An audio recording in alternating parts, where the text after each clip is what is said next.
the beauty of your life I have seen a miracle. I have seen a miracle. Blessed days with you in the corner of my arm. I have seen a miracle. I have seen a miracle. The sun, it shines for you. The grass is green, the sky is blue. And there you are, like you are. You're feeling so natural. Find your blue-eyed way, my darling, will guide you, but you'll find it on your own. Amazing grace, how sweet the sound is to me. I have seen a miracle. I have seen a miracle. The earth is here, it's here for you. The 7 fish, the owls too. And there you are, like you are. You're feeling so natural. Find your blue-eyed way, my darling, will guide you, but you'll find it on your own.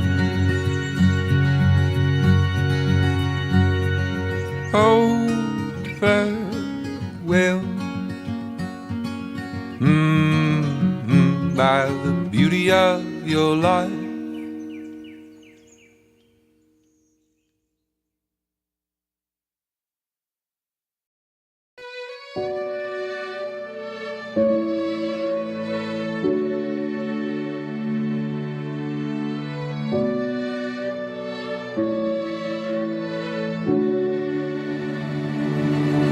When the weight of the world's on your shoulders, and it feels like you can't go on,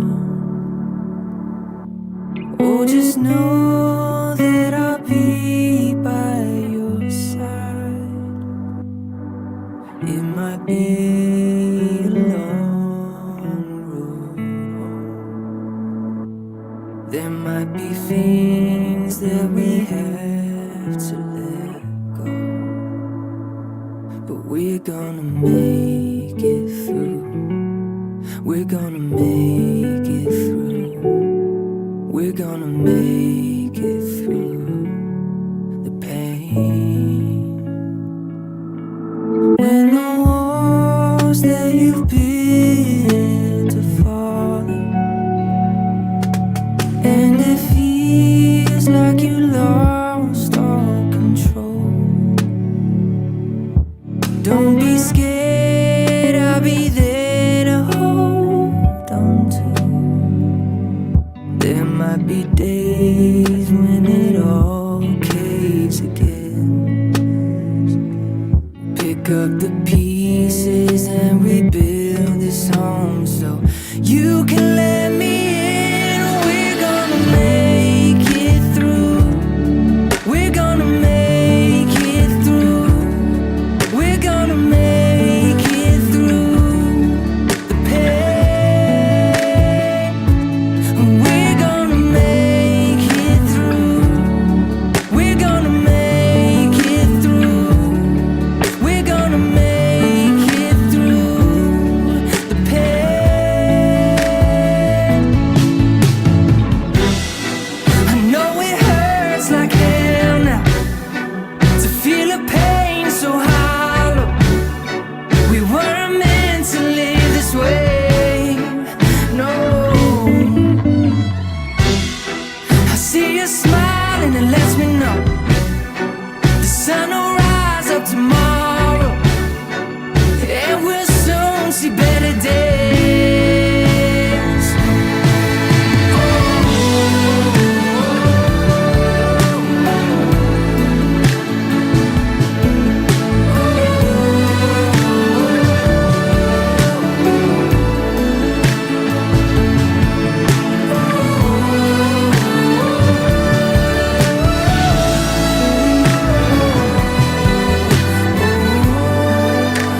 through the pain. We're gonna make it through. We're gonna make it through. We're gonna make it through the pain.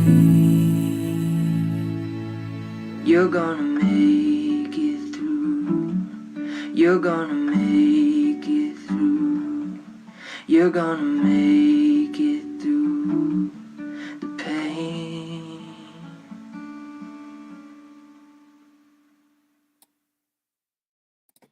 Okay. Oh, am I off of mute? Yeah, you're good. Okay, I think they got it. I'm glad I made everybody. that. Yeah, that was all perfect. Hey, everybody. That was amazing, Tiff. Seriously. I made a couple more that I could play at the end of this too. So, okay, so let me add Ty and Lance. It looks like they're backstage. Hold on 1 second. Let me remove that. You guys got it! Yay! Hi, Ty and Lance. Thanks for coming. You look like shadow men. I know, shadow people. The lighting isn't that great in here, so I guess we're going to be shadow. Yeah, It's okay. You need a lot of light for videos. You should see how many lights I have so you could see me. It's crazy so yeah. How are you guys doing? Can you hear me? Ooh, we lost them. That might happen a couple of times. Hey, everybody. I'll just take a minute to say hi to you guys. How's everybody doing? Hey, Emily. Hey, Joy. Hey, Mez, Claudia, Patty. You are loved. Kathleen. There we go. Let's see. Maybe this will work. Okay. Can you hear me? Yeah, that is better. It's lighter, actually. We opened up the curtains. Okay, cool. That works. Perfect. Some backlighting. Well, thank you guys for coming on.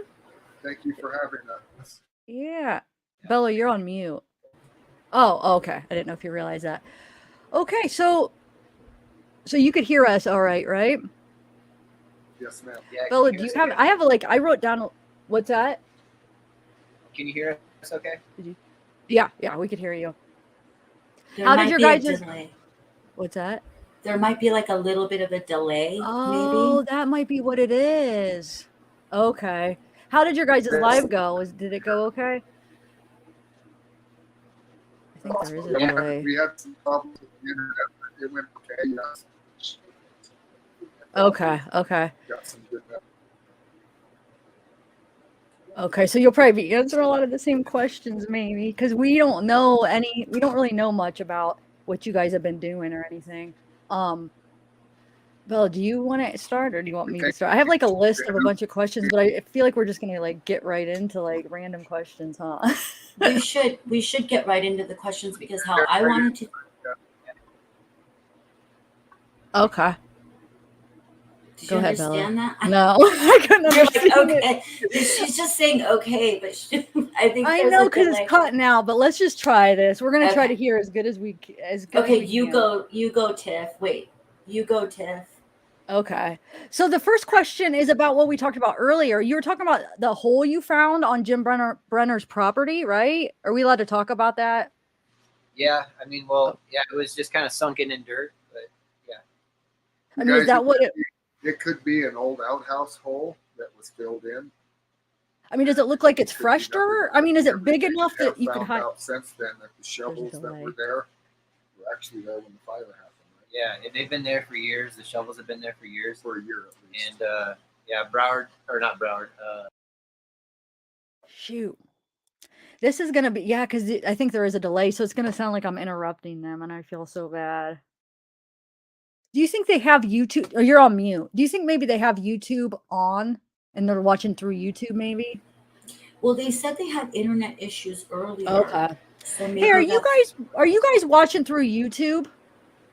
Or are you watching through StreamYard? We're on StreamYards.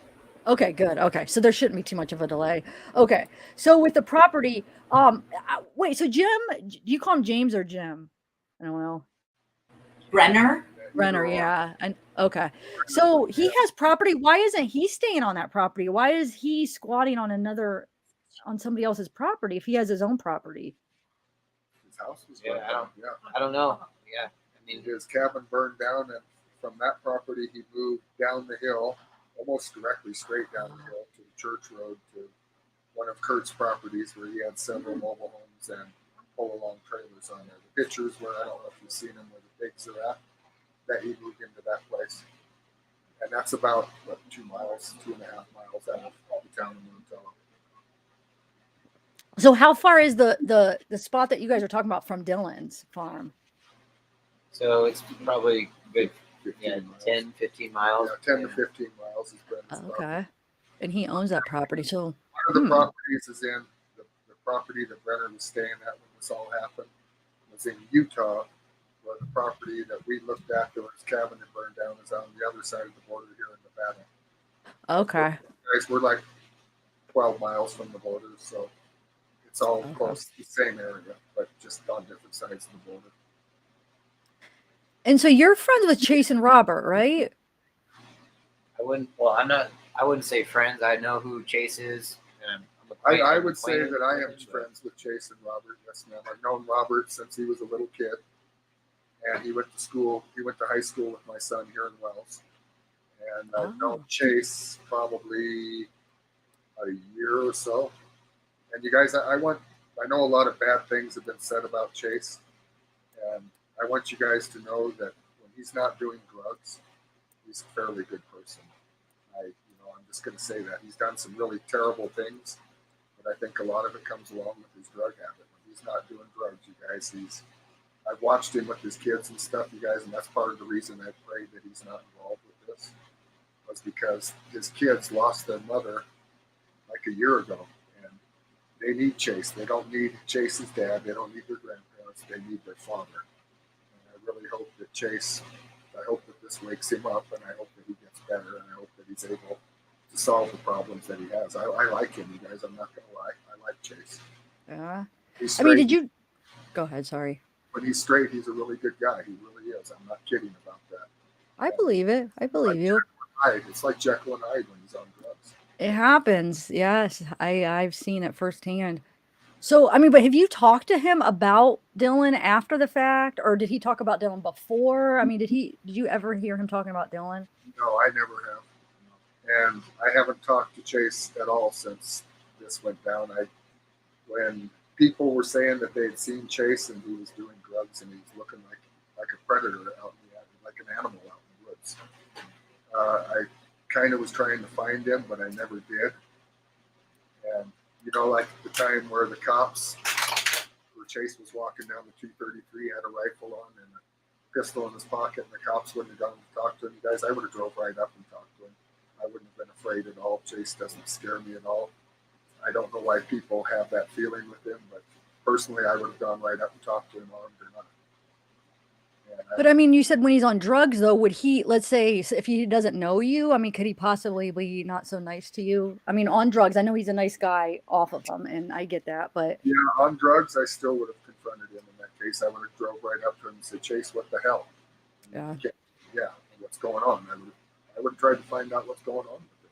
And I heard when he was on drugs from that day, I think it was like Friday, somebody had seen him and had talked to him. He was talking about his kids, like not being able to find his kids in the desert or something like that, and wanting to find his kids. So his main focus, yeah, even when he was on drugs, he was looking for his kids. I kind of feel for him. I kind of feel for him personally. I really do. I hope that he gets clean while he's in jail, and I hope this really wakes him up, and I hope that he can stay clean for his kids' sake and get through this if he's not involved. And you guys, I tend to think that he's probably not involved because the FBI has not named him as a suspect, and even though I think they were looking at him because of evidence that was where he was at, I think that it's going to probably end up where I'm going to have to go see him in jail and apologize to him, and I will do that. I'm man enough to do that if he's not involved in this. I would definitely go say, I'm sorry, Chase. And I've always said this, you guys, if Chase wasn't involved in this, someone sure tried to make it look like he was. Yeah, that's true. Did you say Jim and Chase are they friends, or are they like enemies, or would he do? From what I understand, James Brenner dated a friend of ours named Becky for a while, And at the same time, Chase had been going over to her house and partying and stuff. But Robert's mother had told me that Robert said that James didn't like Chase being there. And you guys, there's a thing that happened over at Becky's where James Brenner pulled a gun on Robert Aviles to run him off, because Robert was dating Becky before that. And that pistol was described as a chrome-colored, high-caliber pistol, like a 9mm, a 45 or a 44. And to my knowledge, that pistol has never been recovered or anything from James Brenner. And I'm wondering if it's the actual murder weapon. That thought has crossed my mind, because they've recovered cap and ball powder rifles from him and a .22 rimfire rifle from him, but that pistol still hasn't been recovered. And I have heard from another person that's a professional in that town. She has a professional job. She was across the street from Becky's when this happened, and she saw that gun pulled on Robert. So the gun exists. I know it was there. I don't know if the FBI or the cops are aware of it. Wait, hold on, it's cutting out. I don't know, Bella. Can you hear? I could hear fine, but everybody's saying they're having trouble hearing. Oh, you must be froze. Am I not froze now? Yeah, you're froze. So is it mine that's doing it then? No, Maybe we're it's probably mine. all having something. But What is if going you guys, on? they're asking in Because chat. why would yours be? So it has to be. Everybody's freezing and and yours is going in and out. This is crazy. Is there a storm? Yeah, yours is freezing. Huh. Can you guys hear us? Just not. Now mine's doing it. What the I can heck? hear it, but you're frozen too. Oh my God, it's going nuts over here. I've never seen it do it. Hold on. Give it a minute. It's mine, you guys. Give it a minute real quick. Usually mine You're pops back frozen. on. You're frozen. Wow. It's a really good freeze, though. It's a good freeze. Ty and Lance, they're asking in chat if you guys could move a little bit closer to the microphone. Okay, is that better? I think it might be better. Yeah, you guys let us know if you can. Testing. We'll speak extra loud to make sure. Okay. So Tiff will probably be back really soon. So what do you guys feel? I know there's some things you can't talk about, right? And that's good, because we don't need to know. The public doesn't need to know everything. But what do you guys feel about, like, who do you think is most responsible for this? You guys are out there. You guys know the town. You know the people. What do you guys think happened? I think James Brenner did this, and I tend to think that he did it by himself. And the reason I think that, you guys, is the Rounds family has put up $100,000 for information leading to the whereabouts of Dylan, and nobody's come forward. And if James Brenner, let's say he did this, and the scenario was he did it and then told someone after the fact, well, the person that, if he told someone after the fact, I think that with the way money is in Montello, I think that somebody would have come forward for the $100,000. And that's one of the biggest reasons I think that James Brenner did this. Another reason that I think James Brenner did this is he's been convicted of attempted murder before. It said assault with intent to kill. So he has the personality to do it, and he had the weapons to do it, and he's had the aptitude to do it. I think that he's the one. I honestly do. I know people think that I believe Kurt's involved. You guys, I don't believe Kurt's involved. I don't see Kurt as a murderer. Do I see him as a scam artist and other things? Yes, ma'am, I do. But I tend to think that, and I've said this before, I would like Kurt to go talk to James Brenner, because I think that James Brenner would open up to him. And I think that that would be the fastest way to solve this. And I'm not saying that to be mean to Kurt or anything. And none of this I've said to be mean to Kurt. Anything that I have said has been said because it was the truth and needed to be said. So you feel that if Kurt went into the prison where James is being held, that maybe James Brenner would open up and say, because everyone, like, Kurt seems to care about Dylan, and if he went in there with the intention of, like, where's this guy's body, that Right. maybe he would open up and I say believe something. that there's a good chance he would. I think so, yes. Better chance than me. Yeah, and at this point, yeah, Kurt has a better chance than anyone else. And I'm saying that, you guys, because we want Dylan found. I'm not saying this to be at odds with Kurt. I never have wanted to be at odds with Kurt over this. But there was some things at the beginning where he wasn't honest with law enforcement. He should have told law enforcement that Dylan was staying at the saddle store. And then he started giving reasons why Dylan was staying at the saddle store after the fact, where he should have come forward with this right away. Let's say that Dylan was being held somewhere. And, I'm not saying that that's the case, but I'm saying let's say he was. For Kurt to come forward and tell everything that he knew truthfully to begin with would have put the cops where they needed to be a lot faster. And I don't know if that makes sense to people, but that's one of the reasons I was upset at Kurt, because he was not lying, but not telling the whole story. Lie by omission, I guess, would be the correct term. So that's been my problem with Kurt. He should have cooperated with the cops fully, even if it meant that it was a little embarrassing to him. He should have cooperated with the police fully from the get-go. I just hope that, for the sake of finding Dylan, all of the people who were involved and really compassionate about it, that we can all just come together. And we were talking about this a little bit earlier, crowdsource. Oh, we're at a higher volume and they're low. Yeah. I know. If we could crowdsource, but thank you, Susan H. I think we're having a little bit of difficulty. So if you guys could just bear with us, I'll try to talk.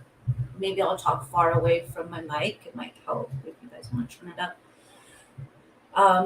But if we could crowdsource and come together, and that includes, because Kurt lives out there, he knows a lot of the lay of the land. He's been searching as far as I know. So if you guys could get together, I know it might be hard, right?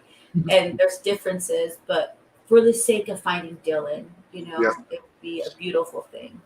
Yes, ma'am. Yeah. I agree with that. Yeah, that's what we want to do, is get everybody out there searching again, and not let this go away. So that's what we're planning on doing, organizing another search. And you guys, we feel that south of Lucerne Pond, off of the Tacoma Road, so anything headed towards Jim Brenner's property, and we believe east of there, east of where what's called the grain shed, it's actually just a shop. East of that on the rail grades, we believe was a hard surface that could have been taken.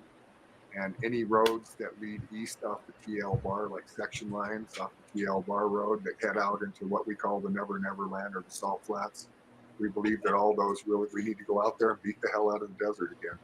And this is one of those jobs, you guys, that just brute force is what's going to do it. And that means manpower out there walking the areas where the cops don't want us. So we stay away from the areas where the grain, where the shop was, and Dylan's farm. We stay completely off of those properties. And if the cops want us to stay off of James Brenner's old property, we stay out of that area too. We stay out of the Lucerne mining district, but those areas east of the farm, we need to go beat the hell out of that desert and with people and go look. And Lance and I, you guys, it's just huge. We can do surveys of where we need to go look and look for clues and stuff like that, but an outright search, 2 people can't do it, you guys. I've said this before, it's like rowing a dinghy around the Pacific looking for a crab buoy without any electronic positioning gear or anything. It's nearly impossible. We realize that, but that doesn't mean we're going to quit looking. Look at the weather forecast and figure out some dates and figure out when it'll work out best for everybody. So we're going to try to have people gather at the Lucerne Pond this Saturday morning at 7 o'clock Mountain Time, which means Utah time. That would be 6 o'clock Pacific time in Nevada. And we want to go out that rail grade. We want to stay completely away from the areas that the police have asked us to stay away from, you guys. But anybody with drones, in case there's water out on that Never Never Land, we won't be able to drive out there if it's like that. We'll be able to walk, but it'll be tough walking. But I think a drone search of these areas that are out there, what we call the dirt piles, and these are mounds of dirt that the railroad has cat-dozed up next to their rail grade to protect it from water and flooding. And we really want to go beat the hell out of that area, and the only way we can do it is with help. And we're asking the public for help. We're asking for bodies on the ground, volunteers, and to be civil, you guys. Enough of this internet fighting, enough of bashing. We're not going to have anything to do with bashing Candace Cooley, with bashing the Rounds family. They've been through enough of that. We have nothing but respect for Justin Rounds, and we have respect for Candace Cooley too. We're not going to do that. We've never been about that. If you want to come out, make sure you got good tires, make sure you got plenty of gas, make sure you got plenty of water and food, and come on out, and we can use the help. So we'll take anybody that can come out there and wants to come and help or whatever. If you need a ride or something like that, get with us. We can get like carpools going and stuff like that too. So just get on our emails. Email us or whatever, however you want to contact us. Our emails and stuff, all that stuff's out there. Yeah. So yeah. Is that how you want people to get a hold of you for these searches? Because let's say they can't make it this Saturday, but they really want to help, and they might want to like come in a couple of weeks. And if Dylan isn't found by then, is there a way they can go about doing that? Contact my phone. I'm going to leave my phone out there, you guys, because if somebody wants to be mean and harass and all that, you go ahead and do it. But if you really want to help, here's my phone number. It's 775-407-0145, and I would be more than happy to answer any questions or anything that we can do to help find Dylan, you guys. And if people want to help come search, call my number and we'll get together and we'll do this. And the next search that we want to do, you guys, is on the rail grade. We have to be very careful because trains run this rail grade. Right now it's the rail grade they use, so we have to be careful. And we'll have about a 15-minute session before we go out and look at the do's and don'ts. If someone finds something, we definitely don't want them digging in it or tracking over it or anything.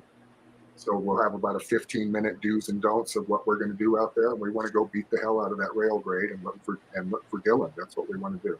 We believe the rail grade is a great possibility where he could have been taken. And I think when people see what's out there, they'll see why we believe that. So yeah, we would really like to help people just to come out and help. We don't need the money. Sometimes we need money for gas and stuff like that. We're not going to lie. Gas is expensive here in Nevada.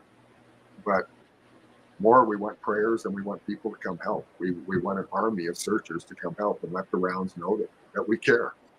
You guys, we care. I know that Candace may have said some disparaging things, but here's what everyone has to realize. Until you've lost a child out there, you have no idea what parents go through. And if she said a few things that were disparaging, who cares? I can look through that.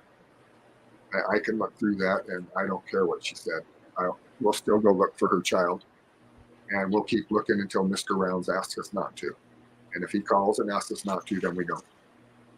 But yeah, we want them to know. We want them to know people care, that they're neighbors, and we're not doing it for the 100,000. And anybody that comes and searches with us, you're not doing it for the 100,000. You're doing it to help your neighbor. Yep. Just do what's right. That's all you got to do is do what's right. Yeah. Yeah, you guys, her internet, they might be having to storm. Her internet's down. She says that she can't get on. She's online with Spectrum. I asked her.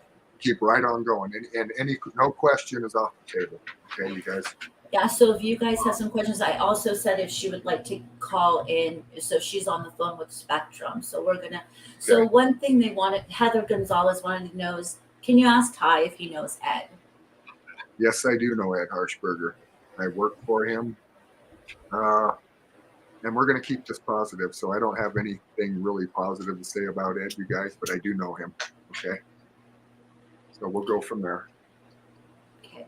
He's been in that area. He's been in that area for about no longer than that. Probably about 8 years now that I know of, maybe even longer. Oh, is that it? He's from Idaho Falls. He's from the Idaho area. I think Rigby, Idaho, in that area. I'm not 100% sure, but somewhere around Yellowstone in Idaho. Yeah. And I think everyone wants to know about the jockey. Okay, so do you know, Candace Cooley said in an interview, and we're like, she didn't say male or female, but everyone's kind of, it's probably nothing to do with nothing, but people do want to know. She said there's a person out there. Oh, Zav's here. Yay, she made it. Gosh, I'm sorry out of all times. I was just calling my Spectrum, and then I finally reset my router, reset the one thing, and I reset the other one, and I did it, and it worked. Yay. Sorry, guys. Where are you guys at? Right now, we're on the jockey. I have no idea who that man is. I have no idea. The jockey. The little man who disappeared. He's probably somebody fairly new. I have no idea who they're talking about. They said something about, I think Black Dove had mentioned this. I think there's just so many facts. I don't know who said it. It's Black Dove. If you didn't, I'm sorry. But that he went to the hunting club out there, and someone overheard it. So is there a hunting club? Oh yeah, he was saying that. You're right. Call that Watsonville, and it's kind of like a hunting club where they have a bar and stuff there. And actually, Ron Watson used to be married to Kurt's sister, Cherie. And Ron Watson is, I don't know if you guys have heard of one of Kurt's nieces that accused him of stuff. That would be Ron Watson and Cherie's daughter. And we like her a lot. Her name. I'm not going to name her name, but she lives here in Wells, and we like her a lot. She comes and helps us quite a bit. She works a midnight shift at a gas station, and she's a good gal. She's a trustful person, and we like her just like we like her mom. And her mom is Kurt's sister, just so you guys know. I don't hate all the Wadsworths. I like Cherie, and we like Tracy, who is Troy's ex-wife. But the boys right now, that's going to kind of be a tough call for us to be around them because of what we know now, and that's just the way it is. I'm sorry. It would be really nice, and I know it's hard. It's easy for me to say or people to say because we're on the outside looking in, but for the sake of Dylan. But I know, Ty, I know your heart is in the right place, and I know that with the theme that we had today with forgiveness and everything, I think if everyone's on the same page of that, like moving forward for the sake of Dylan, maybe we could do it, but no pressure. Yeah. With that. Like, yeah. And you guys, Kurt would go a long ways for me if he would just go talk to James Brenner, call the lead investigator, have the lead investigator call the prosecutor to the defense attorney's office, set up some sort of deal with him where if he talks, maybe he won't get the death penalty. Or maybe Utah's not even interested in any sort of deal with him at all. Maybe they have a pretty good idea where Dylan is for all we know. that's true. I honestly think when Kurt says he could solve this, I really think he can. And I'm not saying that to be mean to him. I never have been saying any of this to be mean to him. I'm saying it because I thought it needed to be said. Kurt, go talk to James. If they throw you in jail for 2 days over a damn driving thing, then I think that boy's life is worth 2 days in jail. I would go spend a month in jail. I'd go spend a year in jail if I knew where to go find him. I would. Wow. I'm not saying that to be mean, Kurt. I'm not saying that for any other reason than I think that you could honestly solve this. I think that James Brenner might open up to Kurt, and that's why I say this. I'm not saying that because I think Kurt's involved. I'm saying it because I think James would probably open up to him. Kurt gave him a place to live when he didn't have a place to live. Kurt housed his animals and stuff like that, so maybe James would open up to him. And I think at this point, what would it hurt? I mean, here we are, how many, 2 months later? What would it hurt? Yeah, maybe. mean, you know, Maybe and we could throw that out there now. Have you? Do you think he has heard you say that before? I think so. Yes, ma'am. Yeah. I think he has. I don't know if he thought that I was doing it to be mean, and I'm telling you, Kurt, I'm not doing this to be mean. I'm doing this because I honestly think that you could probably get through to James Brenner to find out where Dylan's at. I honestly think that. What have you guys talked about Don at all yet? Do you know Don Hately? I met Don the very first day I decided to drive out the rail grade. My friend Dan the man let me borrow his Toyota pickup, and I loaded it up full of gas and headed out there. And it was about 7 o'clock in the morning, and I was on the Tacoma Road out in the middle of nowhere. And here came this other really nice looking Toyota pickup. And it's common for people to stop out there and talk to each other. So I pulled over, and it was Don. And you guys, I'm just going to say this. In my mind, I believe there's no possible way that Don was involved in this. He genuinely seemed to be fighting back tears when I talked to him, where I believe in his heart he really cares about Dylan, regardless if they got in an argument about a stupid washing machine or not. I think that Don is the reason that they probably know a lot about what James did. And I honestly believe that if James doesn't come forward and cooperate, I think that Don will be the nail in his coffin. I think he will be the witness for the state of Utah that puts the needle in that man's arm for killing this boy. And I honestly feel that way. I don't think I'm wrong about this. If I am, then I am. And here's the thing, you guys, when it comes to stuff like this, you're either wrong or you're right. There's no ABC grade. There's no 80%. You're either wrong or you're right. And I'm pretty sure that James Brenner is the one that did this. And I was trying to be very objective with all of this. There was a time where I thought that it was Chase. There really was. And there was a good reason for me to think that. But now, knowing what I know, and I can honestly say that Black Dove was a lot of enlightening me to this because he keeps track of stuff. And it was something he said that really triggered me to realize that it's James Brenner that did this. What did he say? Do you want to share it? Well, I'm going to move you and then put you back so we're on the right. There was a ping. Yeah. He said that there was a ping on the phone, And 18 minutes later is when James Brenner showed up at Don's place. Oh, that's what. Yeah. Okay. You were saying that. So Yeah. that is very strange. If that's true, I mean, there has to be something to that, right? I don't know what kind of phone data or anything like that. They called it forensic data, but I would imagine it's some sort of phone data that they have. I don't know what they have concerning that. But I think that I don't know even how Black Dove found out about the last pings and stuff like that, but it was things that he said that really helped me clue into what happened. And that's why I say this is going to take a team effort. You call it crowd resourcing, big team effort. I think that's the way to solve this. And I think we all need to get together and help law enforcement solve this and do exactly as they say, stay the hell out of the areas that they want us to stay the hell out of. Don't call them with stupid tips, call them with good tips, things that will probably matter, because they probably have 50 or 60 calls a day that they go through. Who knows? I don't know. But I So you don't know about the ping, like the ping. You don't know anything about that ping that they're talking about. That Candace said that it's at 341, but everybody thinks it was well, I think Black Dove thinks it was like a typo and it's 241.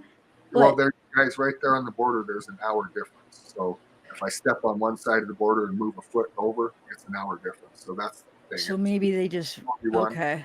And by 3 o'clock, James Brenner showed up at Don's. So there was a hard ping on the phone. Okay. And 18 minutes later, he shows up there. And knowing what I know, the timestamp fits. And so what do you make out of those? Oh, sorry. So James, you're caught, buddy. And if you're listening to this, if you guys got iPods or whatever, you're caught. And you would be smart to cooperate with the police and admit your wrongdoing. And you guys, I'm going to say this too. I don't think this is the first person James Brenner has killed. That's what you're saying. Yeah. I mean, there's a good chance. You're right. Let's say you're a criminal that's robbing liquor stores. How many liquor stores do you rob before you finally get caught? So I'm going under that philosophy. Donnie, yeah, that's what I was saying. He's been caught trying to do this before. They called it assault with intent to kill. That's attempted murder. So I believe he's probably done this before and gotten away. Wait, is Don's house? Don's house is in Utah, right? Or is it in Nevada? The place that he was living when Dylan went missing was Utah, next to that shop, where the grain truck was being parked. And the place he was living before there was in Nevada at Kurt's, and before that he was living up the hill from where Kurt's was, where his cabin had burned down. And both of those places were in Nevada, probably 15 to 20 miles from where Dylan's place was at now. Wait, you're talking about Don? Like when Jim went to visit Don, that's in Utah, right? No. Yes, Don's house is in Utah, and it's probably less than 15 minutes from where James was living. Yes, right now. I'm confused on that. Yeah. What do you make out of Taylina talking about the witness that saw the two trucks and the four-wheeler? Have you heard anything about that? Yeah, I've heard about that lately in the last few days, and I'm surprised that if that's true, why haven't the cops heard this before? And I seriously encourage them, if that is true, to take those witnesses to the police and let the police interview them. Don't they have. The police have, the FBI have, yeah. Yeah, I would seriously say do that, because I heard it was a dually, a white van, and a quad four-wheeler. Does anyone know what color the quad was? No colors have been mentioned, and the van has been mentioned what color it is. So yes, it was a four-wheeler, like a dually. I mean a four-wheeler like an ATV, and then a dually, and then a truck pulling a camper. Yeah. So it sounds like people that were out recreating for the weekend to me. It could, but they said it was around 3, right? Around 3. So it's like all around that same time, you know. But so the dually came out of the gate of the property. That was it was from okay. Yeah, that's the truth. And then bring those witnesses to the FBI. Yeah, the FBI have them now, so it's up to them to do something, you know. So thanks, Pencil Otters and True Serum. Thank you. Sorry if I'm missing some chat. I highlighted one while you were gone, and I started so you could thank them too. Oh, thank you. Yes, start. Like I'm gonna star all of them so I can. Where's this one at? Okay, so wait, let me see what other questions. Have you seen any questions in chat that we could star, Bella? Or no? Yeah, but I haven't. But we've just kind of been. They Ty and Lance talked about how they're going to be doing the search and that they want to do one on Saturday, and then maybe. And Ty gave out his number. We might be able to do a banner with his number going on. I don't know if Ty wants that or not, but he put his Guys, I number don't out. care if someone. I'm just like, but yeah. The last time my phone it went off, it was a complete accident. I accidentally jumped into the hot spring with it in my pocket. So. Ooh. And it wasn't waterproof. No, and I lost all my contacts, the people that we had. Oh, that's. I hate that. All your pictures. Yeah, everything. I tried to get it. I got the right SIM card where I got the same number again, but I couldn't get my pictures. I couldn't get my phone numbers or any of that. So we started over. But that's okay. The number's out there. The people that were calling me before, you have the number again. So get a hold of me again, and we're gonna work this out. We're gonna get a team going. Kurt, if you want to go out and look with us, come out and look with us. There's no more ill will. Let's find this boy. No more fighting. I'm not going to do that anymore. What is the thing with you and Kurt? What's the history there? Do you mind saying? There's really no history, you guys. I was just upset at him because that boy was living there at the saddle store and he didn't come clean right away and let the prosecutors know that. And that's where it started with me. Then I was called a liar. Then it went from there. Okay, so it just started with this case. Okay. Yeah, I don't really have it. It didn't really have anything against him. Now, have I learned some things since this case started that I didn't know before? Yes. And yeah, we're not going to go there because we told you guys to keep this all positive, and that's what we're going to do. Okay. So Terry says, where was the watermelon found and on what day exactly? Do you know? That I don't know, you guys, but I've been told about the watermelon.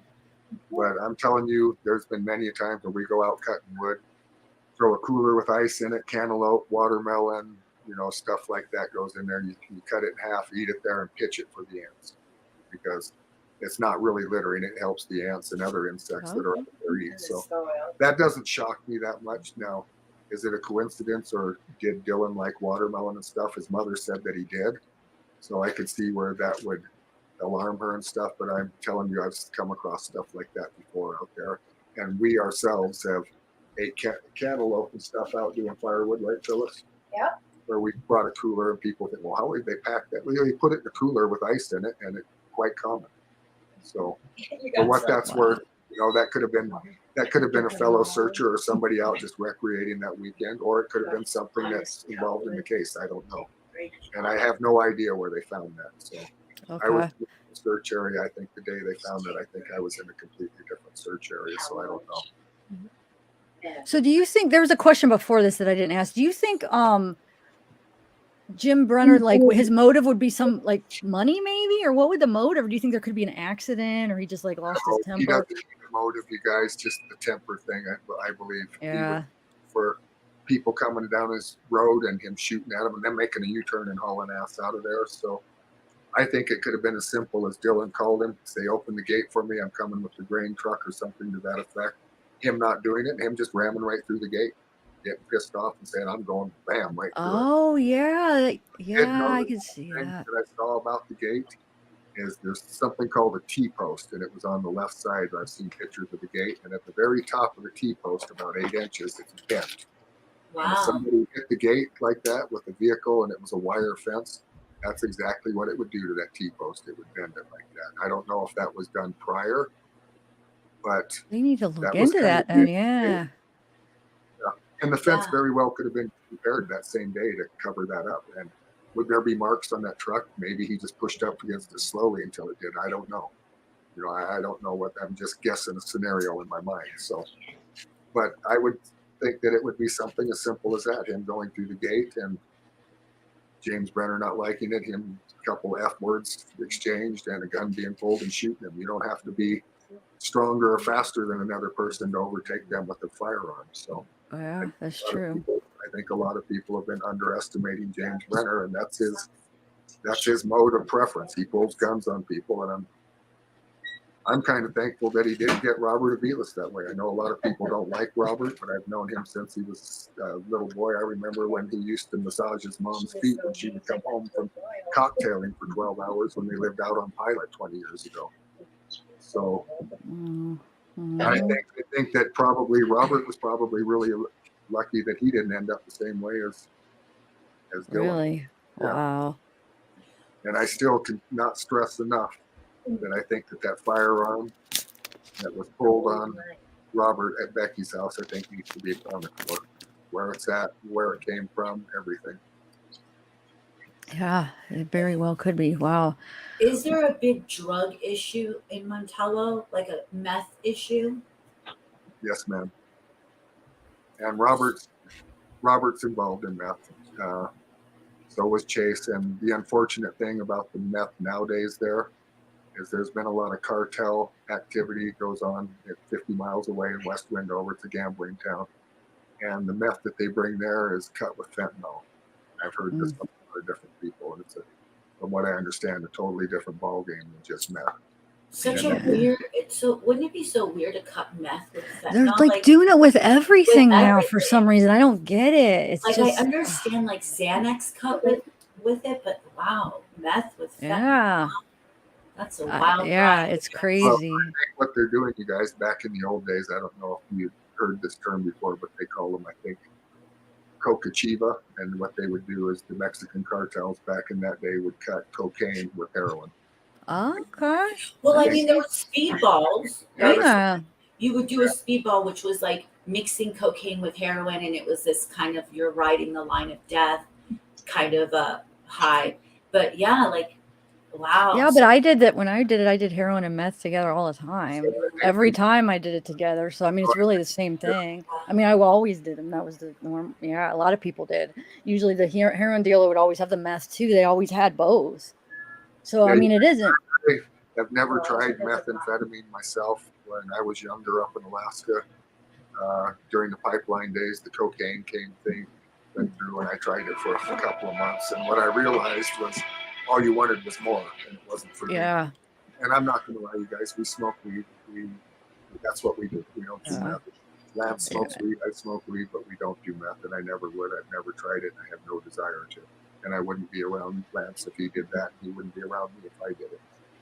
That's good. It's it grabs a hold of you. That's that drug. It's it got me for a little while. So I think I was lucky enough to see what it did to people at a distance, and was smart enough to that's not good. That's good. Yeah. If weed doesn't work, I'll drink some whiskey and go there, and that's about it. Yeah, nothing wrong with some weed. So Yeah. no more alcohol. Yeah, that would hurt me. Yeah. Just to bring it back to Jim Brenner real quick. I mean, I know he has a history of beating up people that he worked for, like that Billy guy. Yeah. He was smaller than him, and he beat him up really good, and he never got charged with anything or, really any trouble for that. So where if law enforcement would do something about it, well, I don't say do something about a simple fight, but somebody that has that kind of history, you really need to do something about that. And the time when Chase was walking down this 233 and the complaints were filed from the Gamble Ranch and stuff that he needed to be confronted, the Elko County Sheriff didn't confront him, you guys. And I can tell you, I would have drove right up to him. It wouldn't have bothered me a bit.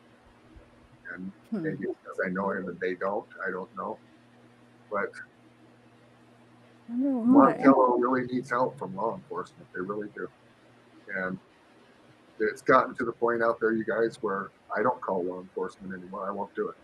The last time I did it, I ended up in jail, and we were protecting ourselves from the guy that was shooting at the house we were in. Man, see, that's so messed up when you can't even call. Like, wow, I'm sorry. That sucks. What we decided to do is we just take care of it ourselves, and so the self-policing that Kurt and those guys were doing, it was needed. I'm not going to say it wasn't.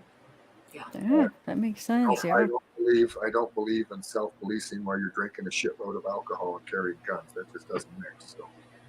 That's too. So I don't blame self-policing. There was a lot of ripping off going on. It wasn't a militia. It wasn't a gay militia or nothing like that, you guys. So they were just doing what needed to be done. There was people that were ripping stuff off, and it was going on a lot. And Robert and Chase weren't the only two doing it. So, yeah. So, have you heard that Kurt's gay? Now that you brought that up, I'm curious. Have you heard that going around too? Yeah, you guys, let's keep it positive. Okay. I really want to go talk, and it doesn't really matter if someone's gay or not. Okay. No, it doesn't. I was just curious if that really is a real rumor, or is that just like made up on YouTube, you know? One of these times we can talk on the phone and not over really dare people's sex life over the thing anymore. And I was really sorry that happened. That wasn't my intent when that happened. I promise you that wasn't. So for what that's worth, Kurt, that wasn't my intent. Okay. Well, that's a start. That's a Yeah. big start. It wasn't me making the big deal out of it. It was other people making a big deal out of it. It's never been a big deal to me. I have cousins that are gay. I could care less if somebody's gay. It's not my lifestyle, but I'm not going to beat somebody up or knock them down or be disparaging to them. One of my son's best friends gay, and my son's married, and he's not gay at all. And guys come over and play Dungeons and Dragons at his place. I don't care if they're gay, and it's nobody else's business what someone does in their bedroom. And that's what people, gay people, bi people, I don't care. Yeah. The only reason that was ever discussed, you guys, like I said, you got to work for the person closest to them and find out what was going on. And that was the only reason that ever came up. It wasn't like it was a big deal to me at any given time. So okay, I see. Yeah. So Dave is asking, why did Don hide the rifle from the cops for, what does it say, a week? 4 I don't weeks. even know how long. Or is it 4 weeks? Is that, no, it wouldn't have. How long did he hide it? I don't even know. You guys will, at some point, Don came forward and told the cops what he had. And I believe, like I said, that Don's not involved in this whatsoever. I believe that probably that 22 might have belonged to Harshberger, and maybe Harshberger owed Don wages like he owes me wages. And that's been for years and years. So he probably kept the 22 for that reason. But like I said before, I believe that Don will be the stake in Brenner's heart if he doesn't come forward and cooperate with the police. I believe that Don will probably be the main witness for the state of Utah against James Brenner. And you guys, no shape, way, or form do I believe that Don's involved with his disappearance at all. I believe that Don's a straight up guy. I believe he did what was right. And from everything that I've seen about him, I wish I could talk to him like we're talking right now, because I respect what he did. I mean, do you think he knows more though than what he's saying? Possibly. That could very well be. Maybe he has said it already and knows more and is just not saying anything to anybody because the cops have probably told him not to. So that's what I think. Yeah, that could be definitely the case. So Ann says, Zav, I know Ty can't talk about the evidence he found with Justin, but does he believe what they found has enough forensics on it to lead to a conviction?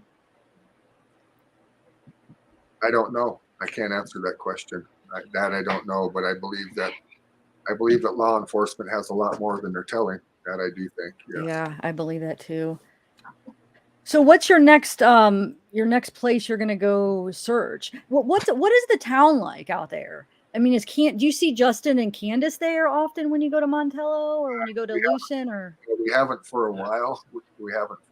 I think that Justin is probably kind of cooled staying in Montello, and I believe that law enforcement probably told the family not to have contact with locals around there, just in case there's other players that are still out. I don't know. So we respect what Mr. Rounds has asked us to do. He has sent us the text thanking Lance, because you guys, Lance has risked his life. It's not me. It's Lance going in those places, you guys. He's got balls of steel. I'm scared of those mines. Wow. And I will stand there and guard the mine and yell to him and keep our communication and everything going. And if something happened to him, I'd go in there after him, even though it scared the heck out of me. I'd go in there after him in a heartbeat. How long have you two known each other? Since 70 days, 80 days. Since the search. Yeah. Oh, that's it. Yeah. So how we met was the search was over and I wasn't done searching and I wanted somebody to go with me. And Lance raised his hand and I said, let's go. And we headed out the old rail grade and that was how we met. So, and then when we started looking together, we made the agreement that we would take no money from the rounds if we've ever found Dylan or what leads to find him. And to this day, you guys, we wouldn't accept any of that money. No way, shape, or form. I promise you that. We're doing this because we're trying to help our neighbors. And another reason I'm doing that, and we just won't talk about that, but we're doing this because those people need help. And When I started helping Mr. Rounds, it was because the town of Montello wouldn't help him, and I know that area. I know it very well, and they needed help. And you knew about the police there, and maybe they weren't going to get the help they needed. Yeah, and more importantly, you guys, I knew the area. There was places where they had to have access to those washes where they didn't know where to go in and stuff like that, and just things like that. And anything I can do to help Mr. Rounds, we will do. That's no ifs, ands, or buts, not questioned a bit. We'll do whatever it takes to help him. Has that wash been searched? Do you know about that? It's huge. It's It's huge. huge. Oh, okay. That's another one. I don't know if law enforcement will let us in there or not. I guess we should call and ask. But if they would, we would beat that wash to hell. No ifs, ands, Yeah, or because buts. those tracks that they found in there. What? Yeah. When do you think anything's going to come of those? Yeah, you guys, Tire and tracks. Yeah.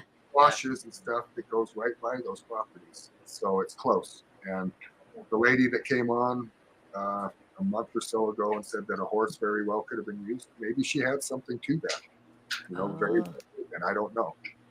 But the Wait, a wash, lady that lives around there said that, or what? What lady? she was an experienced pack horse lady, and I believe she was living in Northern California at the time, but she had lived in Nevada. I could tell that she lived in Fallon in that area, and she lived in our area. I believe her husband was a cat hunter. I think I've met her husband before, but she was absolutely right. There's horses that you can put dead things on them all they want. They don't even care. They'll pack it.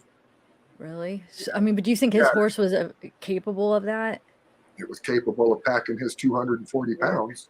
Yeah. Okay. Without Okay. shoes, right? And you guys, I'm not nothing Mm. off the table. We don't know the mode of transportation. I tend to think that probably a backhoe, but that doesn't mean I'm right. So Right. People Yeah. have been kind of saying that in chat but do you think that Jim owned a backhoe? no, but I know there was a backhoe on the property. I'm pretty sure. So, and it was Kurt's backhoe, and that doesn't mean that Kurt had anything to do with it, but his backhoe was there. And most farms, you guys, have a backhoe because you have to dig up water lines, you have to dig up risers, you have to unstick pivots and stuff, and the backhoe is a very instrumental tool in doing that. Oh. So is the shovel and I a big guess- car. So Criminality asks. Did Tyre Lance discuss the gas siphoning? Do you? Chase. So yeah, so with Chase and Robert, the morning that Robert was arrested, he was riding with me, and the times where he took Chase was in a little black Subaru sports car. And he told me on the way out there that Chase had a big green four-wheeler, and I'm assuming it was probably a Kawasaki or a big Kodiak, because those are the ones that I know that are green. And he said that he siphoned gas out of his car for that four-wheeler. And he didn't tell me whether he siphoned an extra 5 gallons carrying cans or anything. He just told me that he had siphoned gas out of that little black Subaru for the four-wheeler. So the siphoning thing, that's a real story. Okay. That I can't confirm. It came right from Robert to me the morning he was arrested. Yeah, Chase and, is kind of known for doing that. yeah, and you guys, Robert was cooperating. He went out there to cooperate with Mr. Rounds to show him all the places that he had dropped Chase off and stuff when he was arrested. So bad Okay. things need to be said about him concerning Okay. that he was trying to help Mr. Rounds when Box Elder sheriffs arrested him. 3 days before that, or 4, however, when it was, when the Elko County sheriffs had looked at Yvette's house, and that's Robert's mom, to make sure that Dylan wasn't there. Supposedly somebody gave a tip that he was being held there. We won't go into that. But those sheriffs talked to Robert knowing that he had a arrest warrant out on him for failure to appear, and they didn't arrest him. And the reason they didn't arrest him is because he was cooperating. And they needed his cooperation. I don't know why Box Elder arrested him. Maybe it was to squeeze him harder. I don't know. But he went out there to go cooperate, and they arrested him. That's the truth. I was there when it happened.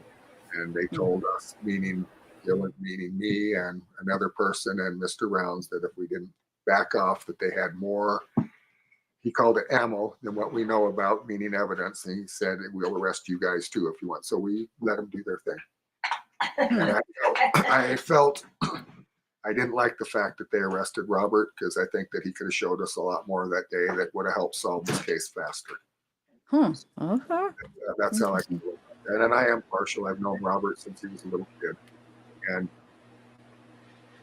as he had a tough, You guys don't understand what those kids went through in Montello that are at that age group, especially the girls. And I'm not going to go into that.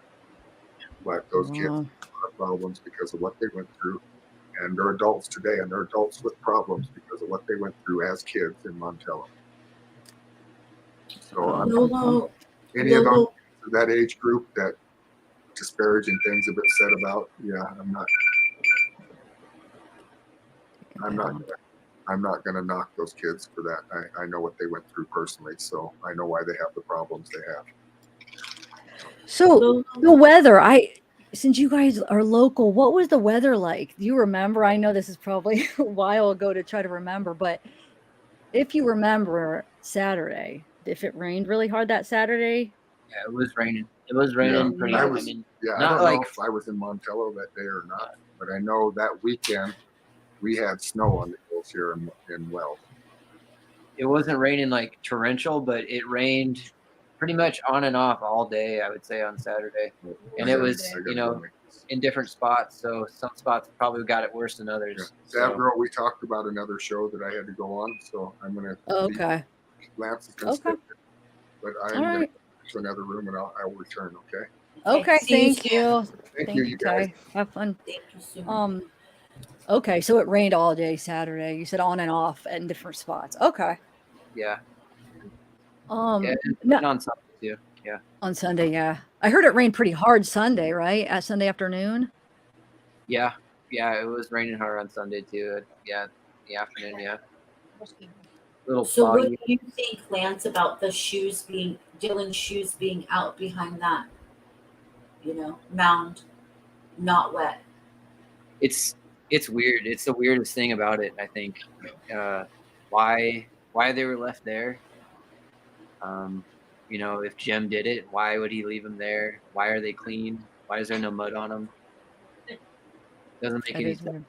Yeah. Do you think somebody could have planted him there, like to frame him, or no? So I think it's just possible. Yeah. Yeah. I mean, yeah. Right now, yeah, anything is possible. I mean, from where we're sitting. So yeah. That's true. So no, we won't take anyone off the table. Do you agree with that? Like, don't take anyone off the table yet. Yeah, I don't think we can. I don't know if you can answer Lolo's question, but she had directed it to Ty. She said, "Will you please ask Ty if he heard about the continuous track footage taken by Mob Crew? The footage was from 6/6 of June 6th, around the last ping near the water hole. Appears a quarter mile from Lucin, and law enforcement knows." Yeah, I think he was talking about that a little earlier. I think he does know about that. Yeah, I think So he was it's more. So when you guys are out searching, do you ever see anybody else out there searching too? No. No. Yeah, I haven't seen anybody yet, but I know Scott. The Nuttalls, they're out there in the mines when they can, when they're not working out there searching. So I know that's some other guys that are out there. Okay. But yeah. But yeah, they're. I mean, and they're actually, what's his name? Christopher Lloyd. He was out with Ty when I was at my brother's wedding. He was out searching with him at a tip that we had. So there's people out there that want to help and want to come out and search, and they're doing their thing. So we appreciate it. Yeah. Yeah. So do the rounds. So thank you guys. Yeah, and you're gonna need a lot of people to cover all that ground. Yeah, so that is good that you have some helpers. Christopher Lloyd, he's in chat a lot. Yeah, he seems like a really good guy. Ty spent some time with him, so yeah. Anytime we can go out with him, we'll go out with him. So, and anybody else too that wants to come out, you guys are all welcome. Many hands make light work, right? So, I've looked into traveling out there a while ago, but I'm in Ohio, so it'll be an expensive trip if I go out there. But I've looked into it, like looked into flights and stuff, but I don't know if I'll make it out there. I'll see. She really does want to go out there. I do. I wanted to go out there like weeks ago, and then my car was in the shop, and it's just getting out. And yeah, I've had things that stop me. But Under Your Scars says, Lance, why is FBI and Candace not searching now? Is the FBI searching though? I hope they are. I mean, I would think so if they're telling us to stay out of areas still. Yeah. I would think that means that I think something's probably still going on. So they're basically saying you're free to search certain areas, but these specific areas you can't search, right? Okay. Yep, yeah. Dylan's farm and that immediate area around there, we've been told to stay away from. So, Okay. well, Well, yeah, that's- and mines, I guess, around there too. Mines? The mines, I guess, they've been Yeah. searched. So, Okay. They don't want you falling down mines and hurting yourself, I guess, right? no, yeah. Just preparing for life. So you guys are gonna do this on Saturday, and then hopefully you guys are gonna have other searches. If Dylan is not found by like a week from now, a week after Saturday, you're gonna continue to possibly do it every weekend. I mean, yeah, we can That's do something feasible. like that. Yeah, I mean, That yeah, is we can do feasible. something like that where we just meet at a certain spot every Saturday, something like that. We can put it up for Yeah. Yeah, I think that's a good idea. Yeah, because this Saturday might be like a little too close for people that are just learning about it, and maybe they'd be willing to come down at another time. And any help? Do you guys have a grid format yet of like how you're going to do it, so you know what areas have been searched and what hasn't? We don't have anything made like that or anything like that yet. So, yeah, anything. We'll probably have to start getting on that. But yeah, just to make sure that we're not, going over areas again. But sometimes that doesn't hurt either, too. Though. So Yeah, that's true. I mean, That's true. Yeah. So Josh was saying either Candace or law enforcement said, are you saying they said tomorrow will be a big announcement on the case? Did you hear anything about that? I haven't heard anything like that. No. Joshua, where did you hear that? Huh. That's interesting. Yeah, I haven't heard anything about that either. I hope so. Yeah. I like what Christopher Lloyd's telling you. He's like, zavgirl, if you're not absolutely prepared, do not go out there unless you have a guide. Yeah. Well, she'll just meet up with you guys. Yeah, I could just meet up with, if I did. Yeah, well, you're welcome over. You can, crash over. We got 10 acres out there, so you can bring a tent. Oh, nice. I love it. She likes Yeah, camping. I love, but yes. Yeah, get the, yeah. It's a little windy. You want to have some tent poles. Yeah. Nice. Yeah. Yeah. Maybe. Let's see if there's any other questions.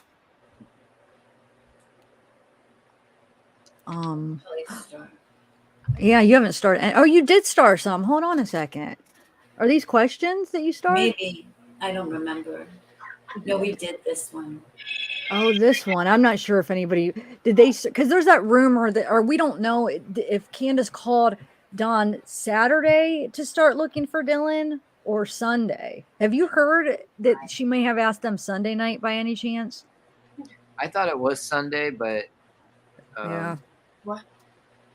And okay, so yeah, was it Sunday? Because I thought it was the grandma that asked him to start searching. Wasn't it the grandma or no? It was Candace that asked the grandma called Don, or wait, she called Don, right? Or no, she called. Wait, no, oh my God, now I'm drawing a blank. I thought that who brought like the attention there. What's that?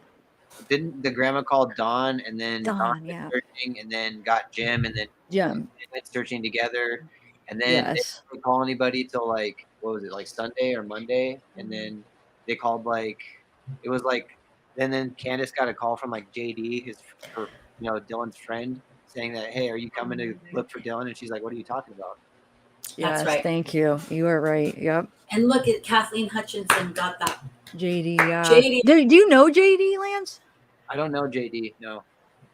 What about Dylan? Did you ever meet Dylan? I never got a chance to meet him. No. Okay. Let's see what else Do you know Chase from living out there?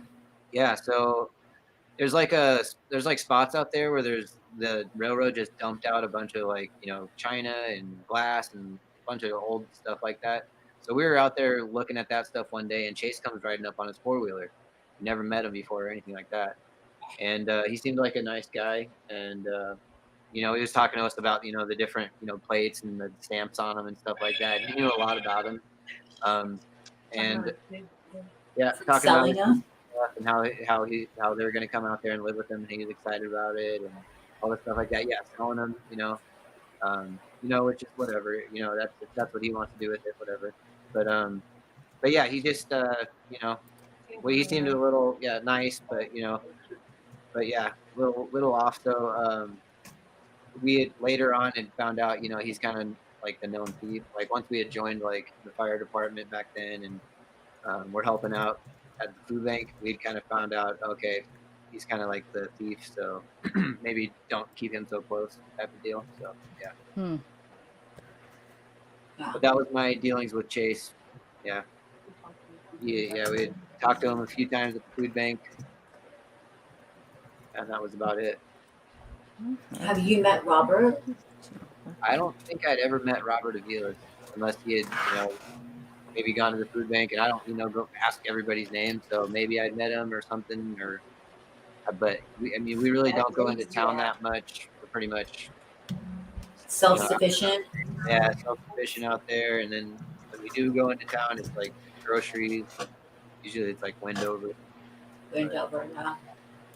Bella, I'll be back. My keyboard's not working, so I have to get the directions to how to pair it up again because I can't. Okay. I have no keyboard to type on this. But it's Christopher Lloyd. Did you want to come up? I was trying to type. Do you want to come up on panel 2? Hold on. I'm gonna try to get the directions to see if I can figure this out. Yeah, let us know. So did you get a chance to ever meet Chase's son, Lance? No. I didn't ever meet his son, no. Yeah. All right. So what should you were saying this earlier. Can you repeat it for some of the people that might have come in? You're doing a search this Saturday, and you said if you're coming out, what should people bring with them if they want to search with you guys? Yeah, just, make sure you got water, make sure you got a little bit of something to eat. Bring your phone. Make sure you have your phone, or whatever you use to communicate. Whatever. Good shoes. Yeah. Good shoes. Yep. And just make sure your tires are pretty good. Like you don't have a bunch of plugs in your tires, or they're really thin. Make sure just check your tires. Make sure they're good. You don't want them overinflated with air. Probably want them a little bit low, especially if you're on dirt. You want them a little bit lower. So. Just be prepared when you come out here, because like when me and Ty went out that first day, his car got a flat, and we were stranded out there. So it's just one of those things you got to be, because there's railroad spikes, there's nails and old nails and everything everywhere out there. So it's not just like driving down your normal street. So if you want to come out there and help, just make sure your tires are okay and you're driving like no faster than 35 on those dirt roads, because otherwise that's how you pop your tires really fast. So, and that's a problem, right? Yeah, exactly. Yeah, you don't want to be out there because a lot of times you don't have cell phone service. So pop tire, no cell phone service, and you got a a donut or something that, or or if whatever. You just want to be prepared, basically. So. If you are in the middle of nowhere, Yeah. Yep. come out here. Yeah. It's really the middle of nowhere out here. So just be prepared. Is that Phyllis? Yes, it is. Yeah, and Kimber, they're in the background here. Yeah. Hi, Kimber and Phyllis. I hope you're feeling good, Phyllis. We're praying for you. I'm feeling better. She's feeling better, she says. Yeah. Good. We love to hear you laugh. Like. She can't wait to get back in the pool, she says. Okay, yeah, there you go. Love it. Yeah. How hot does it get there right now? Hot. Oh, it gets hot. It gets pretty hot. Digits. Yeah. Triple digits Today someday. wasn't too bad though. Oh, no, today was really nice. But What? I thought you were about to say like today wasn't too bad. It was 103. Like it was below triple digits. Okay. it was cloudy and rainy today. Today was a sad. Unusual day. Yeah, this is not a normal summer day. Not here. No. Yeah, no, Nice and cool today. Yeah. That's good. A lot of people are in chat saying other things to bring in. Christopher Lloyd said, if anyone wants to search, please pack for at least 3 days. And I think that's probably smart, right? Yeah, exactly. Yeah, just in case you want to make sure you have extra food, extra water. You can live without food, but you can't live without water. Bring extra water. If you got like gallons, old milk jug gallons, whatever, fill them up with water. Just bring extra water. Okay. So yeah, that's really the main thing. We got first aid kits. If you got first aid kits, bring them. But just all that kind of stuff. Yeah, I'd say they're the essentials. Tires, water. Bring some food. What's that? Oh yeah, some clothes. Probably change of socks. You want to keep Change your of socks is important, right? Because you don't want wet socks. It's like the worst thing, right? No, yeah, wet socks or getting a bunch of stuff in your socks that you got to pick out, and then they're sticking on your foot. So it's easier just to take them off and throw on a new pair. So yeah, just bring some extra stuff like socks. Yeah, that's always good. So You Yep. never know what's gonna happen. Kathleen Hutchinson says underoos. Yes, bring your underoos. Oh, You don't want to guys. get caught without them. Your mom taught you always wear good underwear just in case. You're silly. Bring a jacket because you never know the temperature here. It can be real hot, and in the evenings it gets really cold. At night in the big desert. The desert. Yes. There's no potty. Oh. Deanna Real says, Dino Real says, sorry, ladies' toilet paper, there's no potty. Yes, we always keep rolls in the car. That's a smart thing. You need to be prepared for that. Yeah, that is smart to have. Yes, I would too. I can't even type anything to do anything. I was going to type the link if Christopher wants to come in. Up, can you do it? He said he's just going to type in chat, but that sucks that you can't type. I don't understand why. There's no other thing to push to do I think it. it's haunted. I think it's a haunted. Tonight's been a weird night. It's like when my internet went down, then everything like shut off and like reprogrammed or something. I'm gonna have to Google how to reset it. So just keep on chat, and I'm gonna try to figure out how to. Umbrella Man says, "Bring a shotgun." Diana Porter says, "Bring a hat." Yes, guys, bring whatever makes you comfortable.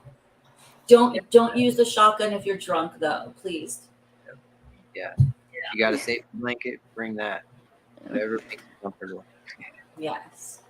So, Tiff, did you go through?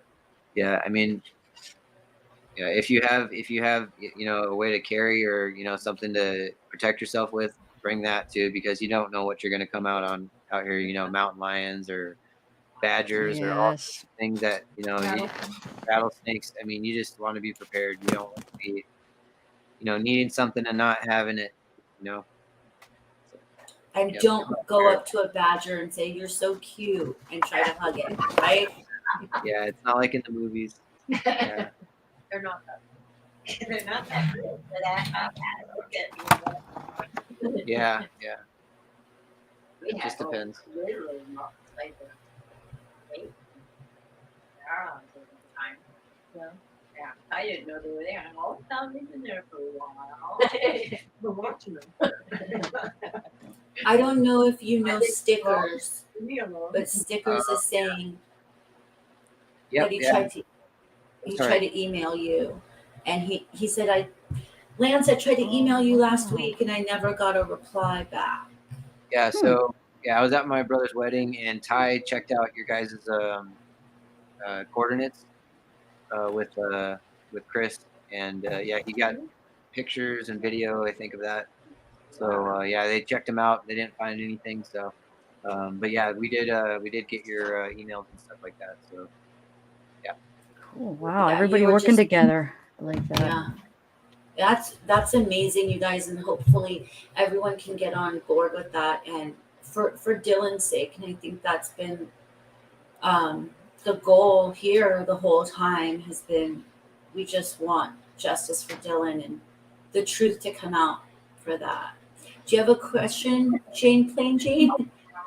Jane Plain Jane. If Dylan was walking back to his farm, he would have his firearm on him. Probably would he have his firearm on him? What do you think, Lance? I don't know because I heard that he just left it kind of in his truck. And I don't know how true that is, or not. So that's just something I've heard. And I wasn't was his pistol ever found? I heard like a firearm was returned at one point, but I don't We're know. hearing, yeah, the newest interview that Candace went on with Duty Ron, she said it wasn't found. The pistol or the shotgun was found, but the pistol wasn't. But we The have caught in a 40. couple interviews that she said it was, and a key fob. So I'm not. I don't know. I don't know. Maybe they have to keep it, A quiet secret. because of law enforcement told her to. So we don't know. But Kurt said he keeps it on his door handle or his door panel, like on the side of on his truck. So that's what I was curious. So when he took the C truck, did he have his gun on him then, or was it in his other truck? If he didn't have a holster or carry a holster, I doubt he would just be walking around with his gun.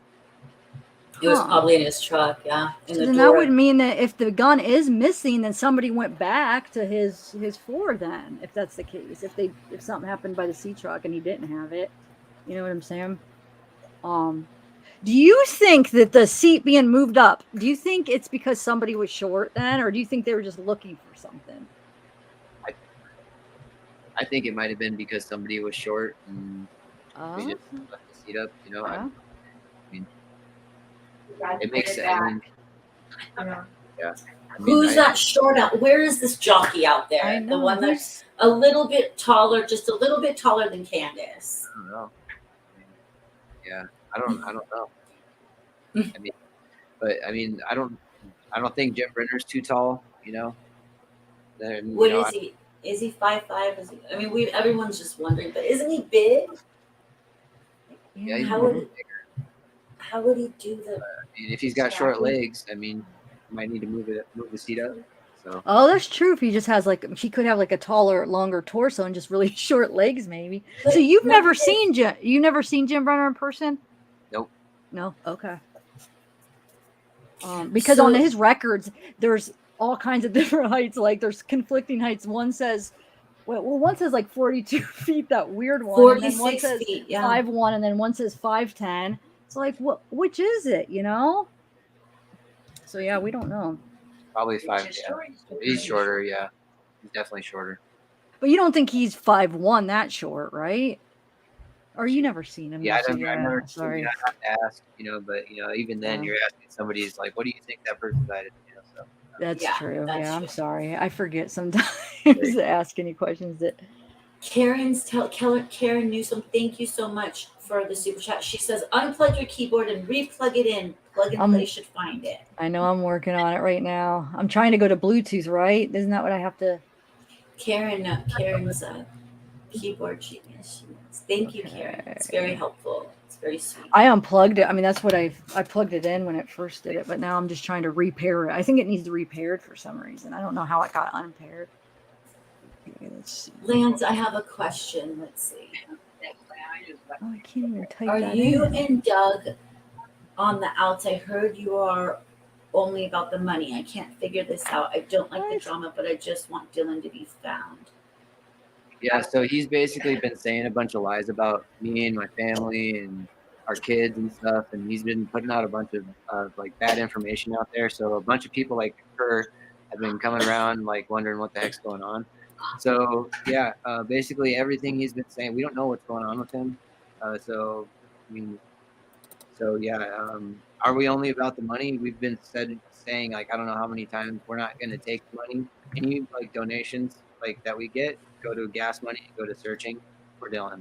So we feel bad for him, but we're just gonna let him do his thing, and we're doing our thing. So that's where we're gonna leave it. And is that. Why is he saying that? He just out of nowhere he just started saying that about you? Yeah. So I get a bunch of. I went to my brother's wedding. The night of the wedding, the night before it, I wake up to a bunch of text messages from him, all right in a row, and I actually put that out on my channel in a short, what he texted me, so everybody could see that I wasn't just making this up. And he basically just starts saying all this stuff about how like he doesn't care if I strike his channel and he'll take me out and ruin my channel and all this stuff, and like all this, like I don't know where it's coming from, but this isn't the first time he said this to me too. So it's just kind of like at this point, when I'm reading this stuff, I'm like, what the heck's going on? I was thinking maybe he got drunk again or something, and whatever. So I tried to call him to try to sort it out. He never returned my call or anything like that. I talked to Crime and Justice about it, and she kind of just defended him.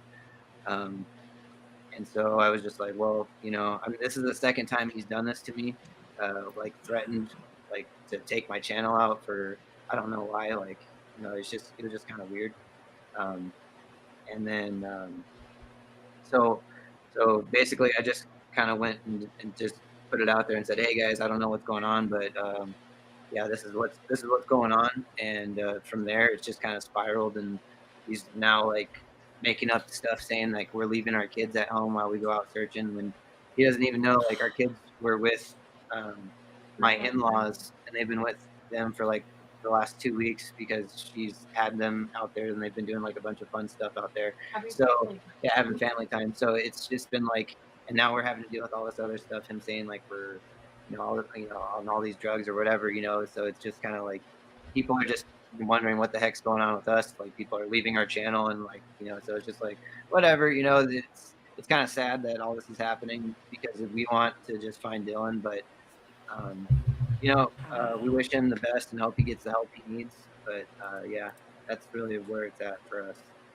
So. Man, sorry about that. Yeah, wow, I don't understand. Well, children, I mean, you guys are out there doing the right thing and trying to find Dylan. We really need to come together. This is about Dylan. It's not about anybody else. And your children and your personal life should never be made fodder for anything that's on YouTube. If you didn't like introduce them and bring, those things shouldn't be talked about. This is about Dylan. You guys are trying to do a good thing, and it should be left at that, and there really shouldn't be any support of that. I got my keyboard working, guys, so let's Yay. Yes, I'm so excited. Okay, so let's see. Oh, really, Sandy? I'm not gonna put this. She's bashing another creator too. See, that's why I was afraid, guys, to use clips. Everybody's like, he won't strike you. Yeah, he will if he doesn't like. If I say something or he doesn't like me, I think he will strike me. Case in point here, he threatened. That's just, I don't know. That's just not right. Like, you have some respect for fellow creators. You know what I'm saying? I would never strike a channel because I know how much it hurts. Hurts your channel when you get a strike. So yeah, absolutely. Yeah. But you're normal and you have a lot of respect. But yeah, so if someone's going out there and putting the time in to find somebody then that's missing, they should get the support of that. Oh, that's sweet, Sly Cannon. Thanks, Sly Cannon. I was just typing. Yeah. So Christopher Lloyd, so you're out searching too then. Who do you go with, Christopher? With them, right? With you guys, right? He went with Ty this past week out to this little spot by a butte that Stickers gave us coordinates to check out. He had a tip to go check that out, so they went and checked it out and took some pictures and video, and kind of I think they found some tire tracks that were leading up somewhere that kind of didn't make sense. So I mean, there's definitely probably some spots that maybe need to be checked more out there, but yeah, they didn't. It doesn't sound like they found anything too crazy that needed to be reported, but yeah. Wow. Yeah. Let's see what else we got here. He doesn't like us. Did you get? Oh wait, what is this? Michelle says, can you hear me, Bella? What'd you say? Okay. Says, did we ever find out about the shovels and the FBI call that was made? I can't seem to find out what happened with the shovels. Did they find anything? Wait, what? I don't even know anything about the shovels. Those might be the shovels. Those are the shovels that you guys found, Lance? Is that what it is? Oh, okay. We talked about the shovels at Jim Brenner's place. So, so the FBI was made aware by Arizona Traveler, who was in contact with them. He emailed them our contact information, what we found, like the links to our videos and everything like that, and sent that off to them. They got back to him and said, okay, thanks or whatever. We'll, be in contact, basically. He hasn't heard anything from them since. So that was where that was left at. And then from there, it's been reported to Elko Sheriff. And then they said they were getting warrants on it. And then after that, it was reported to Fox Elder County. And I emailed the detective over at Fox Elder County all the information about that. So, if they've been there, I don't know, but we're staying away from there so they can, things to do there. And I don't know if they found anything there or not. So I can't really talk about, that. So, but that's what I know. Appreciate that. And that was the same area where you saw where it looks like they could have dug something, right? You said It definitely looks like the dirt was dug up and then placed back on there because it had sunk down a little bit, about 4 inches or so. So yeah, what's underneath the dirt? No idea, but yeah, definitely. And then it's 2 spots, so there's definitely 2 spots that need to be checked out. I mean, how big are the spots, would you say? Okay, I would say probably,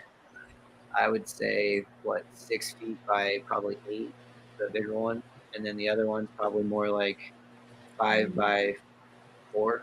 Not super big, but yeah. Wow. Hopefully they're definitely looking into that, because that in this on Jim Brenner's property, so that could be something. Wow. People were saying that he buried dead animals there, but who knows? So. Yeah, I guess it could be, but it's worth checking out for sure.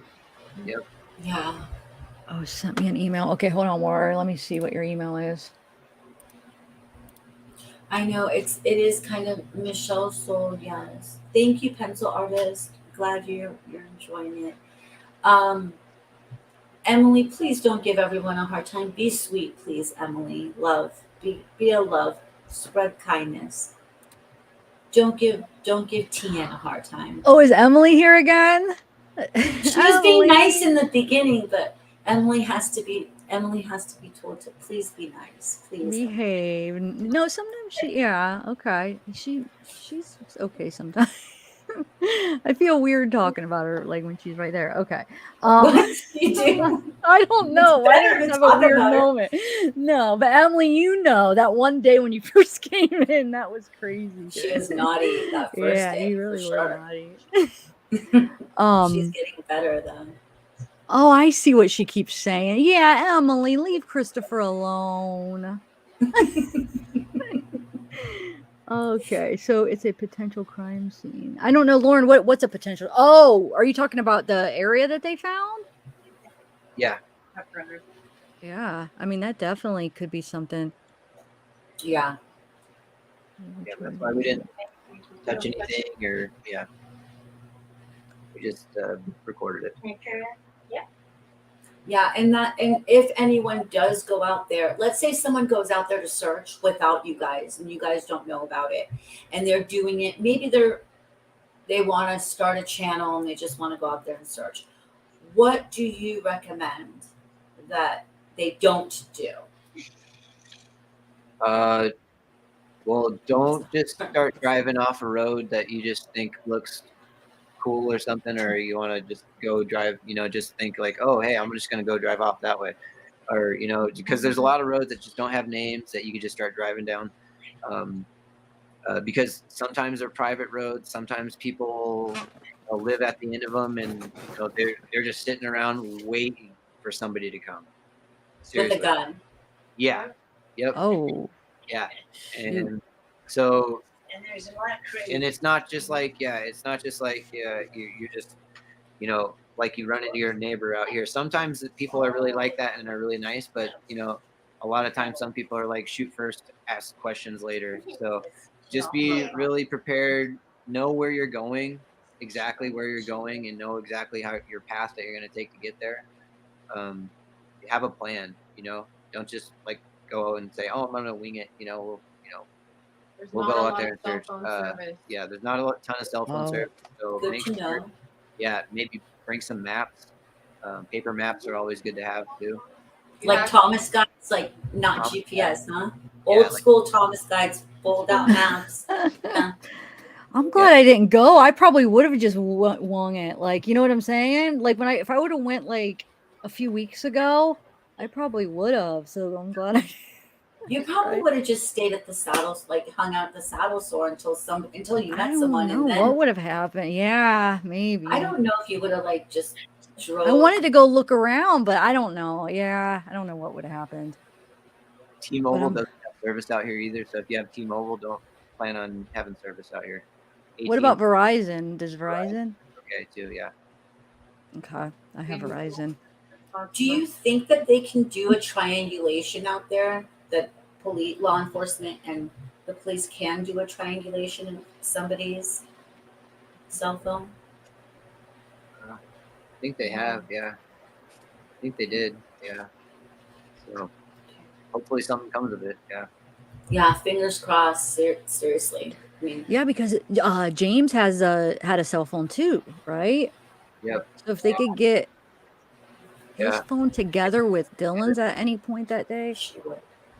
I would try to bring an alpaca. She would. And I would ask her to bring one for me too. Oh my I'd be like, Lord. "Can you get two in your car?" I'd be best friends. Wow. You can't have the alpacas. They're not paid for yet. What's that? What'd she say? Because the alpacas aren't paid for yet. So Yeah, but you can't take one. Okay. We won't kidnap one there. they're off limits. It's a protected animal out there. So You how guys many do you stay guys low. have? Thank you. How many alpacas did you guys have, Phyllis? I think we sold 27. I have 57. Wow. They used to have 50 and they sold 27 of them. Now we have Wow. Yeah, now they, yeah. sold, That's sold that. Do they spit? Do they spit like llamas? Oh, yes, they do. Whoa, really? She will tell you firsthand. They spit. Oh, yes, they do. And Huh. it's not nice. Yeah, you don't want to be anywhere near them. You can get a bad infection from it. Oh, really? Oh, really? Whoa. It's like a velociraptor. What's that? Sorry. Me? Sorry, I missed what you said. Yeah. No, I just made a joke like it was like a velociraptor or whatever they're called. Like it'll give you an infection. Like Oh yeah. that's Yeah. scary. Yeah. Oh, I didn't know. I wanted to hug one, but I guess if I didn't I mind. getting know. I was spit on, picturing but- myself like hugging it and cuddling, but now I don't know. He's gonna spit on me. Yeah. Get like some goggles on. Just Oh, Okay. okay, yeah, I'll bring my goggles. Okay. Close it for you. Yeah, close them for your nose. Just get the That's snorkel. the worst Yeah, part. Okay. there you go. Wow. Aw. So, Dogs with Jobs says, shouldn't there be a meetup location with Lance and Ty for people going out to search so there's some organization and no duplication of search areas? Lucent Pond is going to be the meat area. Lucent Pond, okay. It's easy to find. Yeah. Was that her? Phyllis did a good impression. I feel like. Was that Kimber or was that Phyllis? That was my daughter. Oh, wow. Good job. What? Good job. Wow. We kind of answered that, Linda Parker, like a little bit earlier, but we can see if Lance knows. Does anyone know what time Chase was siphoning gas into the ATV? Why siphon gas into an ATV if you're heading to Ogden? I think he went to JB's. What time did he call Dad to pick him up? It's a lot of questions. Good- Yeah. good He, job. and I don't know what time he called his dad to pick him up. That's a good question. Why siphon gas into an ATV if you're heading to Ogden? Maybe he needed more gas to get to Ogden. I don't know. Maybe he didn't have enough gas to get there, so he needed to siphon more. Well, yeah. So I don't know.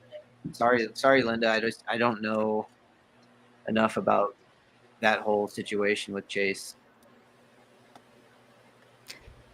Thank you, Linda. Sure. Hold on a second. I'm Yeah, gonna we'll have share. him Oh. back when he comes back. What's yeah, up? I'll star your Yeah. comment because Ty's supposed to come back. So I'll star your comment, then we'll come back to it if he's back in time. I'm gonna put the link out there. If anybody is Christopher One still out second. there? Just see if anybody else has any questions. Hey, Robin. Hey, Robin.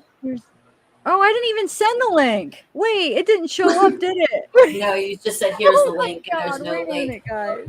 Linda Parker wants to know: will an ATV make it to Ogden? Oh yeah. Yeah. He Can was make at it there. the pizza place. Yeah. What time was he there at? He was at the pizza place around 10 or 10:30. 10 or Is that 10:30 at night On or Sunday, on Sunday? Pretty sure. 10 or 10:30 a.m. No, I at think nighttime. at night. Yeah. Oh, at night. Oh Okay. yeah. Are you talking about Chase, right? Yeah. Yep, I heard that too. Yeah, but it still gives him enough time he could have been at Dylan's and made it at that time, but you never know though. I don't know. An hour and a half to 2 hours to get to where his dad picked him up. Yeah. From So the is it possible? Are you saying or no? Yes, it is. Yeah, it's Okay. possible. Okay. Yeah. That's what I thought. Hold on 1 second. I wonder if he was like in a really bad. I mean, and it is the rumor first started that he was bloody. That has now been put to rest. He didn't come out bloody. It was just like No, I think he disheveled. was he? right. Yeah, I'm pretty sure because wasn't he in the? I don't know. You answer, Lance. Maybe you know. Well, I've heard that people that saw him, he had like a sock over one of his boots. He was a little like bloodied up, like he had been running through the brush or something, like not like he had been like, I don't think beaten up, but it looked like he had been like running through the brush or something. And yeah, he had, just a sock on his boot, had one boot on. I don't know if he was I couldn't remember if he was barefoot on his other foot, or what, but he just looked all messed up and, was rambling, talking about where his kids were and How they kept calling How they him kept and he couldn't find calling him. him. He couldn't find him and he just wanted to find his kids and whatever. So he was like kind of delusional almost probably. He was probably up for nights, up for a lot of nights and just kind of out of it, it sounds like, huh? Yeah, and I think they said that he was probably on something, they didn't know what, but yeah, he's probably on something. Yeah, wow. Did you get to listen to his dad's phone call with, I think it was Jim, right? Terry? I didn't hear it, no. You didn't hear it? I heard a part of it, but I'm gonna have to listen to it again. He was just explaining like when he picked him up and all the like details of that day, and then there was another day I feel like that he was talking about his dad, Chase's dad. I can't remember whose channel he played it on. If it was Doug's or if it was Jim's. I can't remember, but I caught a part of it. It all just melts into one with this case. Like everything just like melts into one big. But we're all here for Dylan, you guys, and that's the most important thing. And that Dylan is the reason that we're doing this, the reason why Lance is doing this, Ty is doing this, and that needs to be kept at the forefront. So Eve, hey Eve, thanks for joining. The dogs at Chase's send that the FBI didn't check it, or else. Oh, you're saying that? Okay, yeah. I don't know. That the FBI didn't check it. Yeah, the FBI did check the dogs at the graves that were at that place where Chase was staying. The FBI checked it. They searched it a while before. Yeah, anybody else was out there poking around, so it was already looked at. And they deemed it to be not anything credible, or they would have told you guys to leave that area also, right? Yeah. It was just his dogs in the Yeah, it was just his dogs in a grave, and he had wrapped them up in like blankets and stuff, and put them in a. They were just layered. Yeah, they were just laid together in a grave. Oh, thanks, Umbrella Man. It was it Jim's? Okay. Or wait, Pencil's saying Doug. So I don't know. One's saying Jim, one's saying Doug. Oh, And well, our it's mods all- are like, please don't mention any. Oh, but I creators. asked. So in that case, I asked. So yeah, they were just answering me. So that's all right. Hey, Hope. So I put a link if anybody wants to join. I put a link in the chat. What's up, Devils? Nobody's really asking any other questions, huh? Mexican games. Did you Or go no through one. Well, go through what? Your list. Oh, my list. I think I did. Let me see the one that I had before. Mhm. Let's see. Okay. Robert Chaser. Yeah, we got that one. The ping. Okay, the poll. Yes, Mitch, I believe this. And I'm pretty sure Lance did, but I'll ask. Well, it wasn't to me, it was to you, Lance. Sorry, I just answered your question. Lance, do you think that law enforcement and FBI have done much, much more than we think they have?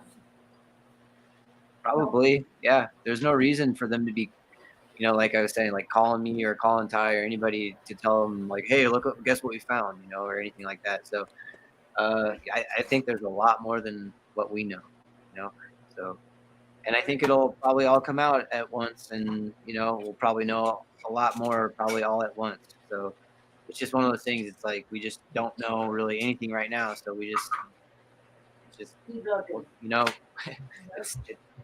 it's hard to be at this part, at this point of it. But I think they probably know a lot more than what we do. So I do too, and I hope they actually do. I'm hoping that they catch. Oh wait. Oh, I thought that just. I'm hoping that they catch, or that they're able to charge whoever did this, and they get justice. Hey Julie or Warrior. Oh my God, I said the wrong name. It's okay. Hi. Hi, Warrior. Good night, Miss. Is that it? What is your tattoo there? It is a vampire Snow White taking a bite of a heart. Okay. Wow, I Interesting. Yeah. So do you have any questions for Lance? Well, I was wondering, y'all getting out there doing all the searches and everything, and it's really got to be grueling on y'all as well. I can't imagine how hard it would be on y'all. And I really, really appreciate what you're doing, and I'm sure the family does also. Yeah, I feel like I feel like we get, we get support and this positivity. It helps us do it, and I think we just want to find Dylan. So it's just that's our goal. So yeah, it makes it. That's what makes it. Go cold. Yeah, exactly. We don't want it to go. Yeah. Let's bring Dylan home. Yep. Yes. Thank you. Yeah. So let's see here. You start that question, right? So Mitch says, oops, do you think, I think this was the question that Mitch asked before, or Mitch, I hope I'm saying your name right. Do you think what they're looking for goes deeper than Dylan's case?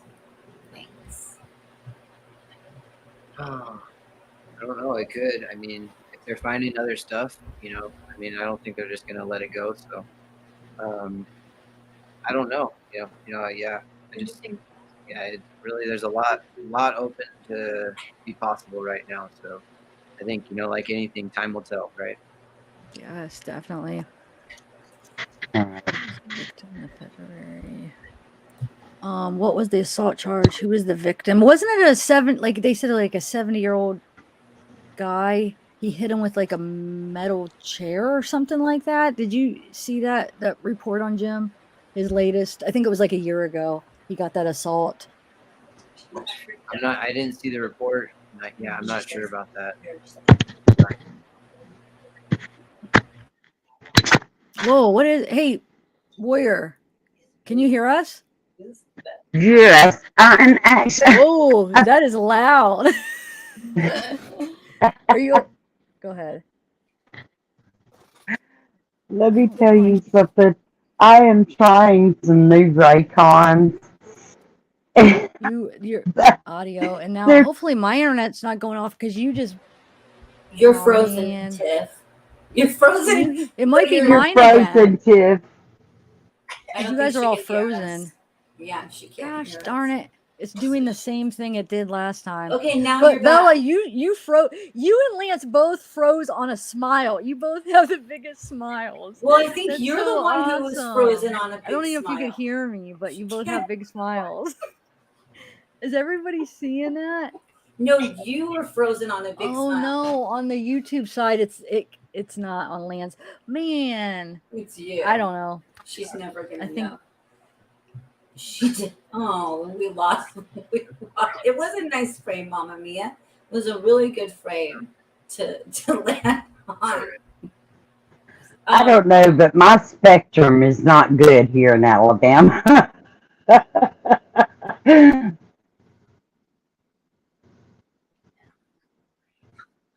Hopefully. It could be a combination of all of our internets. True. It is storming out here too, actually, a little bit. I mean, it looks like it, yeah. That's storm.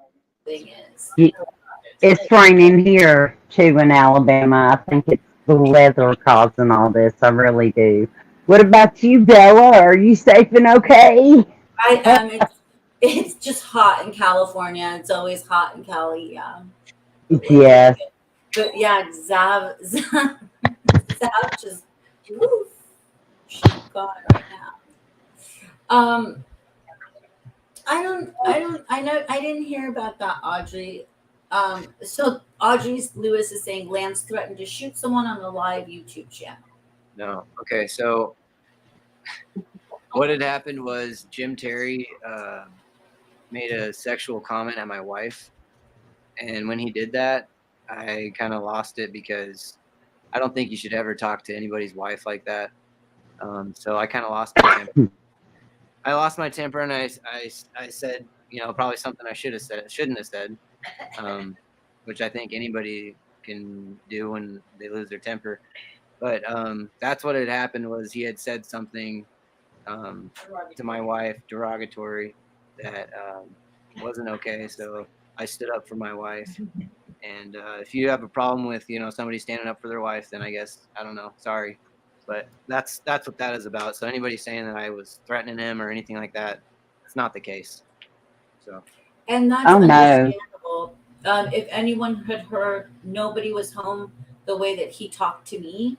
The only people that were here were my dogs, and they were really upset because he was literally losing his marbles. And my dogs only do that if there's a threat, and like they don't bark. Like they're Ridgebacks. Ridgebacks only bark when there's a threat. So they were upset. And if any guy that I know would have been in the vicinity, it wouldn't have been. And I know that Jim would say, I'm not even gonna say, but yeah, I agree. It's just sometimes it's not okay to talk like that to people. I believe you done right. My husband would have done the same thing. Thanks, Warrior. Wisconsinite, this is a stand up for when someone says something really disgusting to you, show. And it's not going to happen here. So if you're okay with that, I guess this isn't the show for you, but that ain't going to happen here. No one's going to say disgusting things to men or women. Doesn't matter. It's not going to happen. And it's just the truth. That's what happened. Get him, Bella. Thanks, Bella. Yeah. So, yeah, everyone, please be nice. Is Tiff? Oh, Tiff might be back. Okay, so. Oh, good. And we have, hi, Eve, servant of God. Can you hear us? Yes. Hi. Can you hear Thanks me? for joining us. Yes. Hi. Hello. So I didn't want to type all this. Hi, Warrior. Hi, Earthworm and Bella and Zav somewhere. I didn't want to type all this because I know I've been putting some stuff on there, but I didn't want to type all this. So yesterday I saw online that there was a decision to prelim, which I'm not positive what that means, but it sounds like that they've decided to move forward to preliminaries for Jim Brenner on the assault of that guy for February and on the weapons charge. So that's why I was asking about who he assaulted in 2021 February, because those are the charges that they're getting, that they're moving forward with, the 3 gun charges and the assault, and they're all felonies. Yeah, So I just was wanting to know if you guys know about what that means, decision to preliminary. that The might preliminary hearing, yeah, and sometimes that's a word that I get caught up on sometimes too. Yeah. that might be in connection to that Billy guy that he attacked. They might be charging him with that. Yeah. So in those kind of cases, I imagine like witnesses come out for all of that, whether it's the guns or what more information on him. So that, if I'm understanding that right, that means they're moving forward with those cases, right? Yeah, with those cases, yeah. But I don't know unless guns were in, like something happened with those guns in those trials, like they, might not, unless they're trying him for like a felon with the possession of a gun, then yes, then it would come up, yes. Yeah. Yeah, it's possession, use of a firearm. Do y'all think? Do y'all think they are? Sorry, I didn't mean to interrupt. But do y'all think they're trying to? That they might have something, and they're trying to hold him on all these charges now to see if that's maybe a possibility. I think so. I think that when you go to court on one thing, because you're discovering on these things, that other things can come up. Witnesses can come up that might lead to more information on this other case with Dylan. Yes, that's what I was thinking, because I mean, there has to be something there. Just in my opinion. Yeah, so that's what I'm hoping for. I'm hoping that this is moving forward, which will get closer to a court date, which we'll be able to hear what all they have for that, and then hopefully something will come up and the pressure will come on for him to say what might have happened to Dylan. Yep. Yeah. Hopefully. Talking about Jim. Hey Eve, sorry I lost the internet again. I called Spectrum. I got them on the phone, and then I was like, well, it started now. There's no outage. So she said if it happens again, unplug the devices and try. So we'll see. So what I miss? Anything? I was asking about the because last night I was having a sleepless night. I guess the night before you were having a sleepless night. You got busy with the cool video you did. That was so good. That was really good.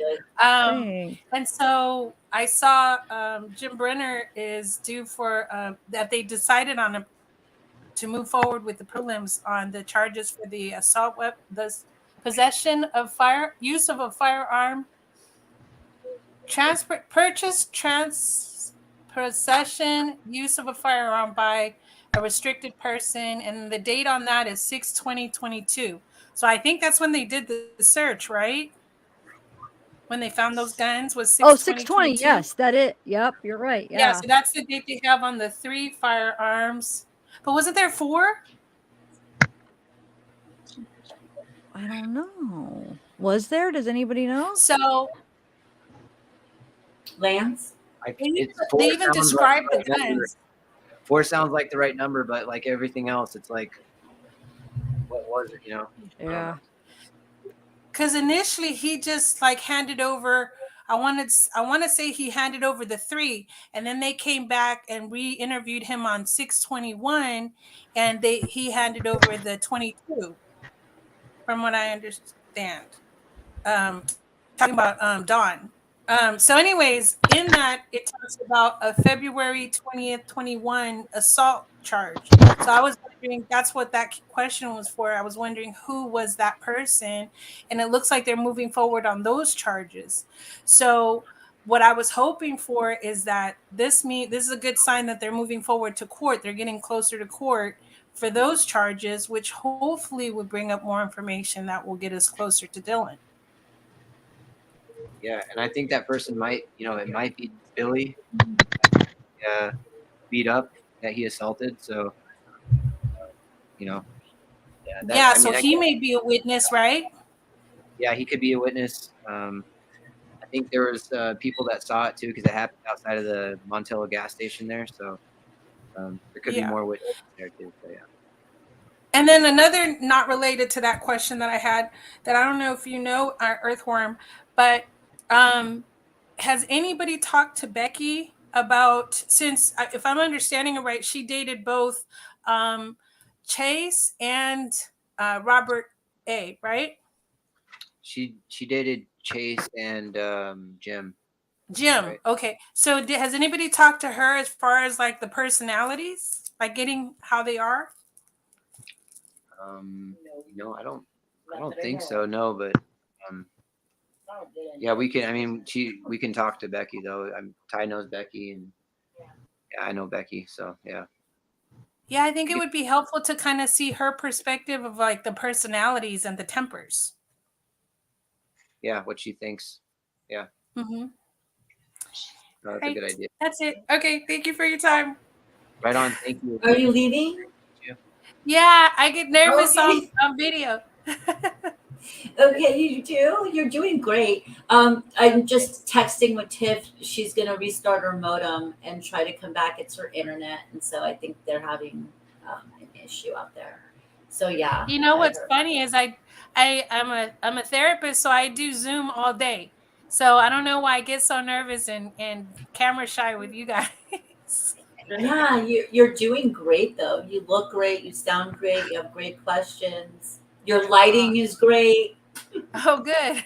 Yeah, it's awesome. Yeah. Thanks. Yeah. I know. Not like Lance. We can't see him. He's in the dark. I can go dark too. Here, there. We're just all in the dark here. Yeah. So, Well, good thank job. you for that. Yeah. So, All right. Well, I'll come Thank back up you. if anything else comes up, but I want to give other people a chance. thank you, Eve. Thank you so much. Okay. Have a How good do I night. get off? You at the leave studio. I think that's what you have, right? Okay. It's weird because I haven't been on a normal thing. So yeah, maybe I can. Okay, there, she did it. All right, awesome. So somebody asked, sorry you guys, I was texting really quick. Okay, so Black Dove says they dropped all but the 22 cal charges because the rest were muzzle loaders and felons can own them. That's good to know. Thank you, Black Dove. Okay. 10-9 looks great in the dark. You do? You should come up and be in the dark. Actually, I shouldn't say it because I'm not going to put it out in the universe. Mrs. G. Ann says, I heard Chase's ex on a live and she said he was hateful or at least towards her. Yeah. I mean, yeah, I could see, I don't know. I didn't know Chase that well, so, I mean, he doesn't, I haven't crossed him off the suspect list or anything like that, but,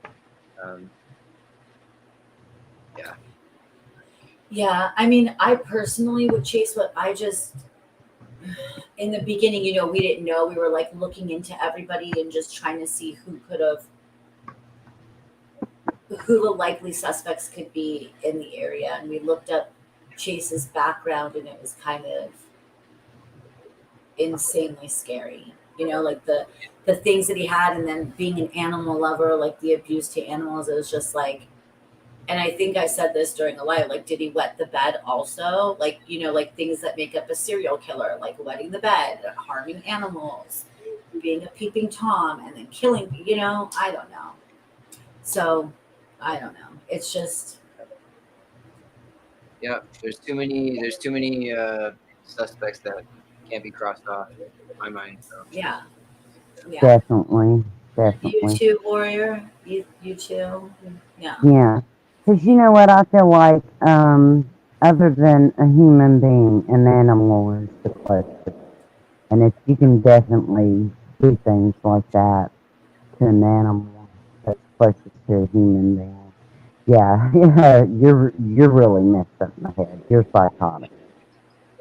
Yeah, and like something that's that innocent and can't protect itself, in my opinion, is like you're basically a predator to me in that way, right? Like they can't, just like Right. a little child can't defend themselves, they can't defend themselves.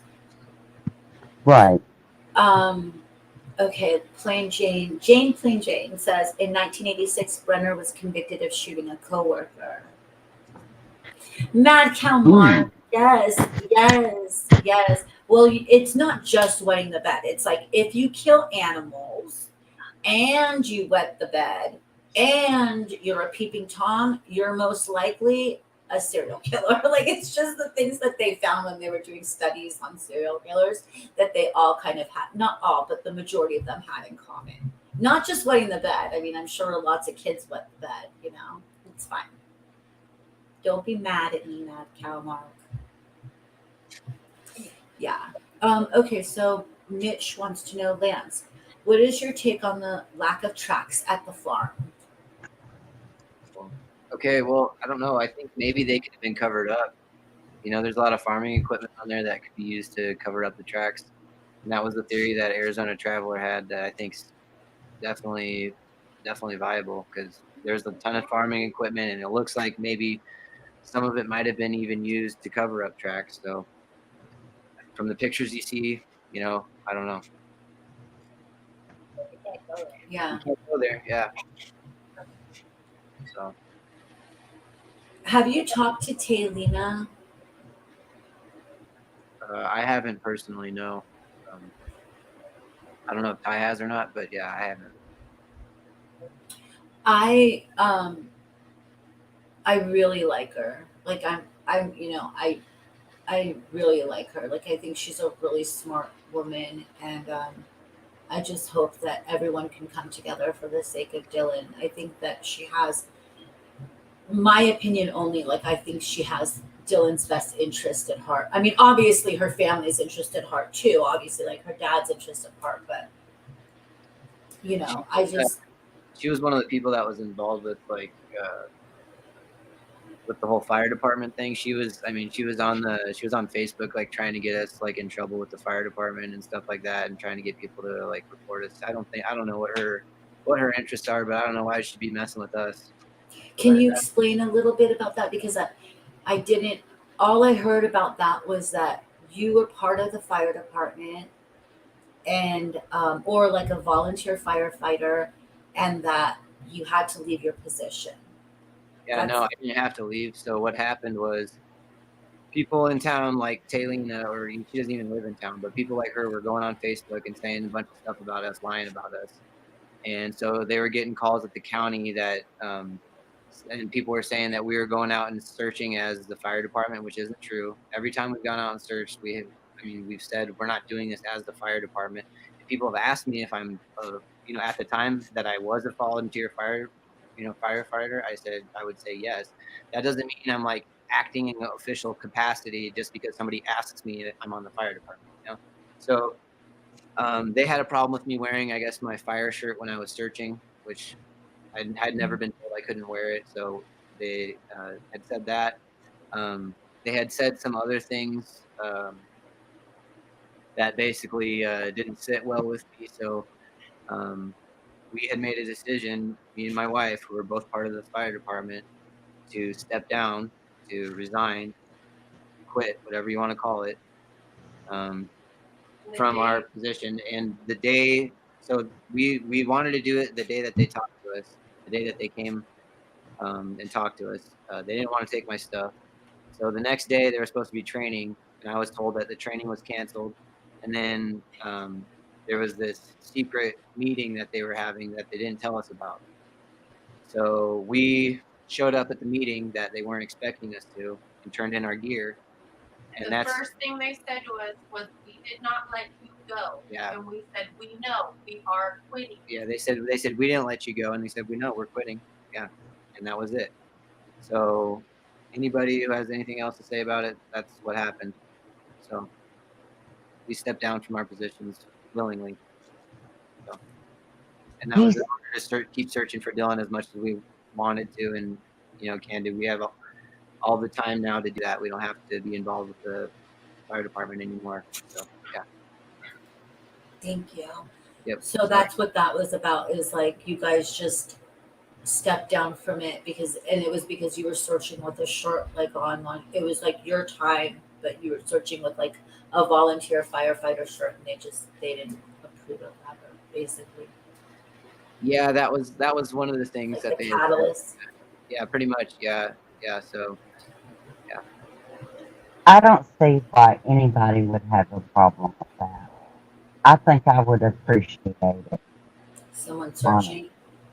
Yes. And then especially if someone was out there lost or didn't know who to trust or whatever. If you had your fireman shirt on, or your rescue or whatever, I would come running or hollering to you. Yeah. You did, Black Dove. If you sent it to Tiff, she will get it. She's in chat right now. She will get it. I'm sorry, I just didn't share my 2:41 ping. Yeah. the 2:41. time. Yeah. Is it 2:41 Pacific time or Mountain time? Yeah. Let us know because Pacific or because that's the thing. Like you guys said, it was right on the border, right? Yeah. Yep. Yeah, and it's confusing. It's Kyle Zitzko. I perfect my resting bee face. I work on it day and night. Yeah. I love it. You're talking about me. Yeah. I can go dark. I mean, mountain time, Black Dove says. Interesting. Okay, so it was Mountain time. All right. So that would have been an hour earlier for us. So it would have been 1:41. Yeah, send that to Tiff because it's again what this case is kind of like that, where like you just don't so many things. Candace hasn't helped with that, but there are things that get put out there and then it's just gets taken back, and then it would be good to know for sure on things. Yeah, because if that's 1:41, then that might give Brenner an extra hour or so. That's kind of what Black Dove was saying. Says that's why it's relevant. It's just before Jim B was due at Dawn's barbecue. If it's 2:41 p.m. Mountain Standard Time, but 3:41 puts it after Jim B is already with Dawn. Yes, exactly. And that's kind of why it's like every state should be like Arizona. Yeah, A lot easier. Mm-hmm.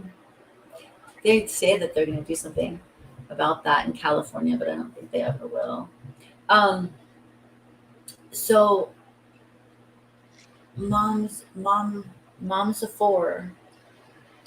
Thank you, Lance, for clarifying what happened. I knew people were lying about you and Kimber just to smear you. Terrible. Thanks, Mom, for. Yeah.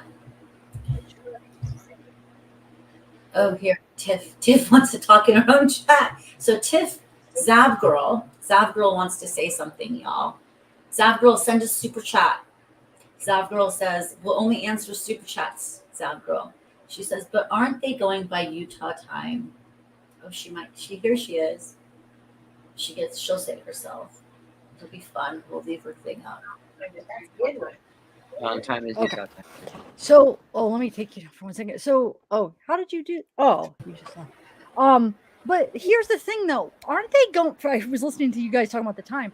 Aren't they going by Utah time, which is Mountain time? So, wouldn't that be 3? Because they said 15:41, which is 3:41. It'd be 2:41 in Nevada, but they're probably going by Dylan's phone, which is Mountain time. So that'd be 3:41. I'm just not seeing that that's 2:41. Because Nevada would be 2:41, right? Yeah. And I thought they were going by Mountain time, which is the Utah time. Plus, that's where Dylan lives. I'm sure that's where they're doing that for his phone. Where it pinged is in Utah, right? So I'm still thinking it's 3:41, guys. I don't know, but I know that's against what Black Dove thinks. But It doesn't make sense, Black Dove, because why did she say 1541? Which is 341, right? Right. I was thinking the same, Sav, really. Yeah. So so that's what I was asking, is Don live in Nevada or Utah? Utah. Utah. So so if he got there around 3, if Jim got there around 3, then I think the ping was after. Just my opinion. I think it was 3:41 in Utah time, from what I've seen and what Candace have said. But He's gonna come up and you swipe. can't, Blacked Out. But I remember you did try to explain it to me before, and then when I'm not seeing that. But yeah, come on up. So Utah is Mountain Time, right? And Pacific Time is Nevada, right? Yep. Okay. Yeah, it And goes right down the state line there. Yeah. So when Candace said the ping's at 1541, that would, I'm sure she's talking about Utah, right? Yeah, I think so. Yeah. 341. Yeah, I don't know. We'll see how he explains it. Maybe he'll make some sense. But I know okay, here you go, Black Dove. Okay. Let me check my Just email like too. a dog we go. Stuff like that. Can you hear us? Yep. Can you guys hear me? Yeah. Hello. I'm Hello, reading everybody. the email that you sent me. Okay. Yeah. There's a video. Oh, okay. Where did you get this from? So it's It really was- just a typo, or they just screwed up the time then, huh? I guess the law enforcement screwed up the time initially because they had said it was 3:41 p.m. Mountain Standard Time, which would have been 2:41 Nevada time, and that was what Candace repeated, thinking it was 3:41. But then later they came along and they adjusted it in that I guess it's on the official Dylan Rounds Facebook thing, which I don't have Facebook, so I can't get you the original, but you can get it if you've got Facebook. The So one what that I I just did was looked at yesterday, though, or when we. No, it was an update that was, I don't remember the date on the screenshot I just sent you, but Okay, I'm gonna share it. Thank you. Okay, well, go the ahead. screenshot is a snippet from the video that I sent you, which you probably shouldn't play. Okay. But that video, I didn't even check the date on it. You can check the date on the video and stuff, but that's where the person who made the video put it up on the screen and read the entire thing out.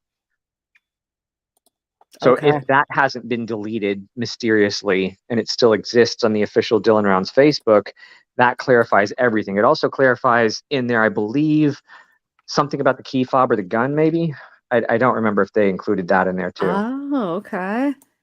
Okay, so the timeline states Saturday, May 28th, 3:41.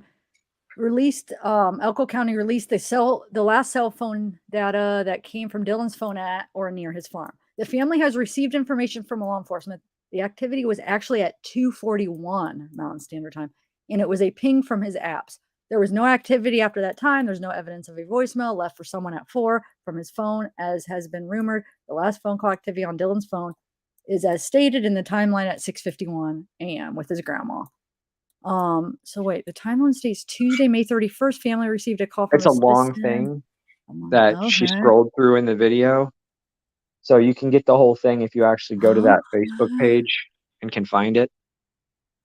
So they're still saying, though, that Tuesday is when she got the call from Kurt, and Kurt's saying 8 days into it, huh? So that's still a little conflicting, but I guess I don't know what that's Yeah, all there's about. some other stuff out there if you watched videos with Chase's text messages, etc. Oh, okay. Let me look at the video that you sent. I know, Brian. People, you. I got a question for Darkwing Dove real quick. Yo. Okay, what time did Jim show up at Dawn's for the barbecue? Okay, all of this is coming from Kurt. And the story is Kurt went to James Brenner and asked him, what time did you go barbecue at Dawn's place? James Brenner supposedly tells Kurt that he went there at 1 p.m. and then barbecued until, sometime in the evening. Then separately, Kurt said he went and asked Dawn what time James was actually at his place. And he's like, no, he didn't get here till sometime around 3 p.m., putting it about 20 minutes after Dylan's last cell phone ping. Yeah, and if he's saying about 3, could have been what, 3:30, 4? Well, he says 3, but it could have been when somebody says 3, it's probably not 3 on the dot. Like I'm guessing he wouldn't show up at 3 on the dot. Well, and he's thinking back. Oh, what time did he show up? Yeah, maybe 3. And who knows? It could have been 4. It could have been.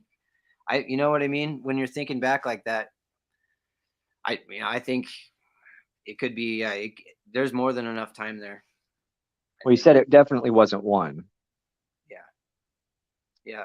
And why would Jim be saying, oh yeah, it was 1 o'clock? Maybe he thought he had an alibi for that time if he said he was at Don's, but he didn't realize Don would contradict him. Right. Yeah. All right. Thank you. Yeah, I didn't know that. So thank you. That's why that 241 thing has become so important.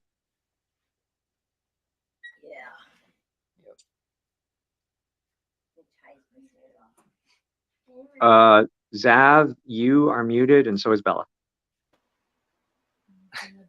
I wasn't looking at the screen, so I didn't get to see you tell her. Thanks, Black Dove. Did Black Dove say that? Or did Lance say that? I said that.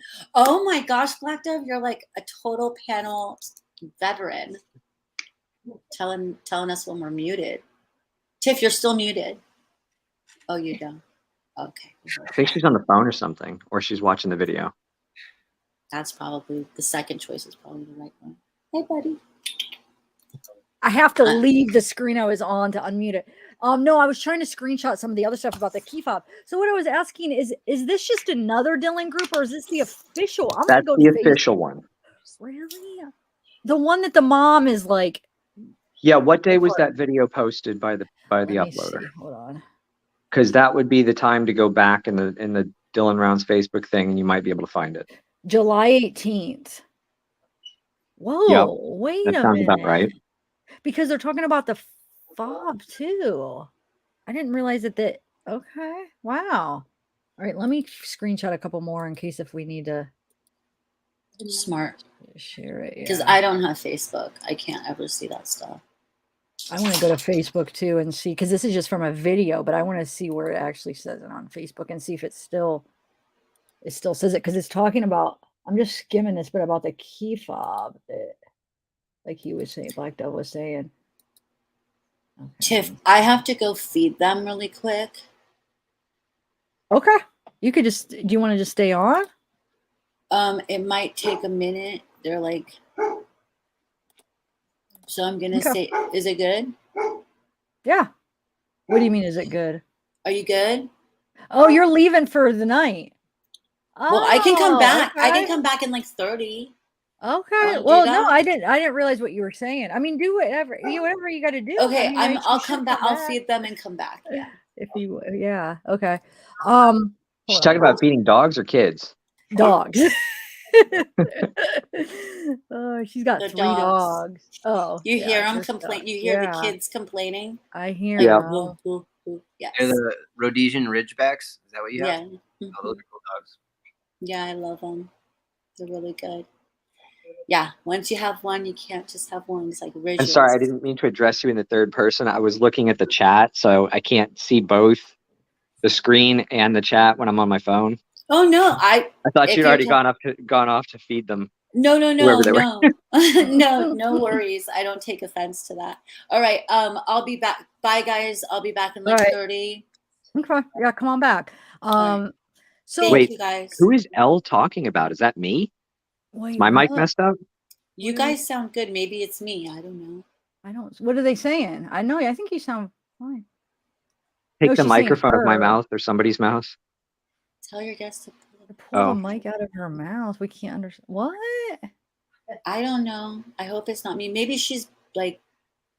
No, I think we understand you fine. Maybe they're even talking about me. I don't know. No, because they. Okay, I'm gonna go. Oh, I see. Bye. Come back. I think she sounds really clear. That's why I'm a little bit confused by that comment. Oh, bye, Bella. I keep saying bye. I want to find this on the official page. So is it on the timeline, do you think? No, it's not on the timeline. It was released as a standalone update, and I don't even know if they updated that to the official timeline. Oh, so you're saying check for that date. I see now. Okay. Yeah. Why did they just add? Oh no, that's July 7th. Oh wow. I don't know what makes sense about this case at all. Nothing. No, nothing. I know. The more we're learning, I feel like the more confused I'm getting in a way. You know, Um, and I'm starting to wonder if that's by design or what, because it's like, how many human errors can you make? Height, dates, the state. the state when they did North Dakota on James. Oh, great! I'm about to go out again, guys. I'm freezing Oh no. up. It's doing the How do you know same. what's going to happen? Is your computer loaded with malware? What do you mean? I don't know. What does that mean? Wait, loaded with Full of malware? full of viruses?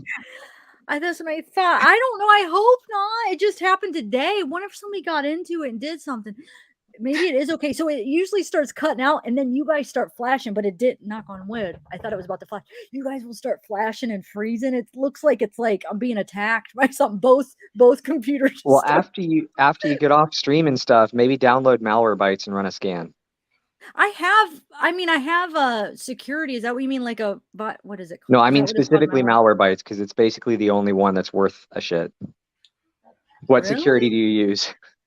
It is. If you tell me Norton or McAfee, I'm going to be very No, disappointed. it's not. It's not either of them. It's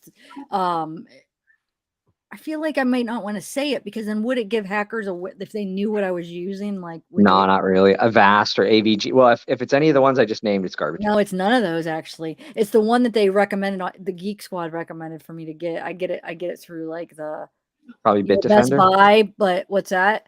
No, Bitdefender. I didn't hear what you said. What? Bitdefender. No, but I'm afraid when I say it, you're gonna be like, that sucks. WebRoot. WebRoot. Yeah, that's what they said. They said that's better Yeah, than just get malware bytes. If you're going to buy something and pay for it, just get malware bytes. Yeah. And no, I don't work for them. It's just the only thing that actually is worth a damn when it comes to computer security. Malware bytes. Okay. They've been around. Expensive, you think? Or No, I bought a lifetime license like 10 years ago, so I don't have to pay for it yearly, but they sell subscriptions and they're pretty cheap. Okay. All right. Malware bytes. It actually works. So you think I might have a virus? I or don't something? know. It could be your internet's just having an attack like mine does all the time. Oh, yours does do that all the time? My internet's garbage. I have 8 megabit DSL on a supercomputer on my desk. I don't even know what that means. Like those 8 numbers. megabit DSL is like a step up from dial-up. It's crap. Oh, wait, why? Because the area I'm in, like we don't have fiber okay. optic here, and we don't want to deal with cable companies because they're garbage too. Wow. Plus, my okay. internet works even if the power's out completely. Whoa, are you serious? That's good. Yeah, because it comes in through the phone line, and I got a generator. But you always come in really clear and stuff. So it's huh? Oh, I You just never know how had to any issues? make it work, I guess. Are you like an IT guy, like computer guy? Oh yeah, you did say you Yeah. are, huh? Okay. So what the Spectrum, I called him because it happened once and then I called and then it got better. So then I hung up and then it happened again and I called and they said unplug and plug it back in. So that's what I did. So we'll see. Yeah, that usually fixes the modem if it's just having errors like crop up. Okay. Yeah, I think we might be all right. It looked like it was starting to, but now it's good. Okay. So what was I doing, guys? Shoot, I was You were looking looking for the Facebook post where they actually updated it and clarified all the supposed misinformation. That's right. Okay. Let's see. But they didn't bother to update the official timeline. So the timeline still says 341, even though they changed it. Yeah, they need to do that then, huh? Because it is important, especially now, with that witness. Let's see. You said I said July 18th, right? Okay.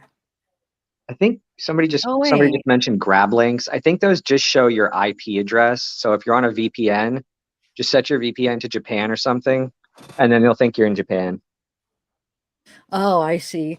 But I don't wait, think grab links are particularly sophisticated.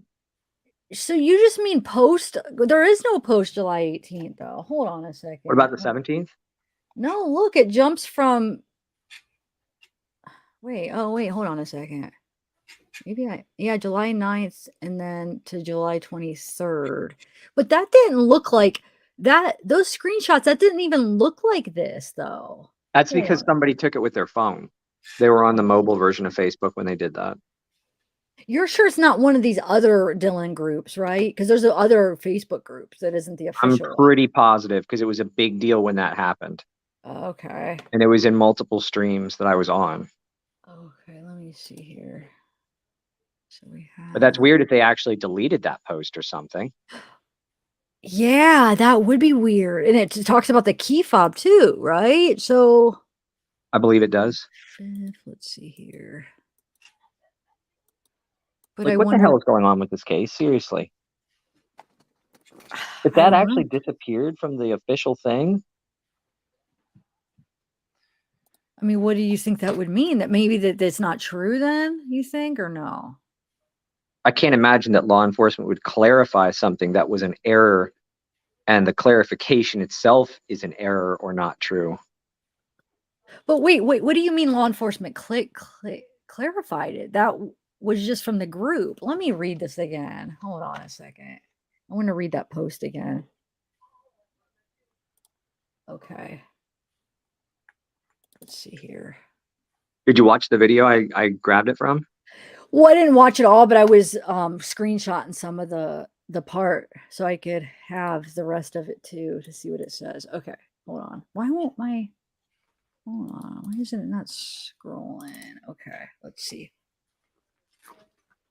So because it says, wait, hold on, it was great. Because who is writing this though? Who is the author? Just the person of the group, right? Her name is, she goes by Jazz, I think. Oh, Jazz, yeah, because she's like the administrator of it. If Yeah, that's she's the okay. media director or whatever it is. So this is about, I want to read the key fob part. It says, I am only able to confirm information that has been released from law enforcement, and they have not announced the key fob and pistol have been located. Oh, okay.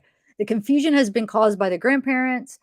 Did bring a spare key fob and Dylan's shotgun, thought to be missing, was located at the grandparents' home a few days later. Oh, they're saying it still wasn't. Okay. I was grateful to see a number of other rumors and your internet's, or maybe that's mine. Shit. Is it what? Can you hear me? Yeah, that might have been mine. Yeah. See if it's not true. As long as it's done respectfully, I will answer questions 1,000 times if it helps the facts. I am confused here on why it's not there. Like, why would they erase it? Received a call. That's okay. No Yeah. clue. Let me see if there's just another spot that I'm not seeing where they give updates or something. Let me see. Is anybody in chat? Let me see what is chat saying. Hey, chat, maybe you could help me out. Let's see. Everyone with a Facebook, quick to the official one. Yeah, there you go. Scour it. Thank you, Ashley, but I prefer say yes as it. Wait, what does it say? As respect to her show. Oh, wait, what, Just Mike? Yeah, yes to what? What's the question? Hey, Brian. Okay, I think I'm way behind on chat. No, I'm not. Okay.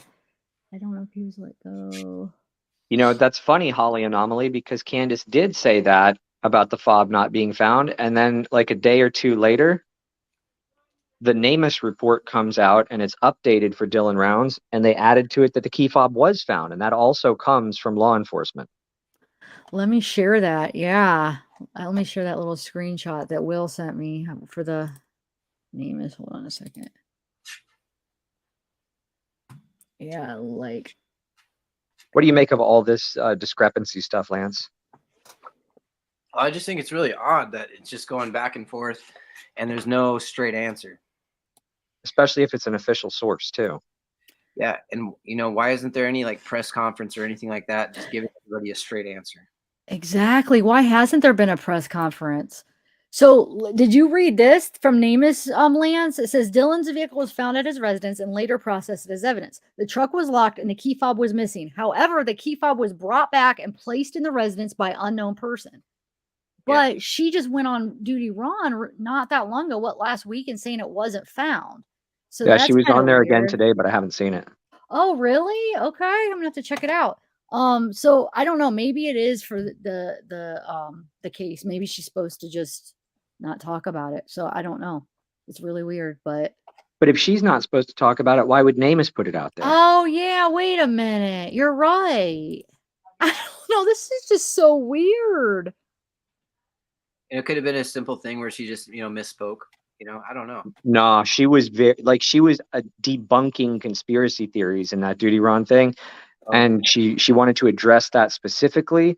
She said the thing about the gun, it was not found in the trailer like a lot of people had been saying, which came from a local, multiple locals actually. And she wanted to address the key fob not being found, which also came from locals. And then it was, out there that, oh yeah, somebody found it. And they said they found it on the table in a pair of pants or something like that, or on a couch in a pair of pants. And then she goes and says, no, it wasn't found at all. They brought another one from Idaho, which is fine. That makes sense.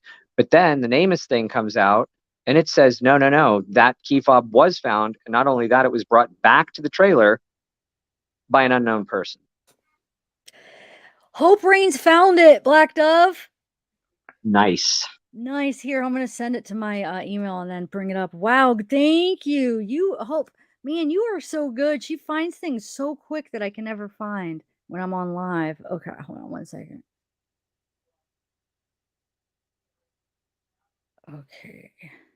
But what were you saying, Black Dove, now? I'm sorry, I didn't mean to interrupt you. I was just reading the chat. Apparently, she said the thing about the Donna Porter. Did she say that about the key fob? Wait, let me see. Well, let me find what you're talking about. You said Donna said something. Donna Porter Cannon said that they didn't find it tonight. Oh, she's still saying they didn't. Okay. Huh. Well, I guess Namus is mistaken then. Yeah, maybe it is. Maybe Namus is. I have no idea, like, what the chance of them having wrong Isn't Namus getting their stuff directly from like Box Elder or Elko? I don't know. Okay, so here it is right here. For some reason, when I send myself something from my phone on Facebook, it always comes up like this. Hold on. It's just in a weird format. But so yeah, here it is. It says it's the same thing basically. Saturday, May 28th, Elko County released the last phone data that came from Dylan's phone at or near his farm. The family has received information from law enforcement. The activity was actually 2:41 Mountain Standard Time, and it was a ping from his apps. So it's basically the same thing I just read. Yep.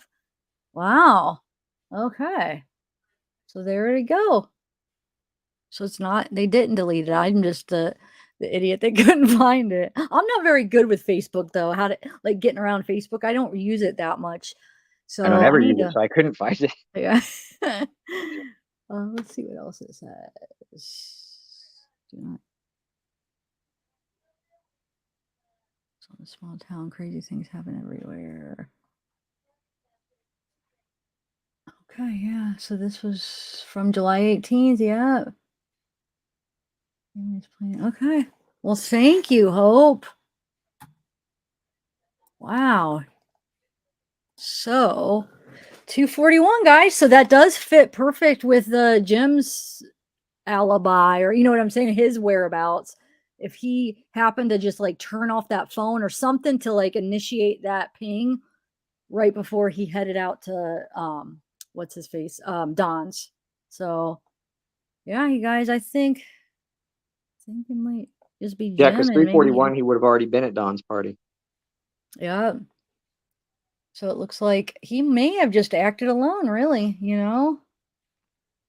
And then he could have just like moved the bodies sometime after he got back. Or do you think he did it all before he went to Don's, if he did indeed do Don, what? Yeah, sorry. Don would be the best person to talk to about that. His, how he acted, how Jim was acting. Yeah. Right? Yes, he would. Man, I would love to ask him some questions. I don't think he's going to talk to anybody, though. No, I don't either. And that's probably smart. Like, at least as long as he's talking to law enforcement. So is that true, Lance? Did you hear anything about Don taking a polygraph? I haven't heard anything about that, no. Kurt said he did. And that Kurt talked to Don like after he took a polygraph. Remember, Kurt said he was kind of acting funny, like he didn't drink, and normally he would have a drink He didn't drink anything because normally Kurt would just give him drinks, but something was bothering him. But yeah, he said he took one. I don't know. So it makes you wonder why and what was said. Yeah. So, what do you think about that, Black Dove, about him taking one? I mean, you remember Kurt saying that, right? Yeah, I heard about Don taking a polygraph a while ago. I don't know why his behavior would be abnormal, or if that was before or after. Did Kurt say if that was after he took You it? know what? I don't know. That's a good, maybe he didn't mean it was right after. I don't know why in my head I was thinking it was after, but yeah, you're right. I don't think he specified when he was acting weird, but he was acting weird at a time, he said, where he didn't even want to drink a beer. So, but he might just be because, he's sad about his friend and stuff. I mean, because I don't know if I think he's even involved. I think there's a possibility, especially now after talking to Ty, that maybe Jim just did this by himself. I don't know. But then you go back to those 3 cars leaving Dylan's farm at that time. So if that's true, that's kind of weird too. Well, you know what's interesting is that on that, am I allowed to say other channels' names? Yeah. So that profiling evil guy drove out there, and he drove to the sun tunnels. And he mentioned that there were some people at the sun tunnels that were watching him. So being that he's like I don't know, spec ops or something, he was some SWAT guy or something like that. He just drove over there and said, "Hey, what's up?" to these people that were eyeballing him. And he said they weren't very friendly. They didn't give a lot of information. And I'm wondering if those are the same people that are by the sun tunnels who saw these 3 supposed vehicles driving by at the time that Dylan went missing. When was he out there? He was out there His name is Mike King from Profiling Evil. Yeah, he was out He there was out when? there much later. I don't know the date, but it was like within the last few weeks that he went out there. So it he was went not out there for this case, just looking into this case then, huh? he went out there to like basically just take video of the terrain and the area and show people what it was really like. He didn't do like any kind of in-depth investigation to my knowledge, but he did have that run-in with those people. And if they live by the sun tunnels, I would imagine that that's the same people that Taylina was quoting seeing these vehicles. Yeah. And they said to this Mike guy, they said, "We're pretty sure somebody murdered him out there." And that was all they offered. No other explanation. Oh, wow. So those are the people. And he also said that they had not been interviewed by law enforcement. These are the people that Taylina said the law enforcement was supposed to have gone and talked to, but they hadn't as of her last interview, which was like 3 days ago or something like that, 4 days ago. She said they still hadn't done that. That makes no sense then. Do you think they could be lying then? Because I mean, why wouldn't you? That's huge. Like, why wouldn't you tell? I mean, that's a huge piece of evidence, possibly. I don't understand why they wouldn't go. So you're saying that people they weren't just out at the sun tunnels, like visiting the sun tunnels or whatever people do there. No, I believe that there's people that homestead by that area. Lance, do you know about them? Yeah, there's people out there that live out there. And they would be within visual distance of the south gate of the grain shed property? Let's see. There's Don's property. It's not that far. Okay, so wait, I'm very confused about where Don lives. Is he north, south, east, west of the grain shed? It would be, I think, west. I think it'd be west of the grain shed. I could be a little off. It might be a little like northwest or, but directionally, I'm pretty sure it's west. But, don't wait a minute. I thought Don lived to the east of the grain shed, northwest of the grain shed. Okay, let me. I'm gonna have to. Yeah, I'm gonna have to look at a map because I'm. Jeez. So that's why Ty said what he said. I'm pretty sure Don lives west of the grain shed. Pretty sure, but maybe I was on to more than I knew. I thought Don lived to the east. Yeah, because east of the grain shed, it's just there's nothing out there. I'm pretty sure it's west. So he lives closer to Montello than the shed. Yeah. like basically on the other side of that road. There's that Lucin Road that goes down there that hits Tacoma Road. He lives like on the other side of there. There's like some trailers over there. At least I'm pretty sure that's where Don is.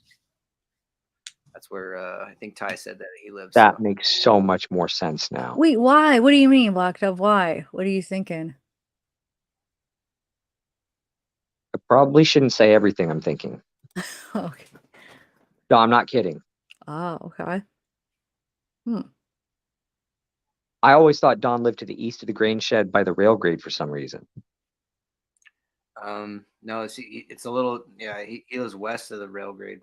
Yeah, almost 100% sure because there's nobody living like really around the rail grade, and I don't think he's living off the rail grade. I'm almost 100% sure I know where he is, where Don is, and it's west.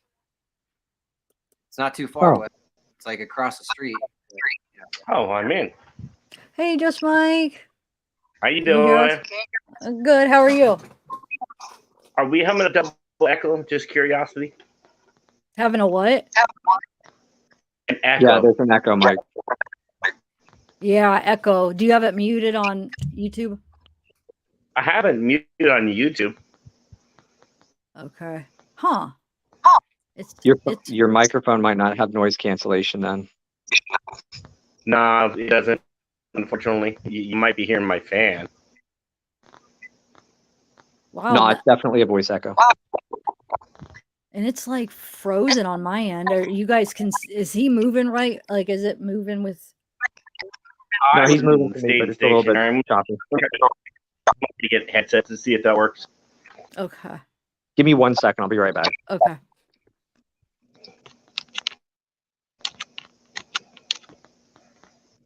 Here, I'll give him a minute to. Okay, so I wonder what Black Dove's talking about now. Like it all makes sense, or it all, So he lives west. There are people that live near the sun tunnels that is probably most likely maybe the witnesses then, So you didn't hear anything about that, huh? No, I didn't hear anything about the witnesses or anything like that. So, yeah, that's new to me. It's crazy. Oh, zavgirl. Oh, hey, Ty, you're back. How'd it go? It went really well. Salty apologized. I apologized to him. He apologized to Lance and these guys. And you guys, we just want to keep it a good, clean team effort. No more fight. Awesome. Each other. Let's just do what's right. Yeah. So he's going to come help you guys search then, huh, this weekend? He said Sunday. Okay. Yeah. Do you guys people have do you have jobs. Yeah. Do you have a plan of where you're going, did you say, Sunday? Right back out on the rail grades, Avgirl. We believe. Okay. We believe that there's a good chance that he could probably be out there if he's not on those farms themselves. So do you guys bring like shovels and stuff? I mean, do you do any digging or is it just kind of? We did at first, like when we started down that one road where we found, it's called Element 11. It's like the Utah Burning Man. And we actually thought it was, a militia training spot, but it's actually like a place where the hippies have Burning Man party.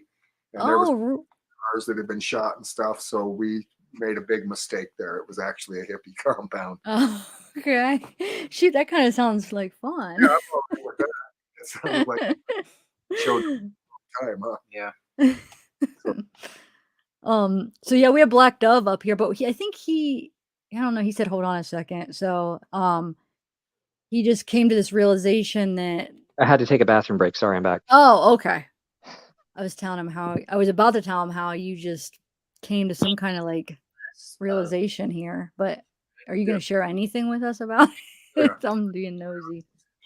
Yeah, so Black Dove thought Don lived east, and Ty will confirm. So yeah, Black Dove, Don lives west of the pond, probably about 2 to 3 miles, and you can see the Lucin Road from his little camp trailer that he has, and it's right next to a power pole on the south side of the Lucin Road, and probably about 300 yards off the road. So if someone went that way, he would have been able to see them real easily if he was looking or paying attention.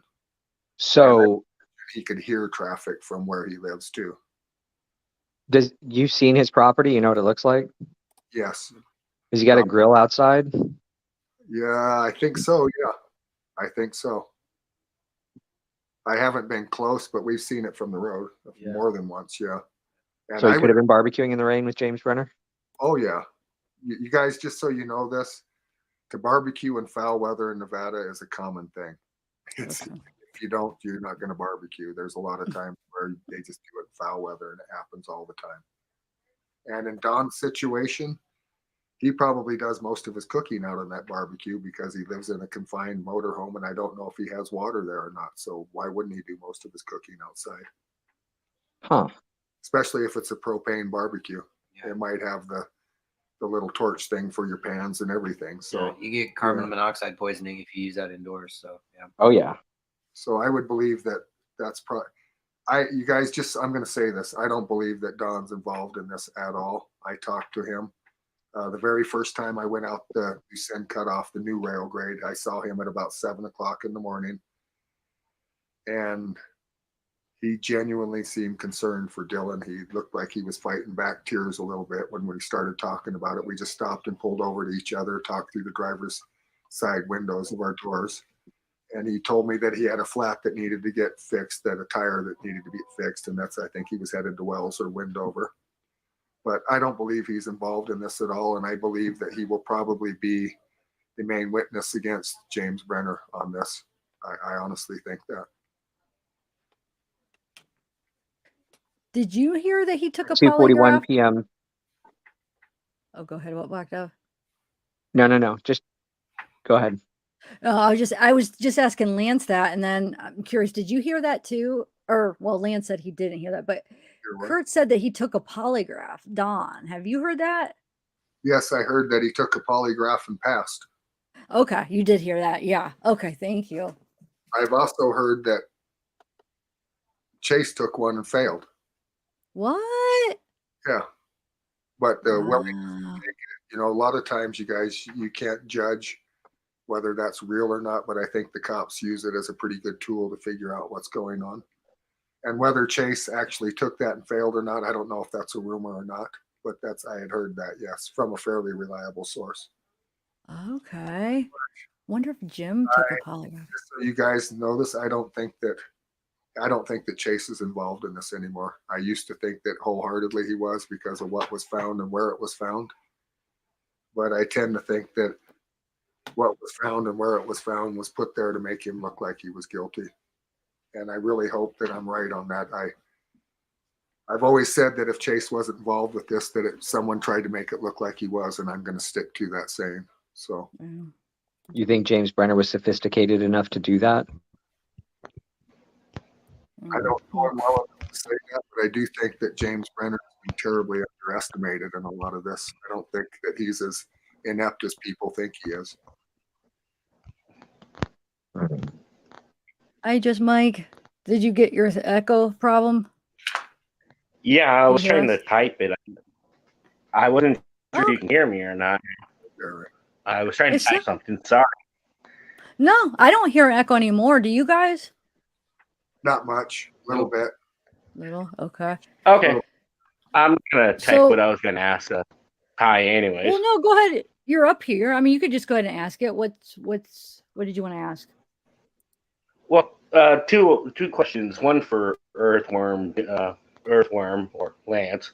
When did you decide to go over and search the Devil's Playground? That was one area I was definitely looking at. So we decided to do that because Ruby, just a Texas medium, made a video saying, some spots that she wanted checked out, and somebody had sent us coordinates of some mines that were up there. So that's why we went up there and looked at those spots. And those were where those videos came from. Yeah, Devil's Playground, you guys, isn't that far from Lucen. It's really not, as far as minutes and time wise. It's not that far, and there's good hard surfaces all the way. The roads are really hard in there, even in the rain. You can drive them, no problem. The area that I looked at that was near Dylan's house, I was looking at Cross Creek. Can you hear me? It's So breaking up. it's breaking up for you too. I didn't know because my Yep. internet keeps going out, so I didn't. Okay, it must be him then on this one. Mike. Oh, can you hear us, Yeah, I Mike? can hear you. Can you hear me? Yeah. Well, you were breaking up on Yes, I that can hear last you. one. Okay. Try it again. Okay. The other question is, did you or Ty search over at the Grouse Creek Road, which intersects the Como Road near the Lucille Hill? No, we haven't been anywhere down the Grouse Creek Road yet. That's you guys. Just so everyone knows this, it's directly across Highway 30 from the Lucin Road. So if you go due west from Lucin and head towards Highway 30, which is the Utah Highway 233 on Nevada side, you go straight across the highway and you're headed to Grouse Creek. And if you make a right on some of those trails that go off that road, it goes up into Devil Playground. I know the area pretty well. I've run a lot of cows and Are you that area. Are you guys planning to search that area? That was my other high interest. I think that it would be an area of search after we look at the areas that we wanted to look at east and south of there. But one of the reasons I don't think James would have done that is he would have had to drive right by Don's trailer. Don would have seen him. So if he went by that way, let's say in his vehicle, and Don, I'm sure, would know what his vehicle looks like, he would have seen James Brenner go right by him, because from where Don lives, you can see that Lucin Road. And I would imagine you could hear somebody coming too, because it's a gravel road, yeah. And he's only about 3. But then again, Don could be involved. I don't believe that for a second, you guys. I think that Don will end up being the main witness against James. I don't believe Don's I understand. Personally, I don't. That's just my personal opinion. And I've asked everybody on other panels. No one talks about DNA in this case at all. Like any DNA found, even to say with Dylan. This is why I was hoping you guys could pull it up. I can't really see it. Is there any DNA that was submitted in the NamUs report? They're not going to talk about DNA evidence at all. Not even in the NamUs report? That should be in No, there. that stuff's going to be sealed up with the feds, locked up tight. They're not going to release any of that stuff because that's for a prosecution. They're not going to risk putting that stuff out there and having it contaminate the case. Yeah, you guys, and we're really careful when we find something that we call a point of interest or something that looks fishy to us. We're careful not to walk on it. We're careful to document us finding it on the GoPro. And we're very careful not to walk or dig in it. And there was been only one exception to that, is when we were going down the road that went to Element 11. We found very loose piles of dirt right next to the road, like a bucket loader just dropped them there. And we did dig in those just to search. We dig in about a foot and smell. But if we smelled something in there, hell no, we're going to continue digging. We would stop right there and call the police. Since you guys are not official searchers, and I've done it once before in a different case, and this really concerned me. How do you guys make sure you do not contaminate the scene in case you possibly do come across remains? Period. Well, you never want to touch. I mean, really want to touch anything that you think could be, part of it. So that's one thing. If you see a track, you want to circle it, just in the dirt, side of it, not on it. Yeah. And then draw a direction of the arrow that the track's going in. I mean, I just from going out searching with the search and rescue people and the cadaver dogs and stuff, she had some good pointers, to remember when you're out there and stuff. Just to, I mean, anywhere you're walking could be, part of a scene. So it's just, to be mindful of where, looking for anything that's normal or anything like that. And when you see something like that, you document it, put a pin in it in your GPS or, your phone or whatever, record it, and, you forward it to law enforcement. They can come back and search and do whatever. But yeah, I mean, anything like if there's like a, something that needs to be looked underneath it, I'll nudge it over with my foot, so I'm not putting my fingerprints on it. But, I mean, as far as, But there's a slight problem. There is a slight problem when you do that. You move something with your foot, you're now leaving that DNA right there.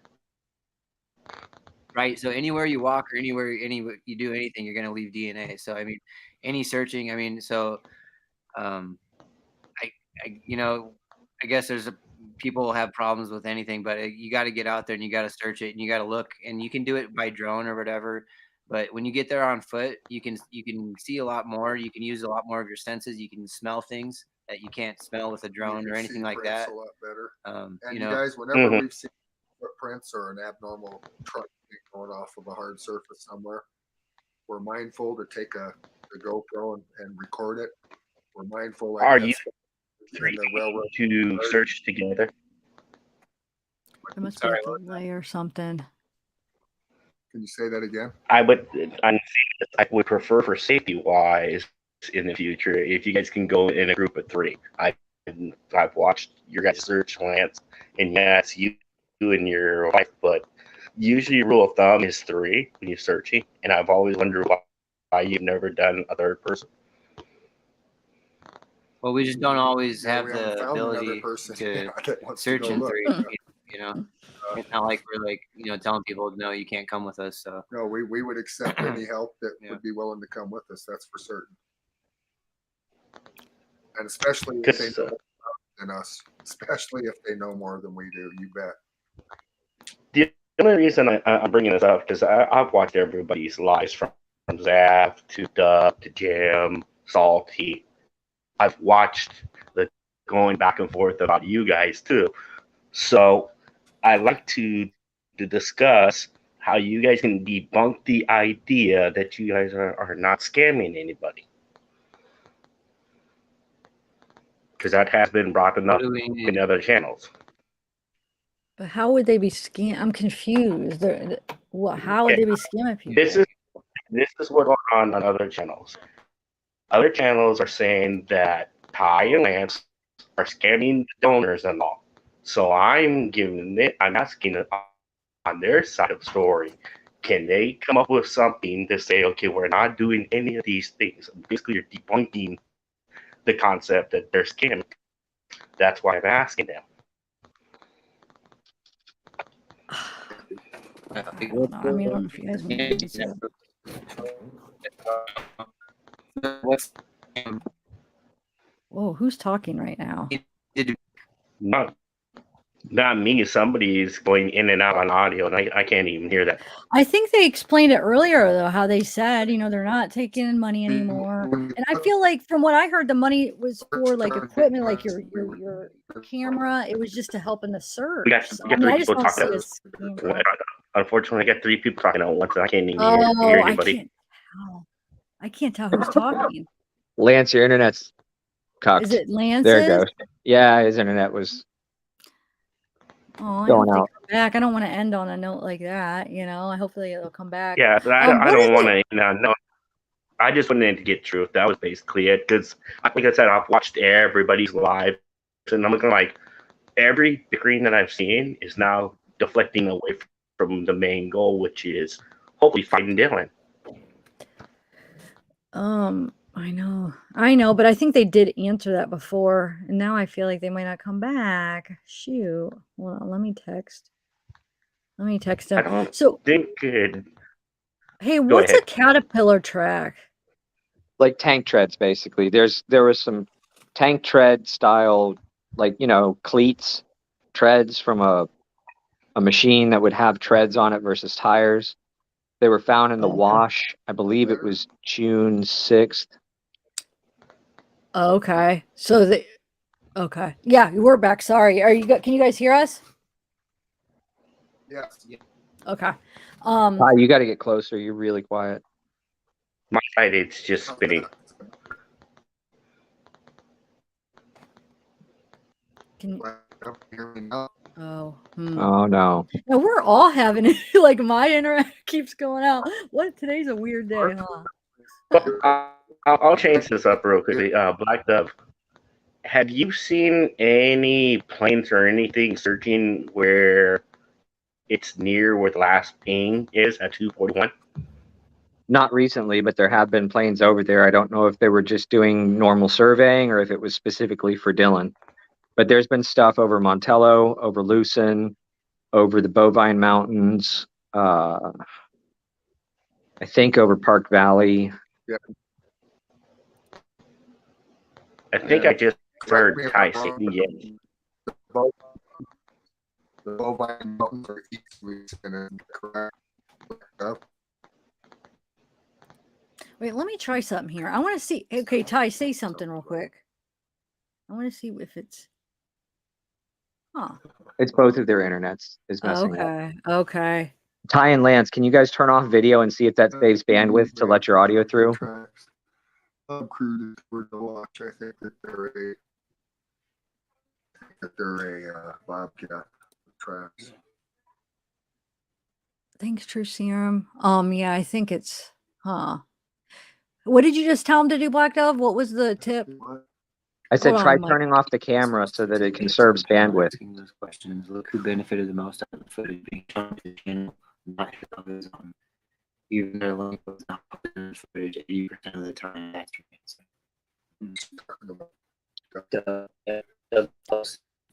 Not put in the Thanks, True Serum. So, hey, if you guys are talking, I'm sorry if I'm interrupting. Can you turn off your Oh, if you're listening, Black Dove said turn off your camera and just maybe do audio because it'll take less. You said bandwidth. Is that what? Yep. Yeah, that's a good idea. I've seen another channel recommend that before, and it helped. I forget what channel I was watching like a year ago, and they said turn off the camera and it should work. So yeah, yeah, because I have 7-starred. Oh, Mike just left too, huh? Okay, so it's just me and you, Black Dove, but I'm sure they'll try to come back. Yeah, if not, he usually has pretty good cell coverage, so he could like call and put it on speaker. Okay, let's see. Okay, are you there? Better. Black Dove was recommending just try to do audio only, maybe instead of the video, just for a minute and see if that works. Just like stop cam. There should be an option where it says stop cam.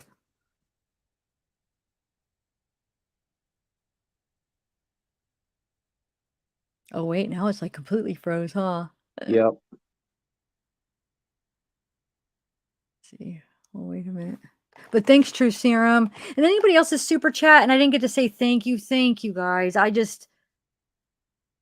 wanted to really like pay attention to what they were saying, and so I missed a lot of super chats. And then like I don't like interrupting too to sometimes. So, but thank you guys, everybody that's super chatted. I'm trying to get them all, but I feel like I have missed some. I missed some early on. Yeah, I guess I could try. So you're saying, but no, I can't do a Black Dove because I don't have. Oh wait, hold on. How did that work? Wait, if I call him, because I don't have audio on my. Oh, here we go. He's got it without the screen. Okay, can you hear? We can hear you. Nice. You sound a lot better. Yeah, much better.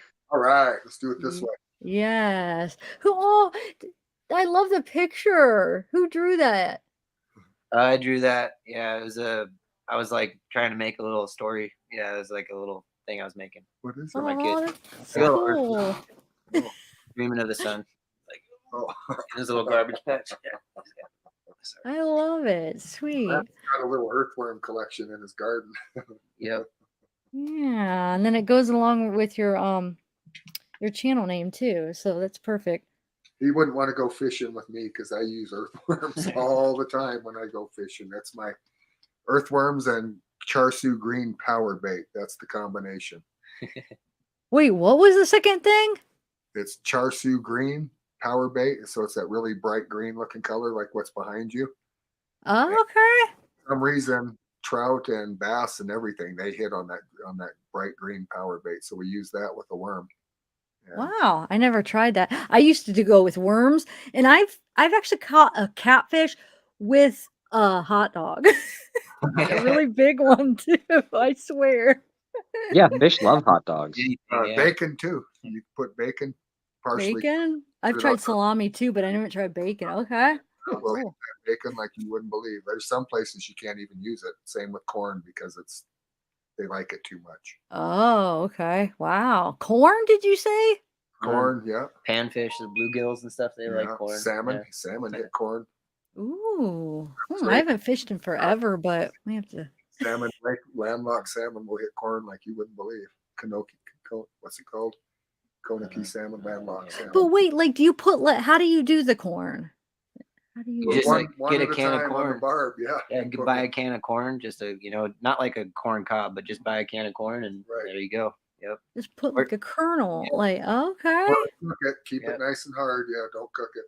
Like the tiny marshmallows too. Those work good too. Yeah, for trout. When I was a little kid, we used to drill holes in the ice at the lake that was out near our house in Alaska, and you could look through the hole and see the fish down there. So to bait them in, we would drop some corn down in there, and you drop a treble hook under the corn. And when they started feeding the corn, you just pull up on the treble hook really quick and snag them in the gills, usually, or somewhere in the head.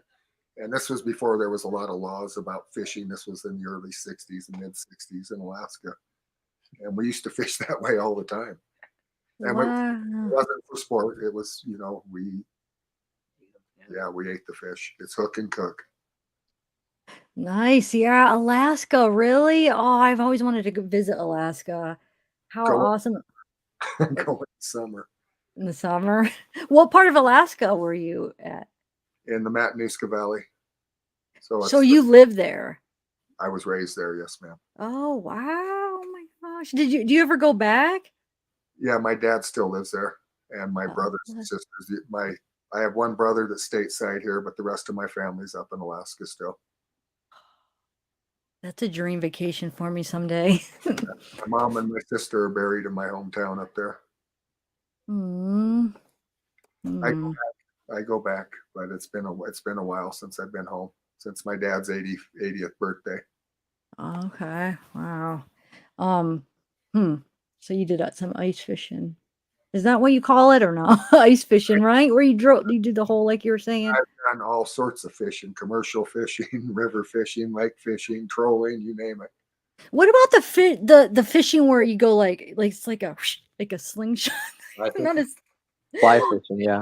Fly fishing, yes. Okay. I've never done that. But the one guy I dated a while ago, he always wanted to take me fly fishing, but we never got to. So you guys, that reservoir at Crittenden, most of the guys that fish that, they fly fish it with artificial bait, and they get what's called a float tube. And so they're actually in the water with the fish and leaning back, and they do that same motion, your fly fishing motion, from a float tube. And the fish are huge in Crittenden. A lot of people don't know that, but we have what are they called? Camas loop. Yeah, Camas loop Canadian trout in there that are probably 25, 30 inches long easily. There's huge fish in that reservoir. A gentleman named, what is his name? There's a gentleman that lives in Montello. I guess I won't name him because I don't want to put him out on the computer, but he took over management of that lake. The Gamble Ranch took it back from the state of Nevada. The state of Nevada was managing it, and the Gamble Ranch felt that they could do a better job, so they did it. And I'll just say they hired this guy named Alan.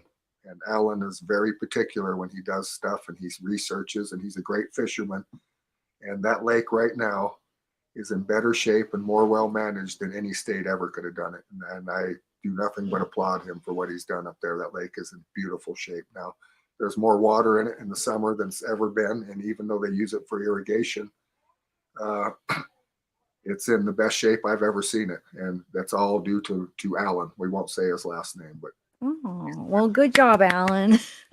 He's very well educated about what he's done, and it's just a big turnaround. It's a big difference to what it used to be. And I do nothing but applaud him, even though it's a private lake now. It's the lake is for better now than what it ever was. Oh, Alan, nice. Oh, Cars, I was just about to add you. I just went to go click it and you disappeared. But yeah, Alan, that's awesome. Yeah, come back, Cars, if you want to come up. I hope I'm saying your name right. Cars. It's Karrs. You guys, and we want to address something. Anybody that says this is a scam, I just put it bluntly, get your ass out here and help us look, and we'll see how big of a scam it is. That's all I'm going to say. Talk your whatever you want to talk from a distance. We're going to keep it positive, but if you want to badmouth us, come on out and help look. And we'll see how long you last. And that's anybody bad-mouthing us. Come on out and look. We'll see if you can hike 8 to 10 miles when it's 100 degrees and see what you feel like at the end of the day. So I've come out with a headache before at the end of the days, you guys, and Man. badmouth us all you want. It's not a scam. And come out and look yourself. Are we looking in vain? Maybe. But that doesn't mean we're going to quit looking. We're not going to quit looking until Mr. Rounds tells us to. And there's other missing people out there too, so we're not going to quit looking no matter what. Yeah.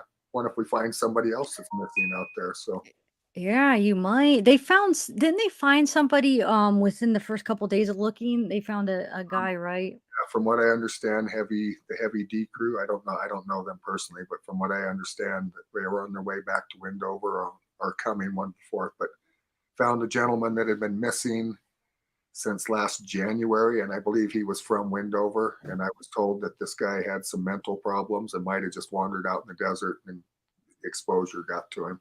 I don't believe there was any foul play in that one at all. And I believe they found a lady too, some woman they found too, from what I understand. Oh, really? And what about Aiden Clune is still missing too?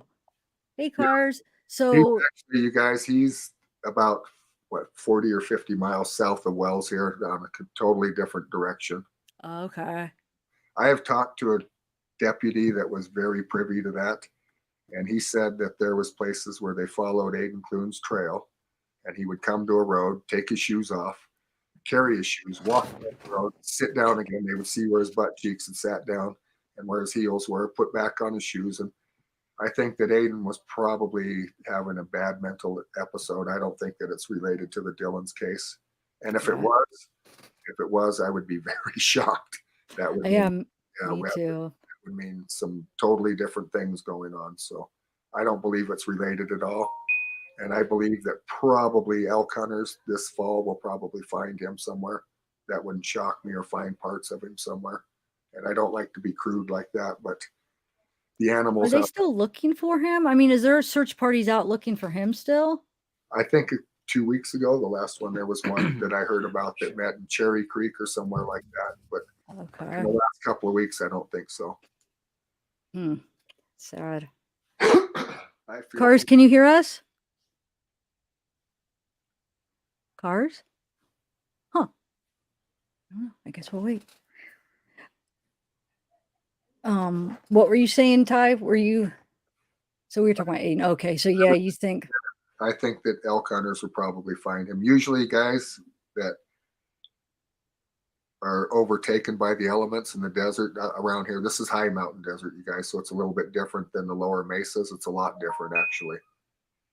And usually people that are getting exposed to the elements like that, and this time, you guys, when he went missing, you have to understand it was a totally different ball game. It was cold out in those times, and you could very easily die of exposure at night. So I tend to think that he'll be probably found under a rock cropping. Like, we have a lot of natural overhangs and stuff in this area because it's range and basin, and there used to be a big, huge lake here.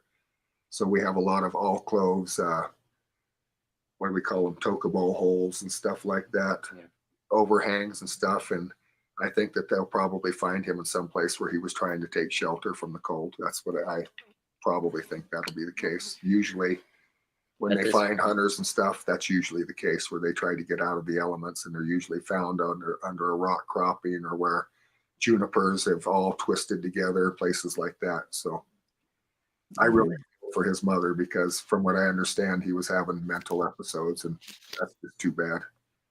You guys, if you're not prepared, this area can kill you. I mean, there's no ifs, ands, or buts. You could break down 40 miles out in the desert and very well die trying to walk out.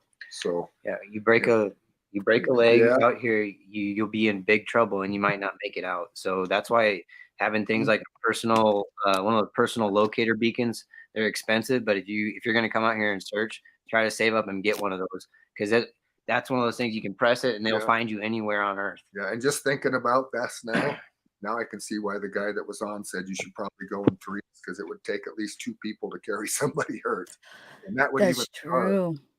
So now I kind of get his point. I didn't think about it before, but now that we mentioned a broken leg, yeah, I can see what he's saying. Go in threes or more. Or Yeah, more. Definitely.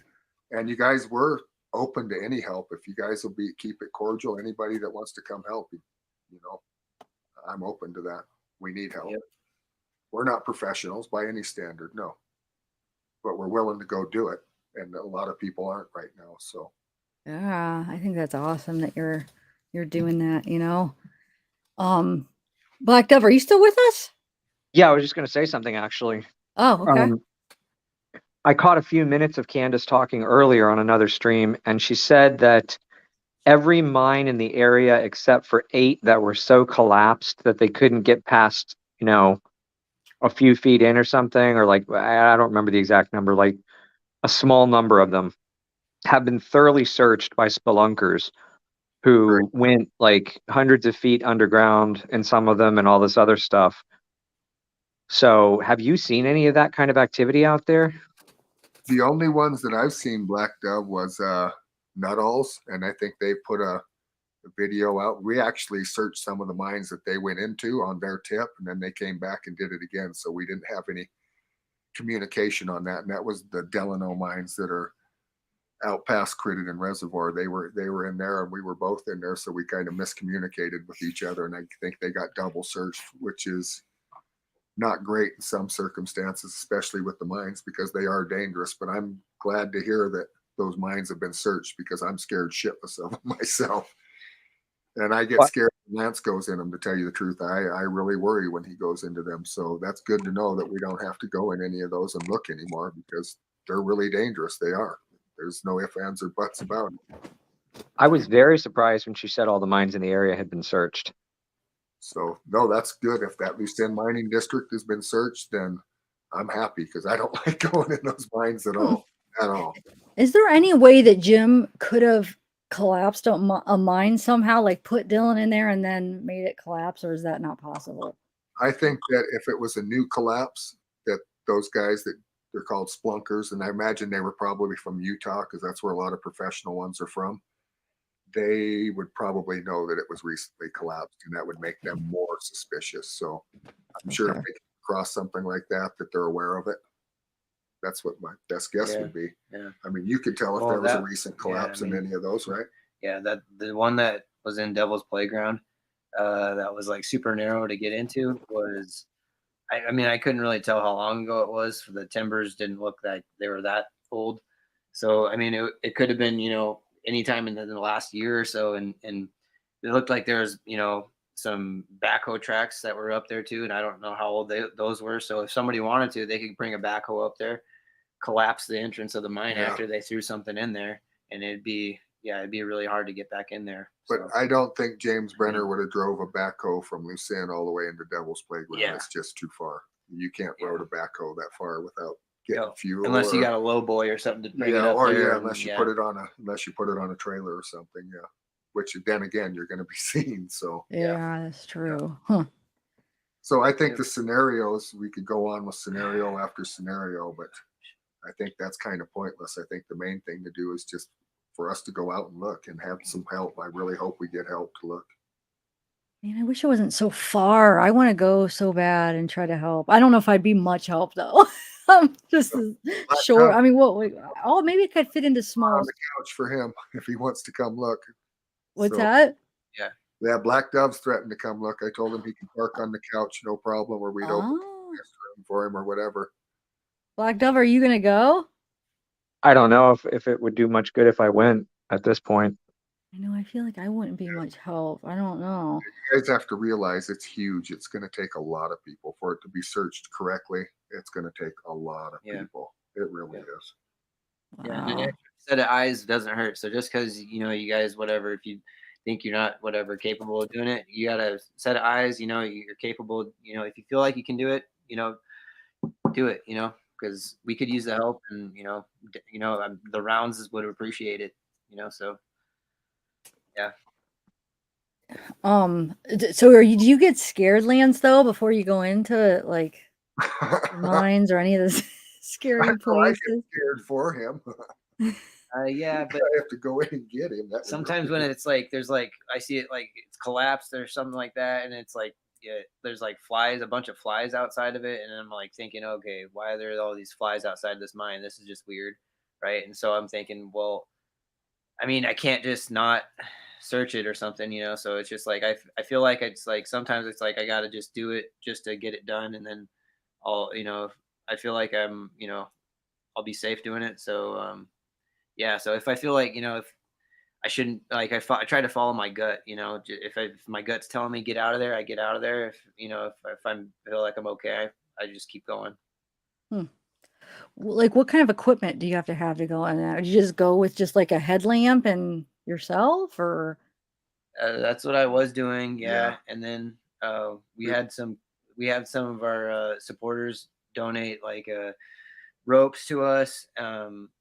Arizona Traveler got us a harness, and then we have you know, somebody else got us like a gas meter so we can detect like 4 different types of gas when we go in And now. we realize a hard hat's probably needed too. Yes, hard hat. You should. Yeah. Yeah, Don't they Um, make special caving helmets? I think they have those, yeah. But you guys, since Candace has said that those mines have been checked thoroughly, oh yeah, you might not even. so unless it's one they don't know about. And you guys, there are unmarked mines out there. There really are. It amazes me the different holes that we find all the time out there. So they're yeah, they're everywhere. You know, that would be awesome if Kurt decides to maybe work with you guys, because he can maybe possibly help because he's friends with Jim, right? So he could kind of, okay, where would Jim possibly go? You know, like what would he possibly do since I he honestly knows him? too, Zavgirl, I think that Kurt could solve this place. And I'll tell you, one of the ways I think he could do it is just to go see Jim. And I wouldn't be saying it. I'm not saying that to be spiteful or mean or anything like that to Kurt. I'm saying that because we beat our ass out there in that desert looking. And I realize that it could be very futile, but we're not going to stop doing it. We're still going to look. Even if it is futile, we're still going to look. Who would stop? Mhm. But I think that Kurt might be able to solve this really fast if the lead investigator would just let him talk to James Brenner, and if the defense attorney would let him do it. People got to learn, you know, what's the right thing to do. Is the defense attorney, and I'm saying this to him, is it the right thing to do to protect somebody that's committed a murder? No, the right thing to do is to talk him into doing the right thing. And if you can save his life and not give him the death penalty by telling the rounds where Dylan's at, then I think we could solve this a hell of a lot faster. And Kurt could be a very instrumental part of that. I'm not saying that to be mean to him or anything. I'm saying it because I honestly believe he could do it. And I think that might be the fastest way to find Dylan. Yeah, that's true. Is Jim allowed to have visitors right now? From what I understand, any prisoner should be able to have visitors. Okay. Unless they've done something wrong in the jail, you know. But I would think that the lead investigator could set it up. Yeah, they could probably set it up like an official thing. Yeah, you're right. Probably. Thank you, Pencil Artist, for the super chat. Cars here. Sorry, team. Me and technology. You guys are amazing. I would search. Keep up the good work. Ignore the haters. Thank you. Oh, sorry we couldn't get you up. So you just couldn't hear us when you were up, Cars? So yeah, tell him we said thank you too. Thanks, Pencil Artist. Yeah. And thanks, Cars. Yeah. Thank you from New Zealand. That's awesome. All over the Oh, is he world. from New Zealand? Yeah, Wait, New Zealand? that's what I said. NZ, right? Oh, wait, I don't. Oh, mate. that's Good horrible. observation. I didn't even notice that. You're right, Lance. Good. Wow. Okay, Ashley's here. Hey, Ashley. Hey. What's up? I just want to tell Ty and Lance that I think it's awesome what you guys are doing for the Rounds family and for Dylan, and you know, for anyone else you may stumble across or anything. And I used to live in Utah, so I can understand how some of the elements can be, and it's just not a fun place to be. So hopefully we can find Dylan. Well, I guess not we, because I'm not there currently. I'm in Ohio as well as Tiffany. But I hope we can find him before it gets cold. Like, I really do. I think that once it gets, like, the elements get bad out, I think we'll have a lot less likely of a chance of finding Dylan, honestly. What part of Utah did you live in? I lived in Hiram. Oh, we know where that's at. Yeah. Yeah, I lived there, that little city. It's like a bowl of mountains. Yeah. Yeah. It is all of us, because you guys, I mean, even though you're, where you're at, you guys getting the word out there and getting it out there to people to not let it go away. Yeah. That's helping. Yeah, get him. don't let it turn to a cold yeah. case. Tell your friends to tune in. Tell your friends about it. Oh yeah, I talk about Dylan rounds all the time. Yeah. But yeah, I think it's a really important case. Something's really going on here, and we need to get to the bottom of it. You guys, it really, he needs to be found. And I'm telling you, if he's not found, that area will never be the same. Nobody's going to trust anybody. It's got to be solved. People are going to point their fingers at one another. Everyone's packing guns. Oh yeah, everyone's gonna be probably looking over gonna their be shoulder. Yes, everybody's gonna be paranoid of and everybody. I would be. Wow. I know how it is in my city, like just with all the missing women in my city, like and everything. I know how it is just even going on a walk. Like I fear, like it's scary.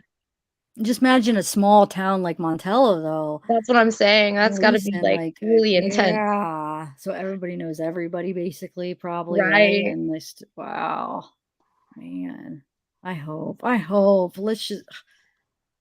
We're going on how many days now? Keep praying about it. I honestly, our prayer, and I'm going to pray, you guys, that Kurt will go talk to James, and I'm going to pray that James will tell Kurt what he did. I don't think, you guys, just so you know this, I don't think Kurt's involved in this murder at all. And I don't either. There's things that he has said that have made me wonder, but I think a lot of it's just the drinking, and he's pissed off. And I honestly think that he cares about Dylan. I do. I can see that. Yeah. Yeah, I can see that too. I agree. He wouldn't have been out looking. I've come across his motorcycle tracks and places, and I know it's his.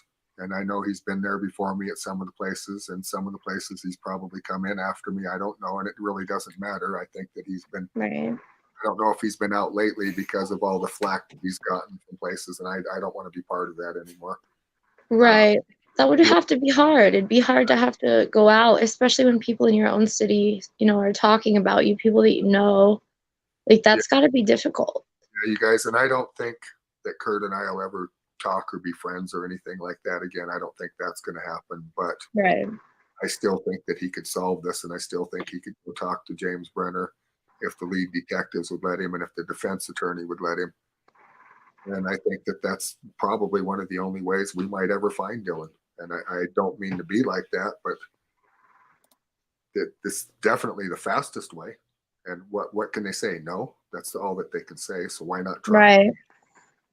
Yeah. So Standing Bear. Oh, thanks, Pencil Artist. It says, yes, you got it, Lance. Good observation, Lance. I didn't even notice that. And Standing Bear, do you know a Brent? He says, hey, Ty and Lance, glad to see you on this channel. By the way, it's Brent. So. Oh, it's Brent. I know Brent. Hey, what's up, Brent? Hi from Pilot Valley, Brent. Yeah, that's Brent. Hey, is that Pete? Brent Pete? I don't know you, Brent, but hi. How's it going, Brent? Look at the bear on his picture. Wow. Is that from like a beautiful picture you took or no? It's probably, oh my God, that would be scary. I would not be taking a picture. I'd be running for my life. Wow. Be like, I did want to ask you this. Do you think it's a possibility that Dylan's on his own farm? Because a lot of people have been thinking that. What do you think? Very good possibility. Yeah, I think that's probably a pretty good possibility. Yeah. I've always said, you guys, if we're looking in vain, that's still okay. But Mr. Rounds hasn't asked us to stop. So that tells me they're not exactly sure where he's at. So right. We're going to keep looking. You guys are definitely doing good. Yeah, you guys are. I'm glad I got to talk to you guys. And wow, Me I'm too. impressed. It's been such a good stream. You all have done amazing. Thank you. All right, let me see. I have some starred things over here. Donna. Okay, so here we go. Vanilla Unicorn says, I thought Dan Iverson's farm is near Montello. Independence Valley is between Wells and Curry. Right. So Dan, I think his name's Dan Iverson. Is that right? He owns the Faro, which is in Pilot Valley, and I've only met him once, and that's when he was drilling a water well right across those tracks from Montello. Then he owns another one that the Paynes used to own. It's called the Dot M, and it was named after Dorothy Payne, and that's why it's called the Dot M. Okay. So he owns both of those, And the ones in Independence Valley, you guys, I think is a totally separate operation. I've heard that the Gamble Ranch bought those up. I don't know whether that's true or not, but those are probably 20 miles east of Wells, and they're right off the I-80. It's right across the road from there's a state prison there that's a work camp. So those guys aren't really hardcore offenders or anything. They're mostly drug offenders. And as long as they're not violent, they're allowed to do like firefighting, fence repair, highway cleanup, stuff like that, shovel sidewalks for old people. And it's actually, I kind of agree with that prison program, but Independence is right across the road from the prison there. And I think there's roughly 12 pivots out there, I'm guessing. And I think there's 8 or 9 of them that are in use right now. It's pretty big green spot out in the desert. You'd have to see it. Yeah. Wow. A bunch of cattle out there Yeah, too. I think Gamble cattle. Yeah, but there is a bunch of pivots in use out there, and they are super green right now. So it's a very productive area. And from what I understand, Candace Cooley said that Dylan had done some custom work out there. Custom work, you guys, is stuff like seeding for them, stuff like that, disking for them, getting the field ready to be planted, and then planting it. So I think he's involved in doing stuff like that, which I'm impressed for a 19-year-old to be doing something. Yeah, definitely. Yeah. I'm angry about this too, you guys. I'm not going to say I'm very angry about this happening out there. I'm tired of this sort of stuff happening out there. I bet. Bella's back. Yay, you made it back. We missed you. Hi, guys. Thank you, Standing Bear. Hi, Ashley. Yeah, we got Ashley and Black Dove and Ty. Is Ty back? Hi, Ty. Yep. Hello. We had to do only audio because of the internet. So look at the picture that Lance drew. Isn't that so cute? That's really cool. Make him big. Oh, hold on. I forget how to do this. Wait, wrong one. Hold on. Whoa. Hold on. I forget how to do it. Wait. Oh, whoa. I don't want to be big. That's as trippy as your background. Oh, wait, I know how to do it. Hold on. I know how to do it. Hold on. Wait. If I go like this and then I go like this. Watch. There we go. Oh, there we go. That's cool. Is it an alien looking at a boob? It's Earthworm. Oh. It's Earthworm Jim. Oh, The sun. oh, he's looking at the sun. Oh. Sending out Earthworm. That's good. That's like the best. That's a great sound effect for that. Yeah, it was. Do it again. That was a good sound effect. Your Who did the earring is a sound effect? heart, Bella. I didn't even notice. It's a heart. Mystery Science is. Theater Oh, that's 3000. cute. What's that? Mystery Science Theater 3000 is the new one. It does. Just have like heads. So what does your shirt say, by the way? Oh, it's from Dubai. Oh, okay, cool. Yeah. So Say Wyoming. No. Go Cowboys. Well, I don't know what their teams are, but yeah. Wyoming Cowboys. Is that what it is? No, Yeah. I just went through there because we went to like Jackson, Wyoming, and then Yellowstone. So, but it was really cool. This town is really cool. They have what is it called? The jackrabbit. That's a deer. What is it called? Jackalope. Jackalope. Yes. So that's what this shirt is. It's all about Mike's all about a jackalope. Anyways, that's what it is. Look like at a Desert Lace. jackalope She said, one time I ate an earthworm, or maybe it was a mealworm. Oh my god, I have like nightmares about eating worms. But why? Eat bugs and live in a pod. Oh, Why did you eat a worm, Desert Lace?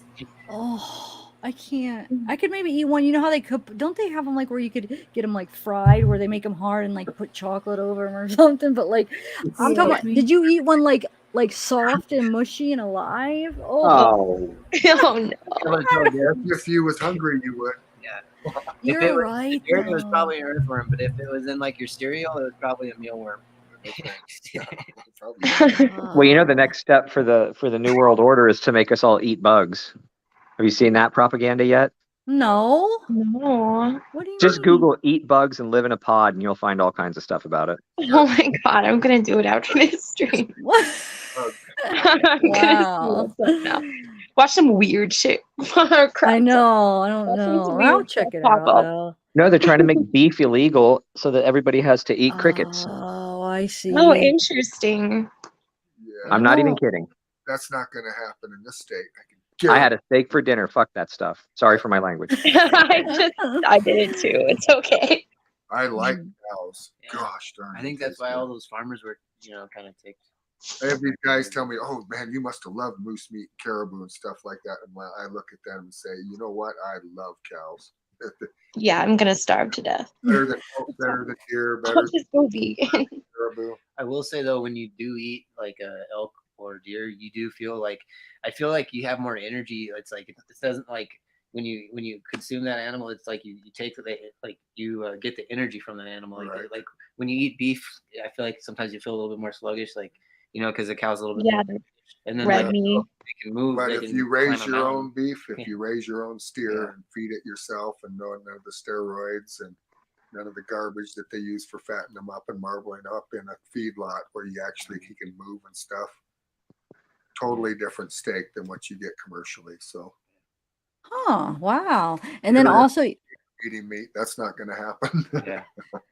yeah, I've probably never had a piece of meat that was like what you're saying, huh? I'd probably feel like a whole different person. Me either. Right? Like you Yeah. absorb its soul or something. Yeah. The most tasteful meat that I've ever ate, I would have to say, has been tuna. A tuna steak that was. I love tuna steaks. Ooh. I had somebody in Montello. He's from Maine, and him and his wife were really good people. And as a matter of fact, they thanked us for looking too. But he made a tuna steak one time where he put all these spices in the pan, and the pan started smoking. He had it on the fire. He threw that tuna steak in there, blackened it, flipped it over, blackened it. It was basically a raw tuna steak, blackened on each side, and I never had such good meat.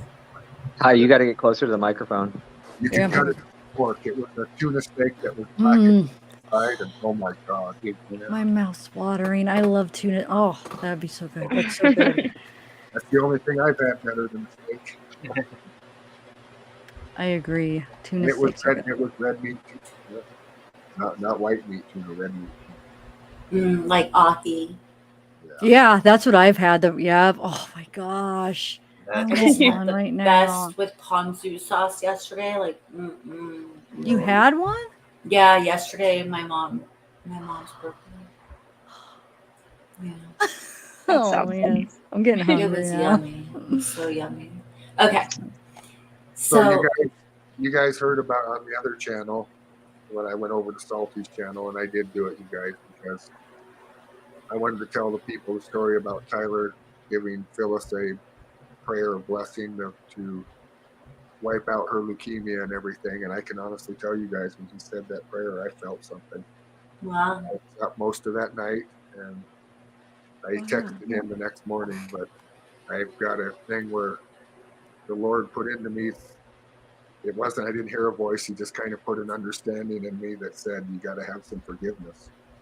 And I'm done with the fighting on these channels. There's going to be no more of that. I'm not going to do it anymore. I won't participate in it. Salty said that he apologized to us live on his station, and I apologized to him, and I told him there were some other people that he needed to apologize to, and he did. It's time that we all work together on this. Everybody that has a YouTube channel that's doing this, we all need to work together. No more fighting. No more of the Doug, Jim fighting, stuff like that. I'm even want them to participate. Everybody. We all got to put it together, you guys. We got to get people out here and stay out of the areas where the cops want us to stay out of, and we need to go beat this desert up. We really do. And it's just, this is one of the jobs where it's going to take brute force. It's one of those jobs, and the only way we can get that brute force is in numbers. We need to get people out there, and we start on that rail grade, and we work our way south. And when we work our way south, you guys, it's going to be some of the ugliest country out there, but it's got to be done. And this family needs closure, and that's one of the reasons I asked Kurt to go do this, because we can beat the hell out of that desert, and we're going to have to make her give up her secrets. We're like, just like Christopher tells me, Desert doesn't give up her secrets that easily. So we got to go out there and beat it. We have to. And the only other way that we're going to find that boy is if whoever did this comes forward and tells. So that's one of the reasons I encourage Kurt to go talk to James Brenner. And if they say you go talk to Chase, then I will. I promise you that I will. I'll practice exactly what I preach. Whatever it takes to find Dylan, that's what we've got to do.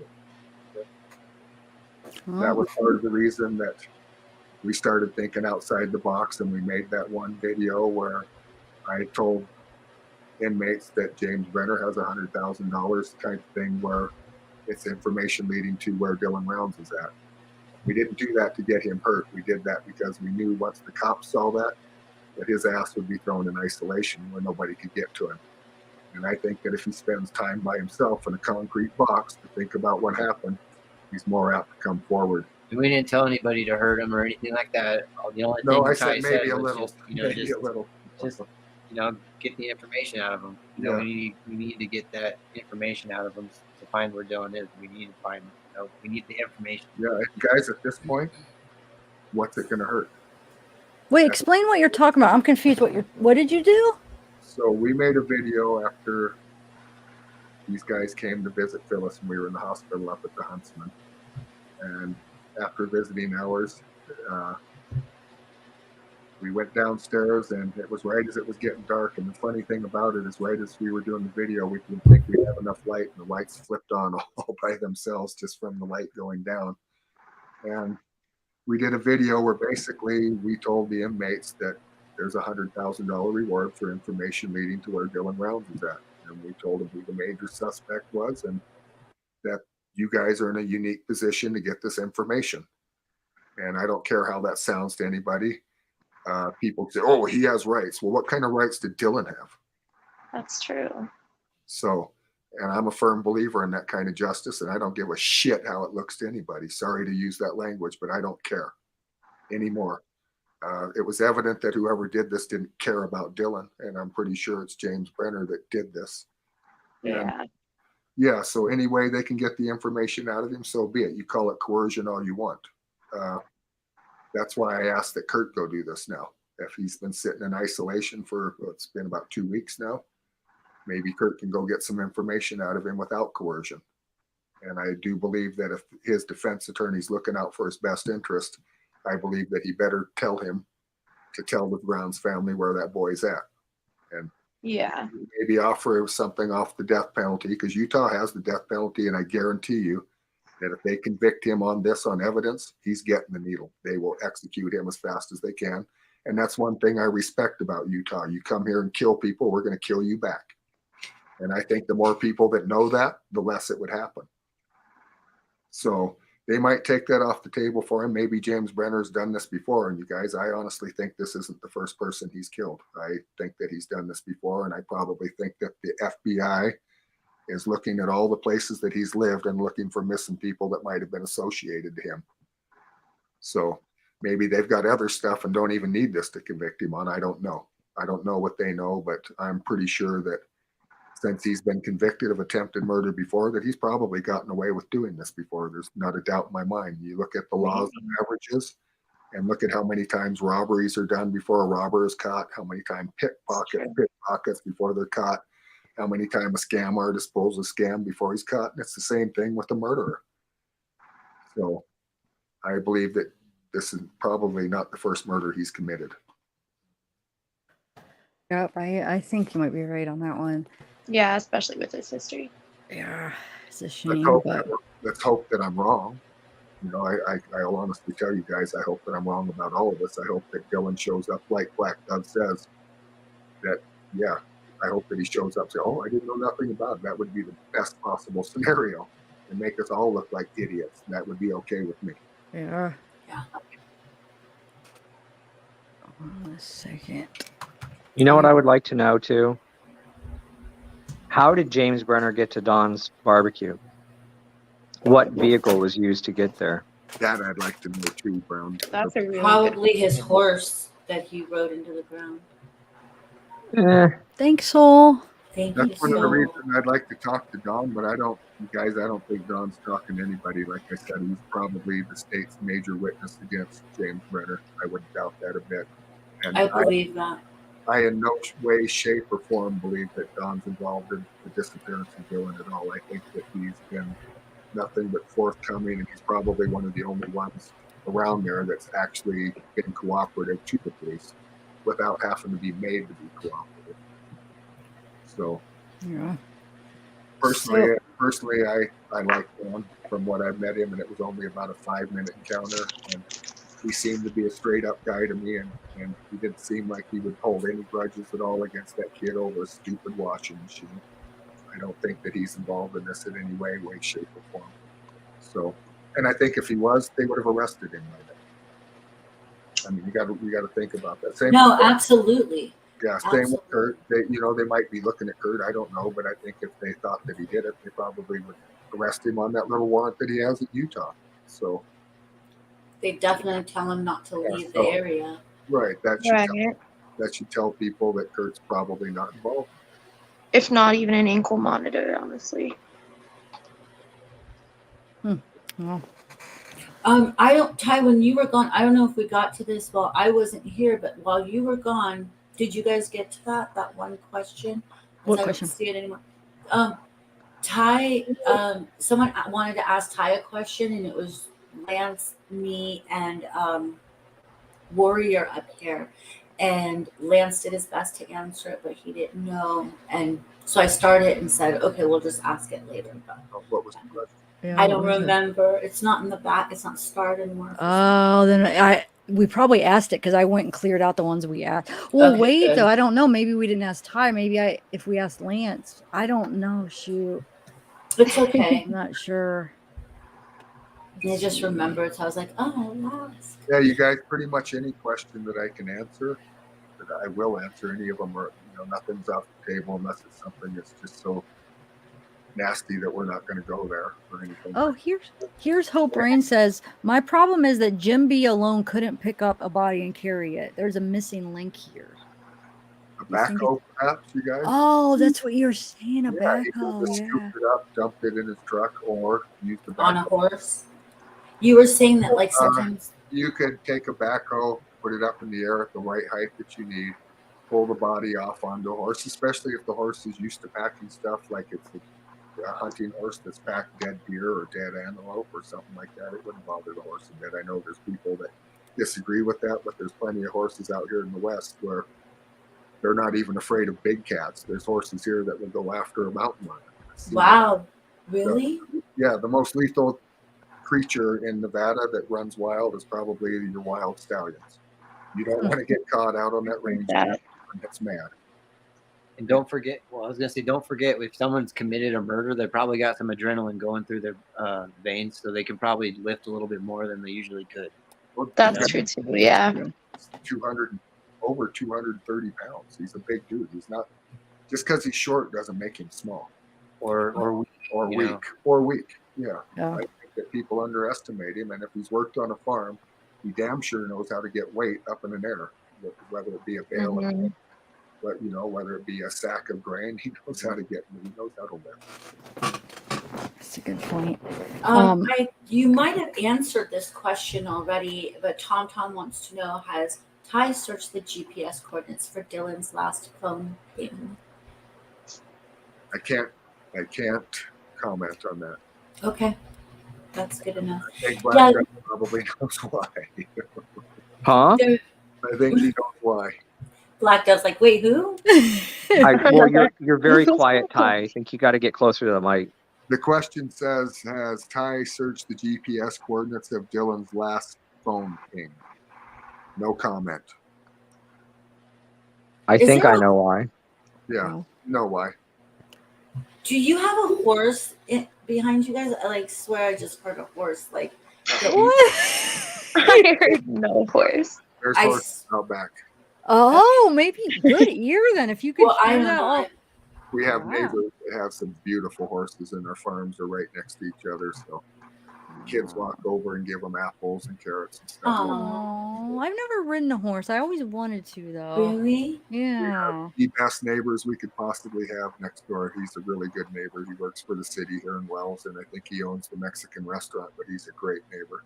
Really good guy. I see him out at 5 in the morning sometimes when I head to the hot spring and he's feeding his horses.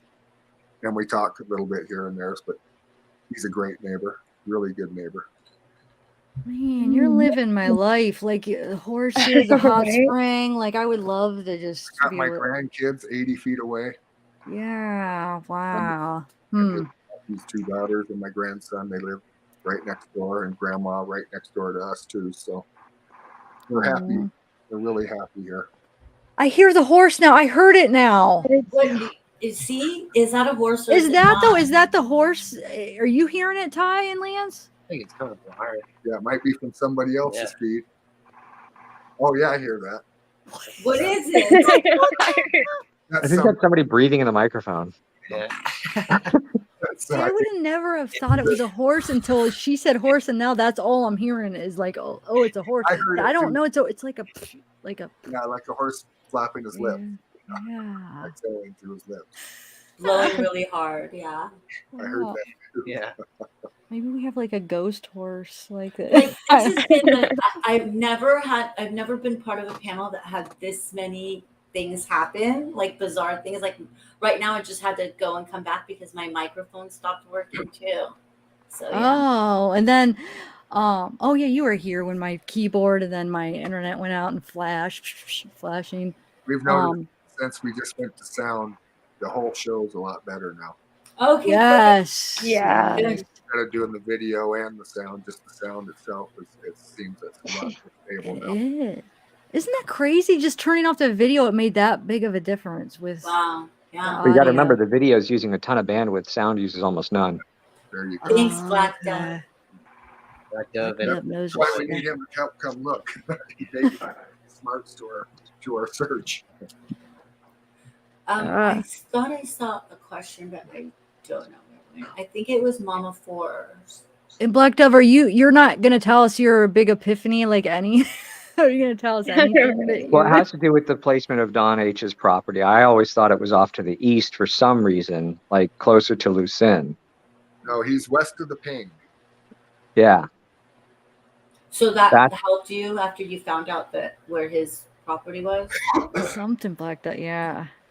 Because I know Tay was telling me like that from the air they look very similar because they both had like the same kind of trailers on them and everything. So Well, I just had never seen or heard exactly where Don's property was, like even vaguely. So Don's property, you guys, is probably west of the Lucin Pond and the rail crossing about 2.5 miles. yeah. You can actually see his trailer from where we started down the old rail grade, which is the Transcontinental Railroad from the 1800s. So when we were searching that, right when you get to the kiosk there, you can turn around and see his property. So anybody that would have drove by the Lucin Road during that time period, he would have seen them. No ifs, ands, or buts, and he could hear. And I'm sure that every time someone goes by out there, he probably looks because it doesn't happen that often. He probably sees traffic on that road on the weekends, but during the weekdays, maybe 2 or 3 vehicles go by his house a day. So he would look. yeah, I really want to see.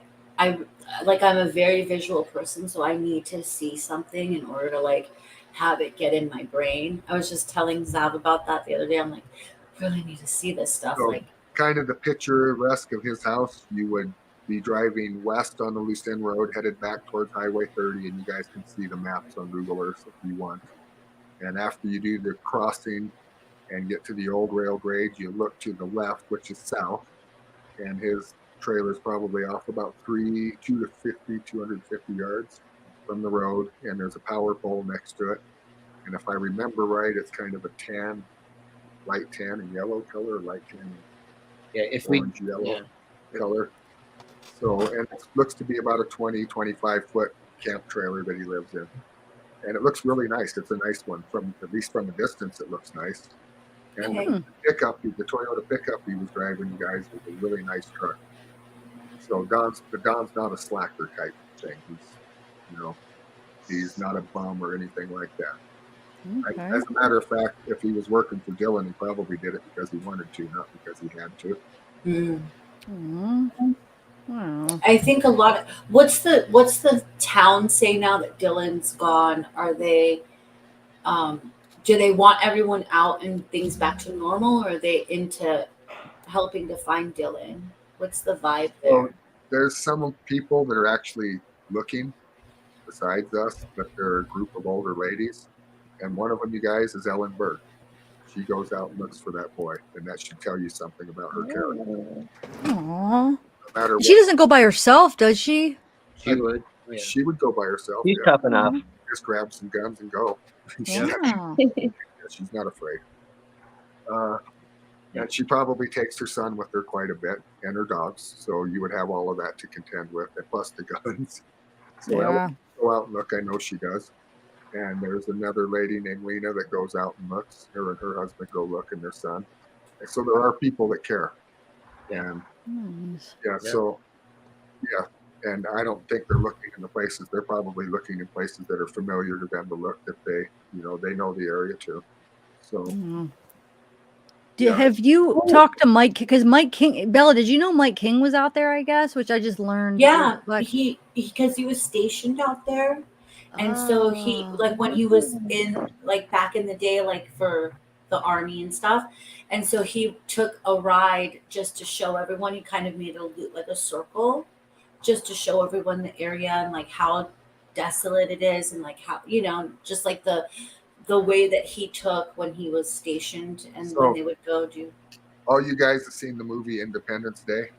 yes, it's been forever, but yes. Of course. That's where it's at. Those mountains you see out there when you look to the north, Dylan's farm is at the end of those mountains to the north. Oh. Even though I've never been there, I know where it's at. Okay, General area anyway. So, but that's the area you're looking at. It goes salt flats to spotted sagebrush to heavy sagebrush to mountain. So. And Mike King is an amazing and very professional channel. And he's an ex-cop and obviously was in the military. And he just has a smile that lights up the room, right? Is he still out there though? I mean, maybe he should get in contact with Ty. Yeah. Because that's what Mystic Firefly is saying. You should get in Guys, we contact. would take any professional help we could get. That's no ifs, ands, or buts. We're not pros at this. I just happen to know the area. Lance has been trained somewhat with the fire department, but we're not professionals.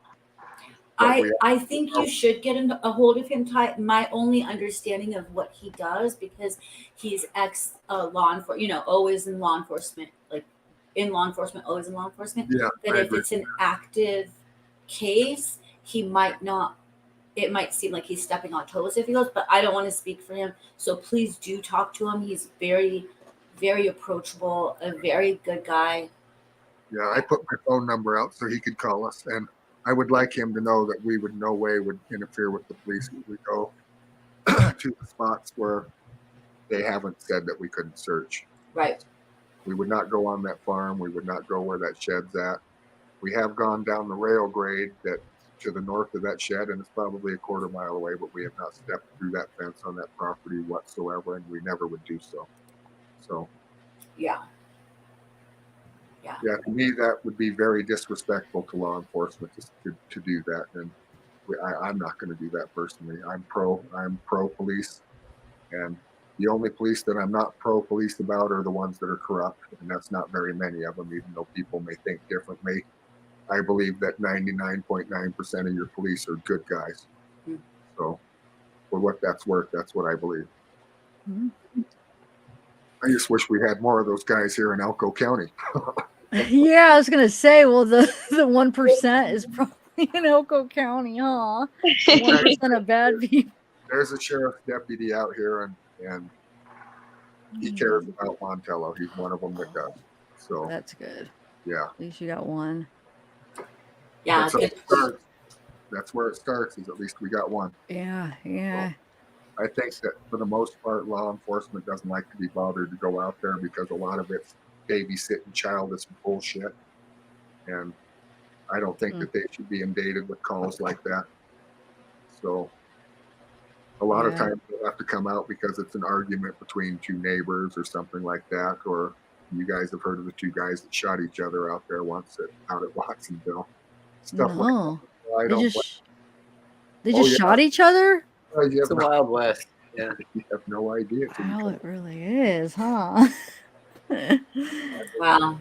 After the flood, Phyllis and Bria rented this place, and the guy that was the sister, they rented it from this guy's sister. He was angry that she had rented the place because he wanted to sell the whole property, and was drunk one day and started shooting at the house. And when I showed up, Phyllis told me what was going on, and here he came with the rifle. And Phyllis's friend videoed it with her phone. And to make a long story short, the guy shot at the house, drunk, blackout drunk. So when I saw him going to reload, I put my deer rifle I put a round right by his head so he'd wake up. And I told him, Bill, go home or I will put the next one right through you. And thank God he turned around, woke up. He had the most shocked look on his face you've ever seen. And he turned around and walked 300 yards back to his house, and on the way discharged one more in the air. And we called the cops, and they told us to go in the house, and we did that. We did everything the 911 operator told us to do, and as soon as he vacated, she said leave, and we did. And I still went to jail. Wow. I went to jail for almost 30 days until the judge was able to see me, and while I was in jail, our alcohol herd went from 53 to 27. And our herd never recovered. Somebody came and shot them all, and you guys have heard the name Wade Shoup out there. I'm pretty sure that he's the one that did it, because I was been at bad odds with that guy from a long time because I knew what he was doing, and I wasn't being nice to him at all. I'm just going to say it. I probably did some things I could go to jail for, and I'm not going to mention them here. Yeah, don't. If I had to do it, I'd do it all over. Yourself. If I had to do it to protect the kids in that town, I'd do it all over again. And he still, as far as I know, he still has a restraining order against me, and he's in the state prison. So he went and got a restraining order against me. I showed up to the judge here in Wells, and I asked her, does it work both ways? And she said yes. And I walked out.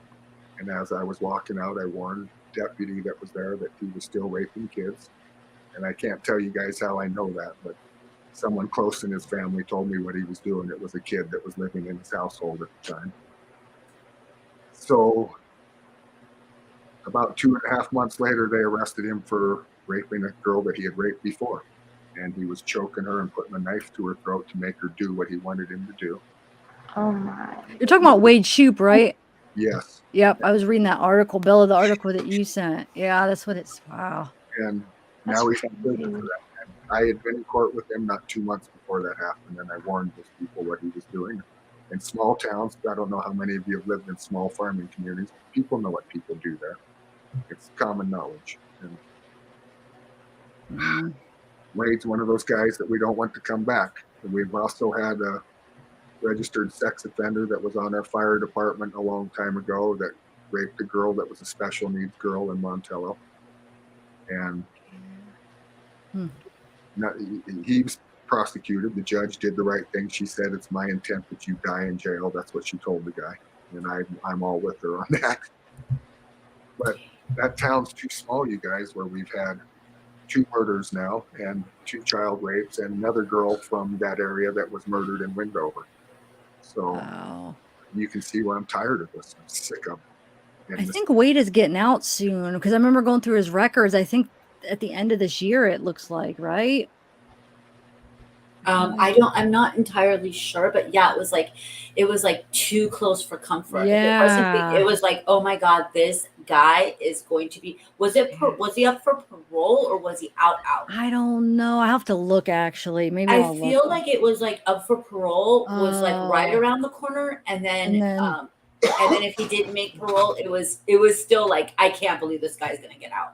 Like I can't. It's the same thing like with James Brenner. Look at how many assaults and attempted murders before, and he's out of jail. You're not wrong. If you let Wade Shoup out of jail, he's just going to do this again. Oh, for sure.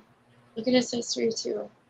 not a doubt in my mind he'll just do it again, because the last time they let him out of jail, he did it again. The time after that, they let him out of jail, he did it again. So you're going to let him out of jail to do it again. I blame the judge for that. It's like letting a rabid dog out in a playground. Who would do that?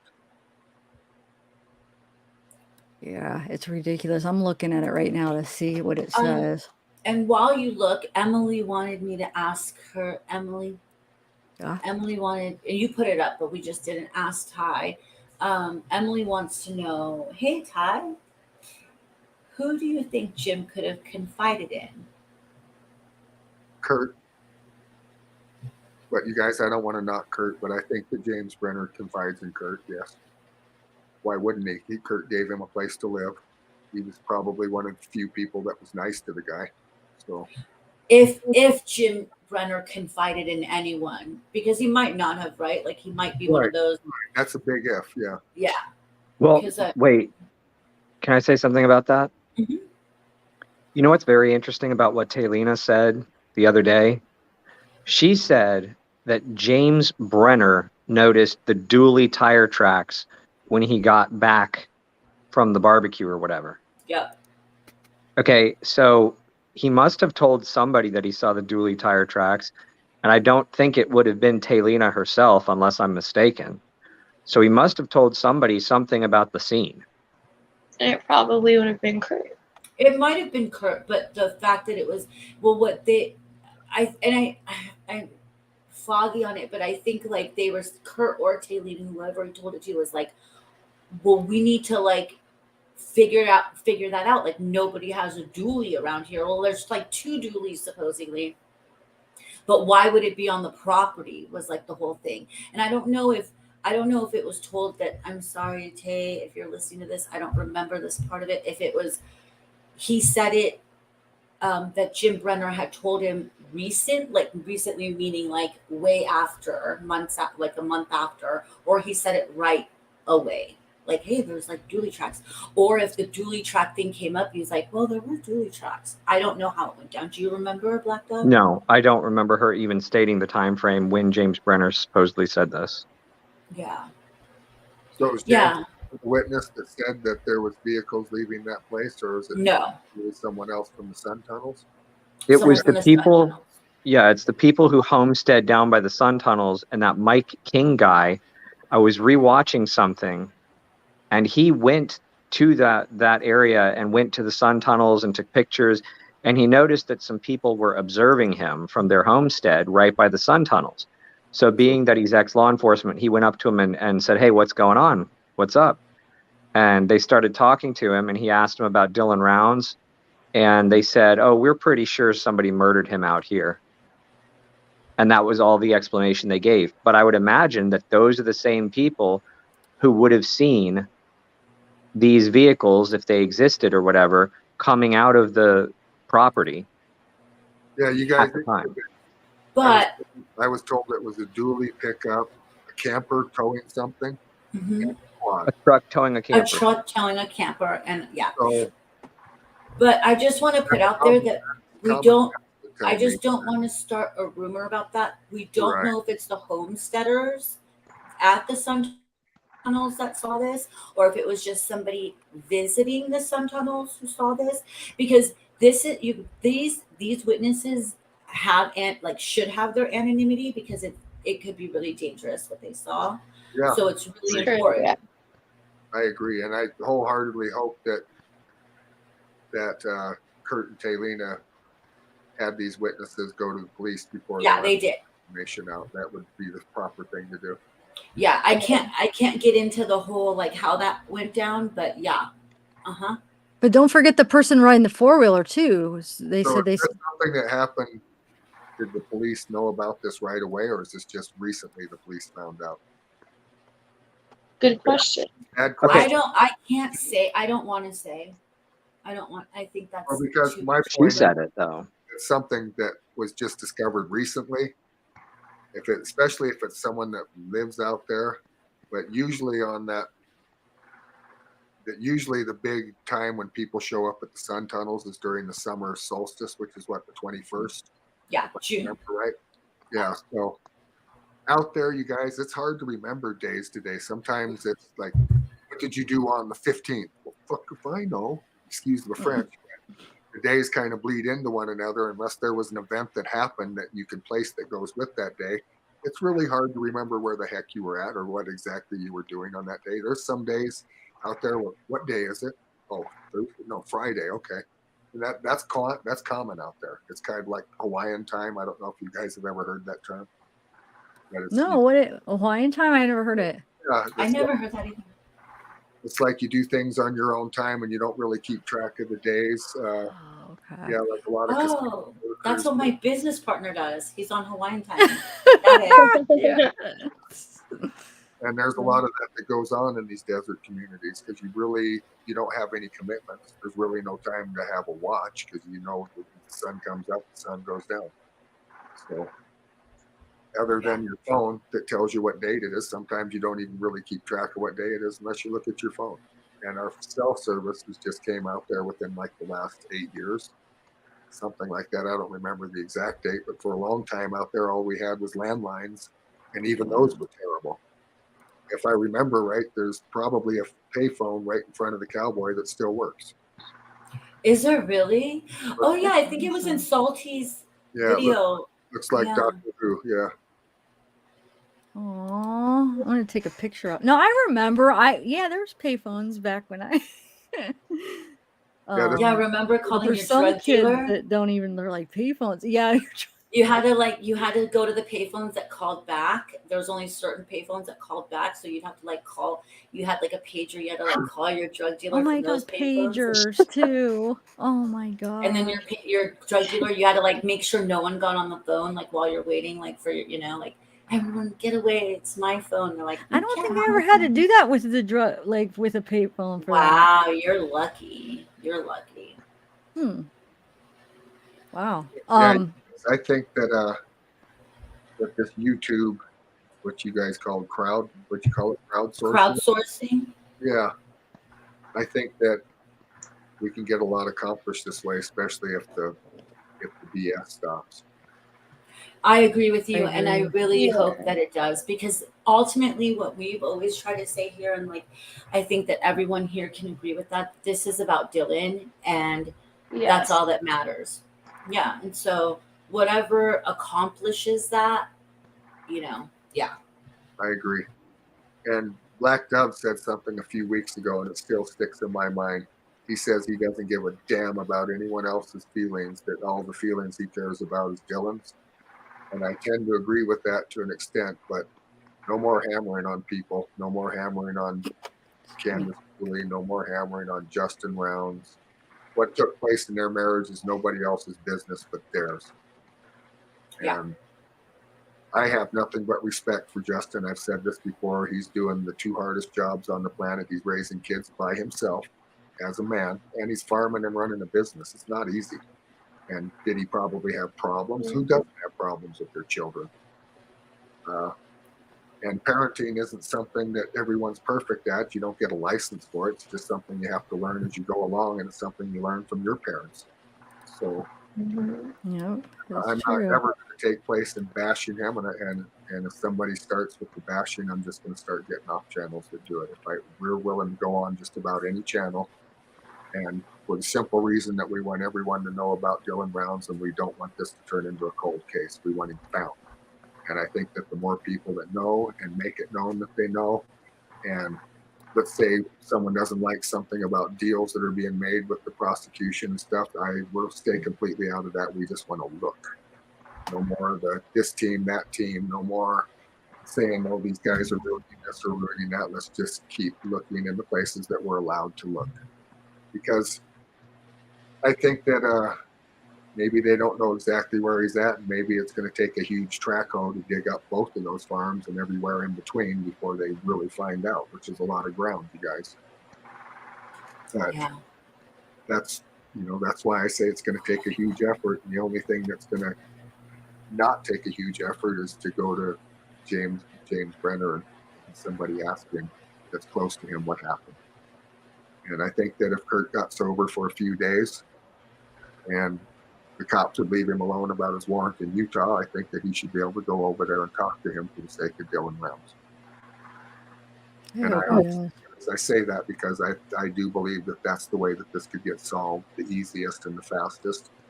And hopefully the prosecution will say, look, if you tell Kurt what's going on and what happened, we won't give you the death penalty. Do you think that Jim is smart, like stupid enough to know, like to just confess that though while because he should know that he's being listened to, right? Recorded, yeah. Everything's Oh, recorded. of course they would listen to True. it. And he would know right up front that, yeah, we're going to listen to this. And maybe that would make him more apt to cooperate. It's not like it's going to be a secret. None of this is a secret anymore. The only thing that's a secret is where Dylan's at. And that's Kurt? Go ahead, what? That's what we need to find out is where Dylan's at. Yeah. Does Kurt think that it's Jim? I forget what Kurt thinks happened. Like, is he in denial that it's Jim or that it could be Jim, I should say? Bella, do you remember? Right now, what I want to say about Kurt is from what I gather, is he's mourning the loss. Like he's coming to a place where he is realizing that Dylan isn't going to be coming home. And that's probably the possibility. So because of that, he's just not necessarily saying correct information, just to give him the grace of that, he was listening to a lot of psychics, so stuff's getting a little bit muddy. So, I mean, I don't know. It depends if a psychic told him, like, yes, it was James at this point. That's what it's going to be, I think, at this point. I kind of feel sorry for him, you guys. I know that he cares about that boy. I can tell. And he does. For what reasons doesn't matter anymore. That's true. I agree. It is sad. He does seem like he's taking it really hard, and he's just like kind of like almost like losing his mind, like in a way where he just doesn't know what to do. I feel like, and and the parents, they're going through just probably I know they're going through the absolute worst emotions that you can possibly go through.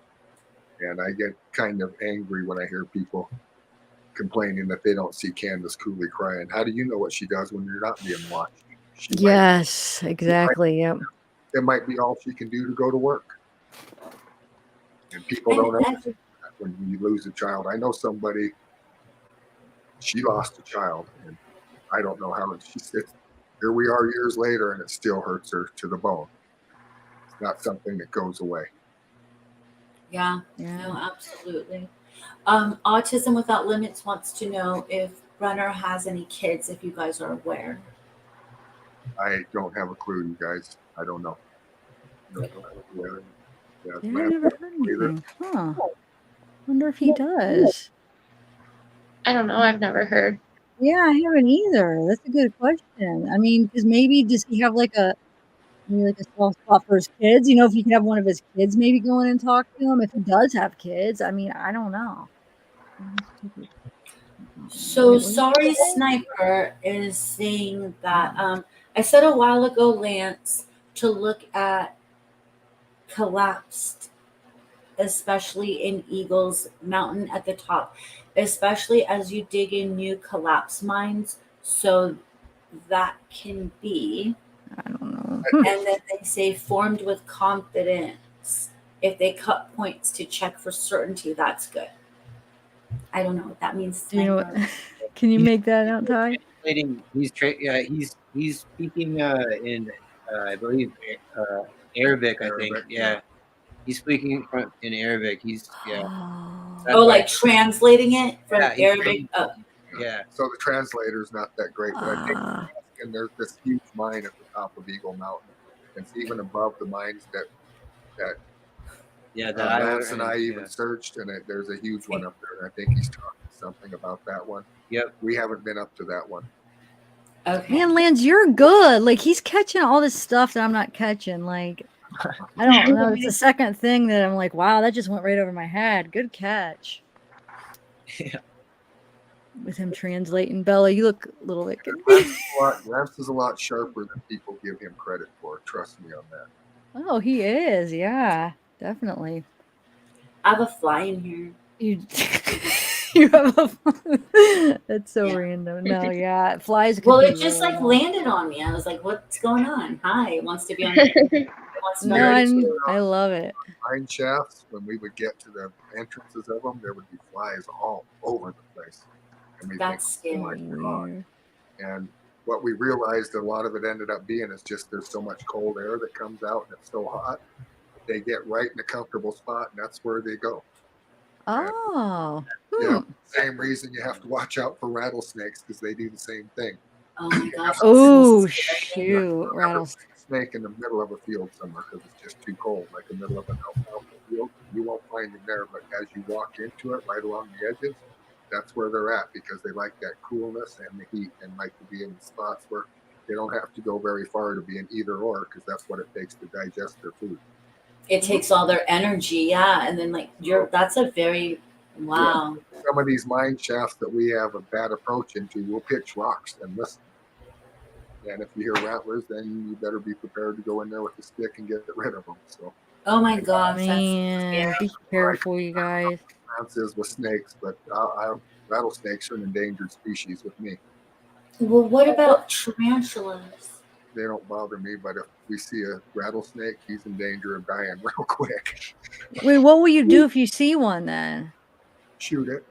If we have to go in there, if we don't have to go in there, I just leave it alone and let it go away. If we're out in the open range searching and a rattlesnake starts, you just stop and let him go away. And there's no reason to harm him if he doesn't need to be harmed. But sometimes gopher snakes will sound like rattlesnakes too, because they'll just flick their tail back and forth like in the leaves, and it sounds like a rattler. So you never know. Sometimes. And some crickets, when they jump, they sound like a rattlesnake. So. Really? No, I don't see it, Bella. I just want to say you are great at sound effects. Who's doing the sound effects? I missed this one. That was Ty. Ty, come on, Ty. Don't hold out. I want to hear that one. That was good. That's a different animals. Okay, do the rattler. Whoa, Ty. Freak somebody out walking in Ty, you could get a job as like a children's book special effects person. He could do your special effects when you read some of your books, though. You could. But it's been about murderers. A lot of. Well, you could do like a kid's, or I don't know, like an animal. A lot of interesting sound effects. Okay, we'll do one, Ty. We'll do one. You do this. You do the effects. Okay.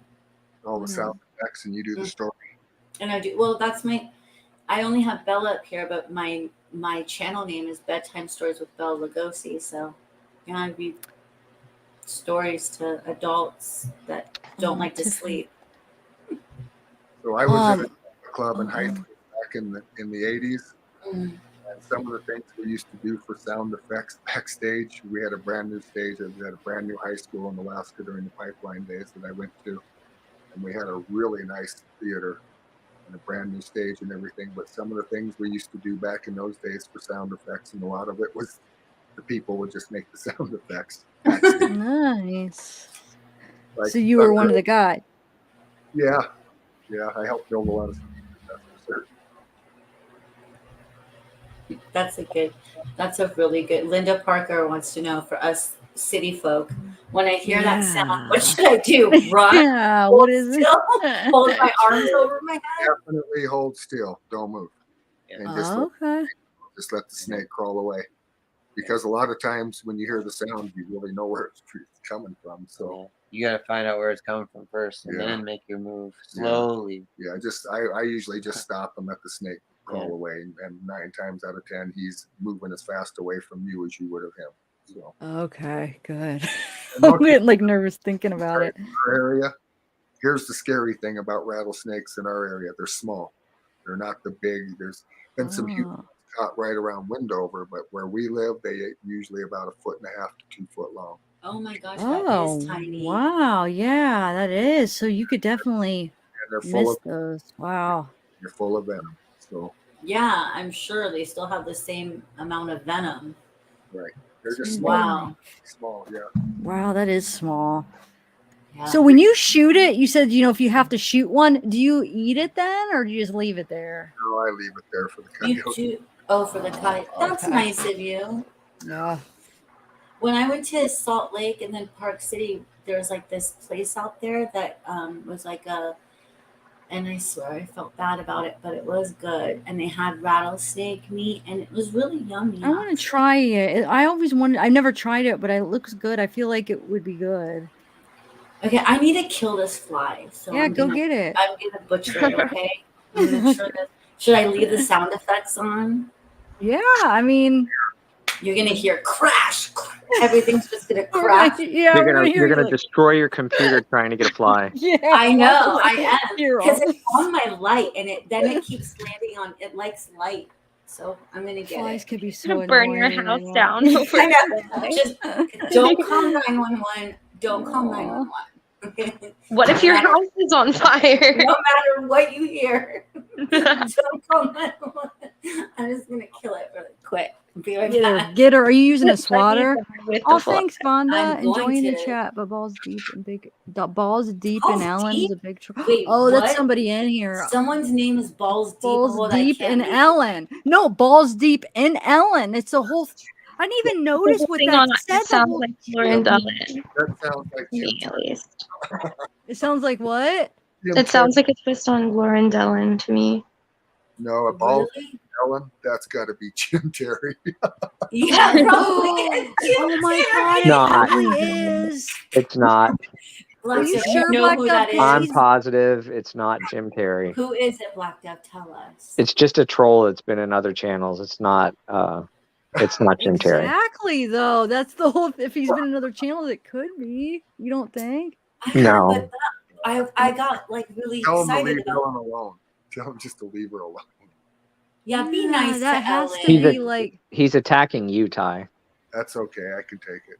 Oh, he is. Wait, let me see. I didn't even see what he's been saying. I just saw the person's comment. Okay, let's see the other people's. What's he saying, Black Dove? Is he being really rude? I'm not seeing it. Just You making don't- fun of Ty, basically. Oh, I guess you Oh don't have my to say it. I'm sorry. I gosh. shouldn't even. We don't even need to repeat Okay, it. I'm gonna I go just- kill this thing. I still think it's Jim. I do too. I really do. I'm pretty sure that person was trolling when Jim was on a panel. Yeah, he could be on the panel and typing. at the Oh, he same- could do that. That would to try to even throw you I guess off if he's more. on two computers at once or Yeah. something, because StreamYard Or, like, doesn't let me computer type in chat. phone. Yeah, but he could be on his phone, iPad. All he has to do is have another thing. Nah, Jim has admitted he's not very tech savvy. It wouldn't be that hard to just be comment. It's just a That's comment. what I'd say too if I were tech savvy. Thank you, Ashley. You're right. You guys, a lot of people think I don't hate Jim Terry. I don't like what he said about my friend Lance at all. But you guys, Jim Terry's good at what he does, and nobody can take that from him. He's good at gathering information. He can look at people and tell exactly what's going on. He knows just by the and I've never seen anyone that can do that like him. He's good at it. And say what you want, he's probably the one that has kept this story to where it hasn't turned into a cold case. Yeah, but he's also put out a lot of misinformation and Yeah. crap that's let it. Yeah. So, Yeah, I'm gonna disagree with you on that, Ty. What I you am said. too, I for definitely sure. disagree. I didn't hear We're it, allowed but to I- disagree. But I He's- probably disagree too. Well, no, you can't. He just Well, said that Jim is, or I don't know. I don't want to talk for you. Do you want to say? Tell her what you said. Yeah, I can agree with the way Jim does things a lot of the time, but he can look at people and he knows what's going on. He can read them like a book just on sight. And anyone that says that that's not true doesn't really know Jim. Does he have a off sense of humor? Yeah. I think he's the guy on the football team when they need a penalty. He looks over at the dumb linebacker and says something that pisses the guy off and gets him a penalty. He's probably really good at that. And a lot of times he'll say things just to see what kind of reaction he can trigger you out of. I know I've seen people like that, especially I seen a I lot agree of with that. I agree with that last statement. Yeah, he does do that for to see But what you. Ty, a lot sharper than he lets on to be. Is he rude and chauvinistic? Yes. And Jim, I'm sure he'll admit that too. But what I disagree with, you said he's good at what he does. I think he's a horrible PI. I think he's Yeah, I have horrible. no He's idea what he poison to really the community. does. What he does to the families afterwards, like he's Yeah. he's You been guys, I fired don't- so many I don't- times. He's horrible. All about it. He's not a private eye. He's a public eye. There you go. There you go. That was the other way. Christian success rate. Does he know how to get information from people? Yes, he does. But what he does with it doesn't help the case at all. That's the problem. And is the information, Wild goose chase. information that he's getting even good? And Yeah. you know, is it helping towards solving the Yeah. case, or is it helping towards getting, you know, what he wants out there? So, you know, honestly, like, yeah, is he more of a shock jock radio host, or is he actually helping find these missing people? I don't know. Exactly. Yeah, and he's always wanted to be a comedian, and I think that's what he's good at, because he always will use the same lines. Let me tell you about you. You are Ty. Let me tell you about you. You're a man who hasn't been anywhere in life, and your wife won't have sex with you. And that, like, he always uses that trope, you know, like, you're a woman. You're a woman that's been beat 20 times, and you're sick of men and you hate men. And it's like, not every, like, and I was always tell, like, not with that, like, he wasn't that disrespectful back then, but I'd be like, Jim, things aren't black or white. Like, there are gray areas. Yeah. Yeah. So,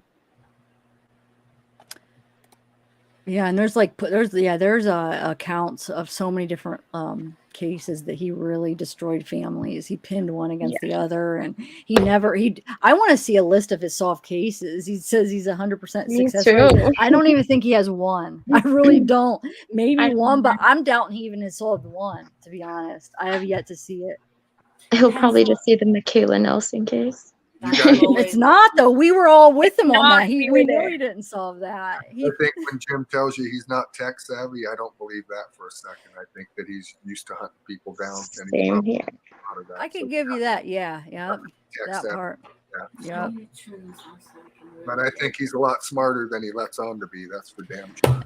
Yep. Okay, I agree with that. So yeah, maybe I do agree, because you said he's good at what he does, but you didn't say what it was. So I just read way into that. Yeah. So I do agree he is Does he good do at a some lot of the things. shock jock stuff that Lance says? Yes, he does a lot of it. I mean, we've all seen him do it. So Yeah. but, yeah. To me, it just hurts credibility as, you know, putting out there, you know, actual good information. So Yeah, I think he could do it differently myself, but I'm not Jim, so there's nothing I can do to control what he does or how he does it. So, and I'm not going to even try. So, not gonna go there.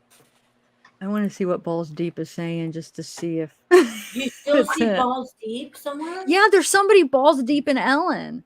Somebody said that's probably Jim. Or did you say that? Who said it originally? I think Ash. Oh, okay. I don't know. Maybe. No, I didn't. I think someone else did, but I agreed with it. I agreed with You it too. did, Bella. No, I agreed with Oh, it. okay. Someone Or maybe I did. I don't even know. I know I agreed with it, but Maybe anyway. I did. Maybe I said that. I'm like blaming everybody else, but maybe it's me.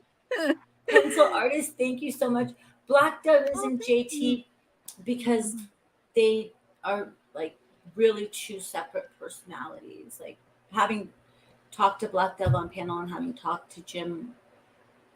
No, he's saying how, because Black Dove said that Balls Deep. He's asking how, or he or she. Oh, sorry. You're saying, how do you know it's not? Black Dove thought so originally, because he said, well, he's been on panel, why that person's been talking. But then we were like, well, he could be, you know, trying to throw you off, be on panel, like they'll never know it's me, because you know what I'm saying? Like I'm sending comments when I'm on panel. But anyway, okay, so let's move on. Black Dove, are you still with us, by the way? Oh, I think he said that he has to restart his router. He'll be right back. I'm back. Yeah, it just switched over to data, so Yay. like, I have no idea what that means, but awesome. no, like I'm on my cell phone, so it switched over to my data plan instead of being on my home Wi-Fi router. Yeah, where it uses your data, but you got it right back. You got it back, right? No, I'm still on data. I'm waiting for the stupid thing to reboot. It takes like 5 minutes. Oh, okay. It's fine now. Thank you. Thanks for being here with us, using up your precious data. I don't even know if it's unlimited or not, so that's why I switched it.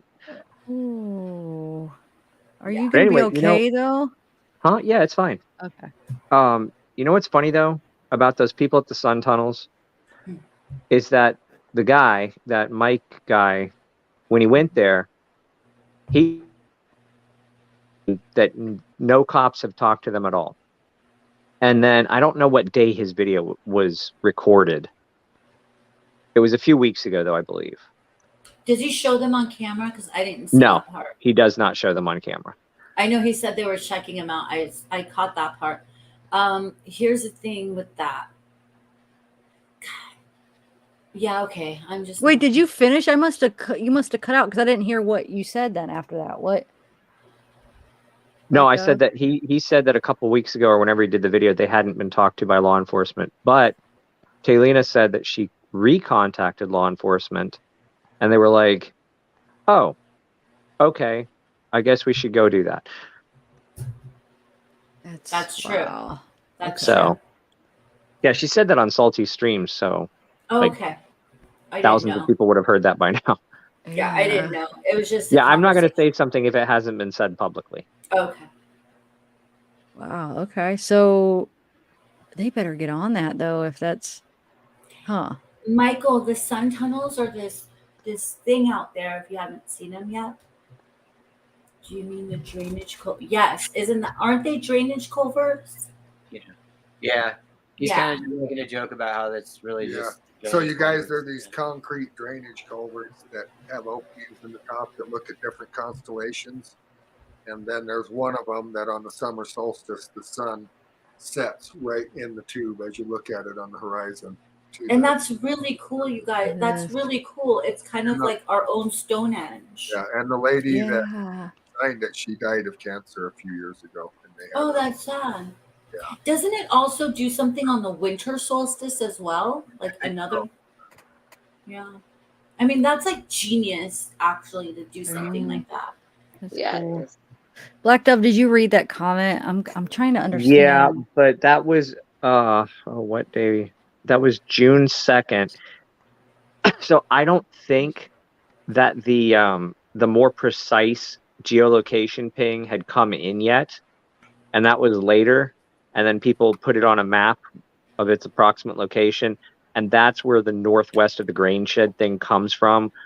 She just said that it was in a 15.4 mile radius, but that I think the shop or the farm was within that radius, but they later refined that because they can get which tower it pings from and just tell you that, and then they'll say, well, yeah, it was within a 15.4 mile radius. But then they can do a more refined geolocation ping using triangulation off multiple towers and tell you a much more like well-defined location of where it was. Yeah, I honestly believe everything that Eric Snowden said about your cell phones is true. Oh, it is. Yeah. I agree. If they want to It's know been where a- you're at, they want to know where you're at, you carry your phone, they'll know exactly where you're at. Not a doubt Well, in my mind. I mean, more than just that, there is the distinct possibility that Dylan's last phone call to his grandmother is stored in the Utah data center itself, because pretty much every communication on Earth is recorded and stored for further analysis if need be in multiple data centers in many countries around the world. Yeah, and you guys, So- that Utah storage center is what, 150 miles from that spot, air miles, probably less than that. It's in the south part of Salt Lake. It's at Camp Williams. And right next to it is a Facebook facility that's being built that does the same thing. Big surprise. Yeah. Well, no, I mean, because The reason I know that is my son drilled all the construction stuff for that. They do construction core drilling when they go to build big buildings like that, and he was the one that did it. So right for the next door, Facebook one or the NSA one? the Facebook one. Oh, okay. Yeah, I think all the people who worked on the NSA one were sworn to secrecy. Yeah, my son does that stuff. He goes on Air Force bases, but he doesn't tell me what kind of drilling he does and stuff like that. He's cleared to do that. He's drilled on Hill Field many a times that I know of, 10 for sure. Wow. Love my boys, good kids. Thank you, Matt Kalmark. Okay. So Sharon Scott, please let me know. Wait, why asked that as Jim Terry and should be going like balls. Did you, Matt Kalmark, did you write that so I read that out loud? That is hilarious. Hold on, let me turn on my camera. I'm never gonna catch this This is what I'm trying to use to this is what I'm trying to use.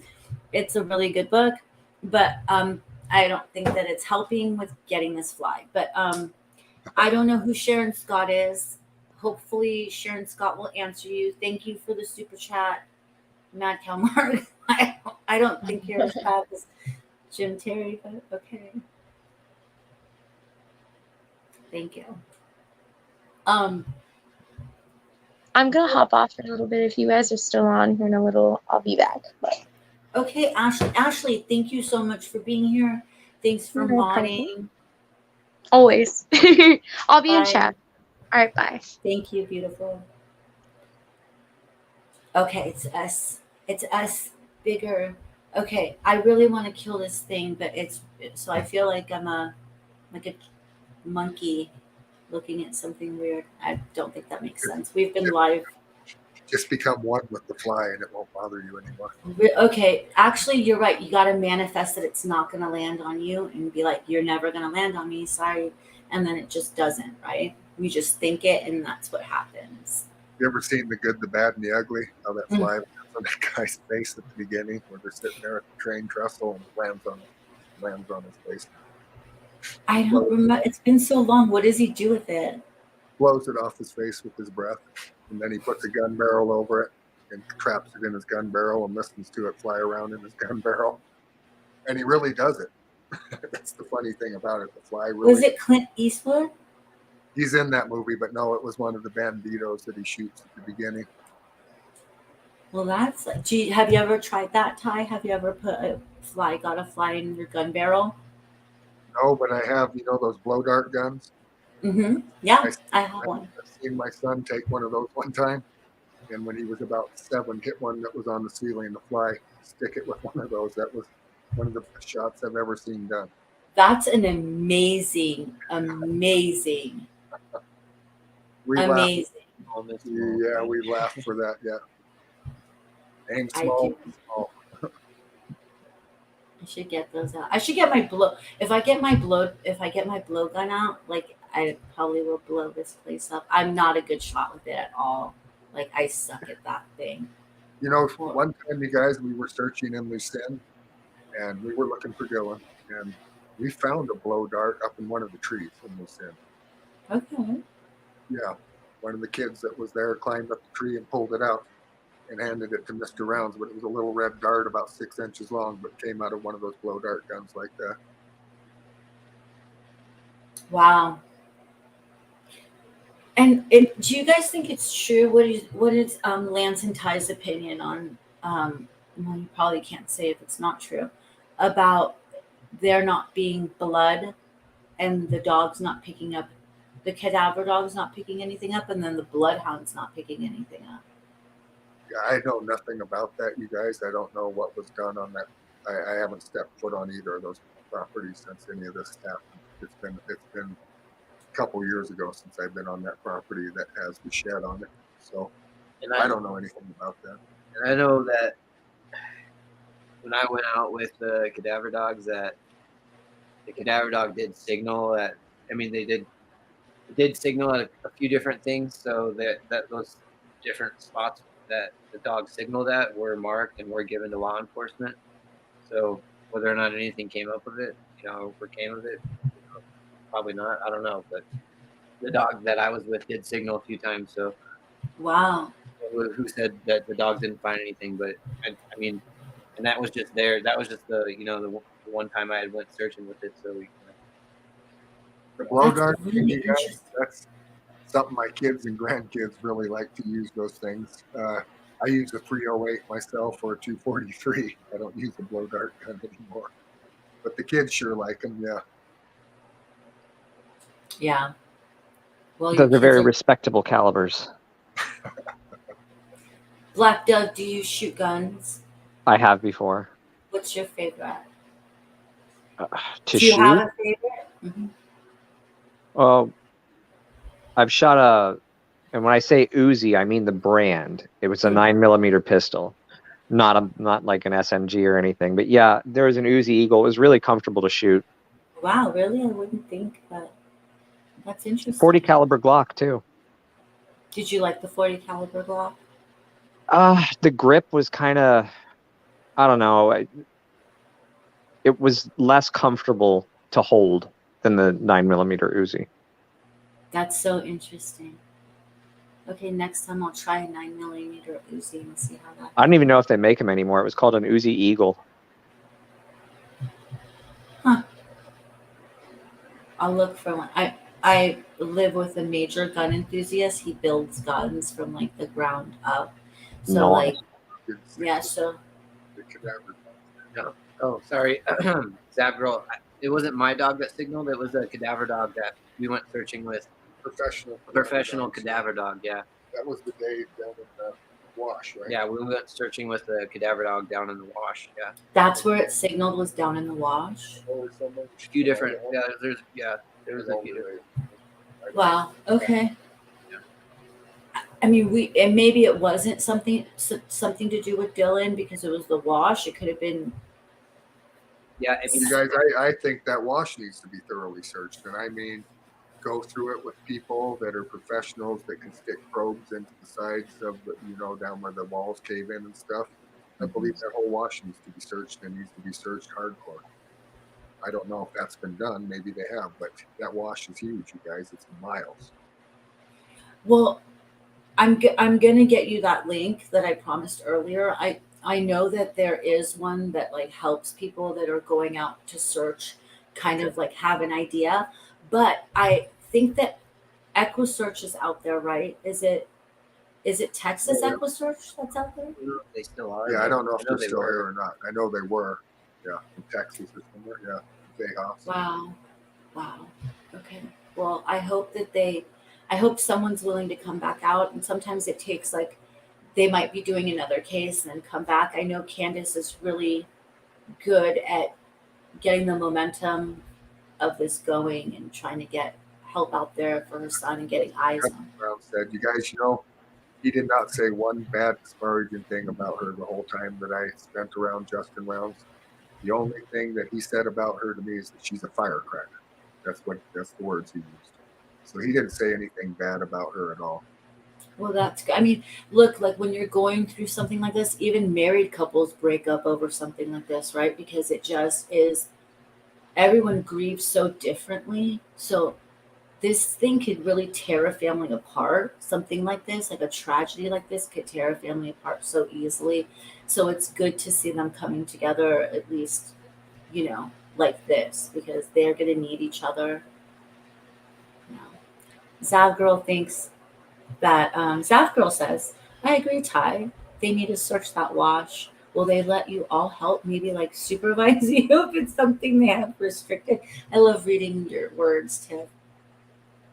Yeah, you guys, that wash, there's not only the major wash, but there's other major tributaries off of it and all sorts of stuff, and quads and stuff were drove through it, but it really needs to be walked with cadaver dogs, and the corners where the walls meet the horizontal floor, there's cave-ins and stuff in there, and a lot of it needs to be probed to see how hard it is. Yeah, and I'm sure that probably professional searchers know more about that than I do, but that's one of the only ways I can really think of searching it like it needs to be searched, is actually stick a probe in all those spots and see what's soft and see what's hard. And cadaver dogs too, ground penetrating radar, and all of it's just, it's so vast and so huge that I'm back to somebody talking to James Brenner again. That's where I'm back to, because we've been out there beating that stuff, and I realize how vast it is and how, is it hopeless? I'm not ever going to run out of hope, but it's like I said, paddling around in the Pacific in a dinghy looking for a crab buoy with no GPS. That's a great analogy. Wow. That's a great analogy. That's why I always pray that, not that we find him, that anybody finds him. Anyone finds them, yeah, absolutely. And done the right way so that whoever's responsible doesn't get out on a technicality. And that's so important, so. Right, and if anybody sees something that's suspicious, don't go to it, don't dig in it, walk away from it, and document it, mark it so they know the way in, and call law enforcement right away and give them your tip. And if they don't respond right away, don't go digging in it, just be patient. So That's great advice. Tips in chat. So Mama Force says, please put up the link for Earthworm and Entertainment. People truly need to see that area, and Lance and Ty give us a bird eye view. So you know what? I can actually, no, my phone's not near me. I could do it up here too. I can go. I'm gonna mute myself while I do it. Black, ask What? some questions. Ask some questions. I'm gonna go grab. Well, Mitch asked me a question, so I think I'll answer it. Yeah, you're onto something about that cell phone ping, which is what I was thinking, given its location. But like Ty said, you can't talk too much about that specific area, right? yeah, I'm not going to say anything. And that was what you told me not to say anything about before. Yeah, who knows what the cops have, so it's probably best just not to discuss that. Yeah. It was your remembering things, Black Dove, that really enlightened me. And when this is all over with, I'll explain it to you. And this is what I mean where the girl said crowd resourcing. I call it teamwork, whatever you want to call it. It's going to take all of us, everyone.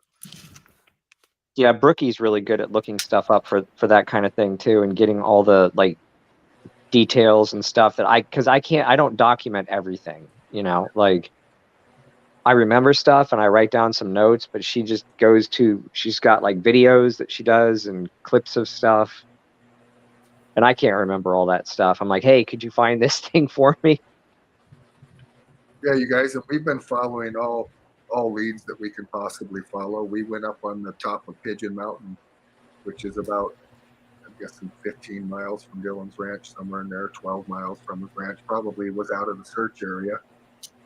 And Christopher Lloyd and I walked all over that thing. I mean, and then he went back and GPSed it, and it was amazing what he found. I think that we need to go back up there and look around. It's a major point that can overlook that area that somebody might be attracted to. I don't know. Just things like that, and it's off the rail grade also. It's, you drive to get to it, you take the rail grade to get there. So all the tips that people have been coming in, and I don't know why that tip came in, but we went there, and I think it's an area that really needs to be searched again. So Zeke's in the house. Yes, we need to search it. I put up Lance's channel, you guys. But it's not a link. It just says Lance's channel with a finger. Up there. You're. Oh my god, it's getting late. Because I hit your own chat. Well, no, because when she chats, it goes under my name. So because she's like has like. When I chat from here, yeah, because she has like the whatever. I don't even know what it's called. What are you, administrator or whatever she is? So yeah, that was her that did it. But I was confused what you're saying. So good, you put his channel up. Okay, I still got to catch up on your videos, Lance. You have a lot. I want to watch some of them and see you guys see the work. But you guys, I might actually end this because Zeke, I think he wants to go to bed, and I'm going to take advantage of it. And plus, I will let you guys go. You guys have been on for so long. You probably have things you got to get back to. You know, we got to get up at 5 and head to Salt Lake for the morning. So yeah, thanks for having us. And thank you guys. Thank you guys. It's willing to come back if you want to, anything that we can do to keep this going.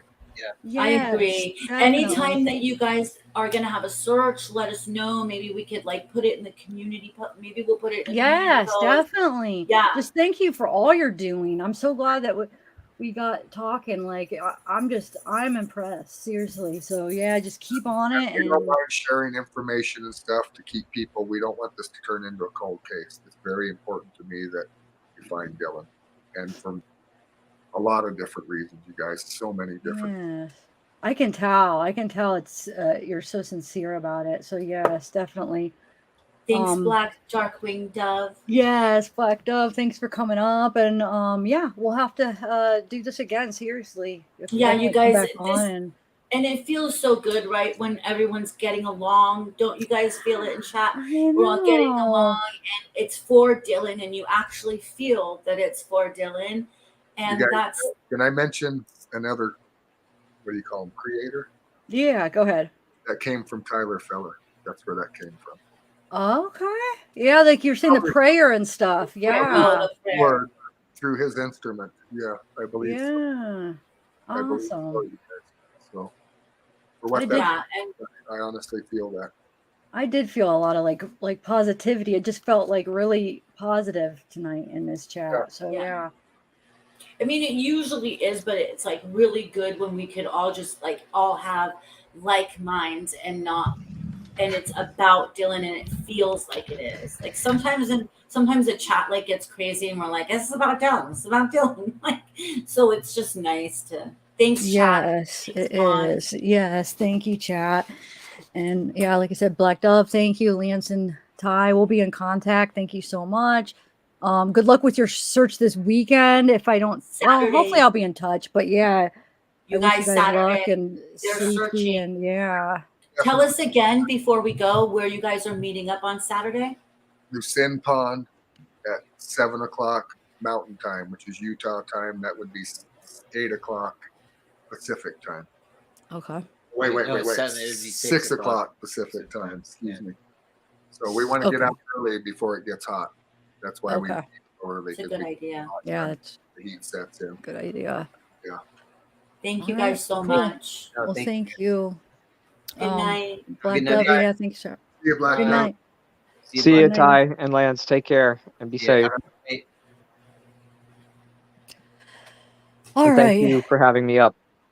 Yeah, Thanks, been a pleasure. Seriously, I like having you up. So, and thank you for Bella. You missed it. I'll show you when we get off. The 241. He was right. It was they updated it.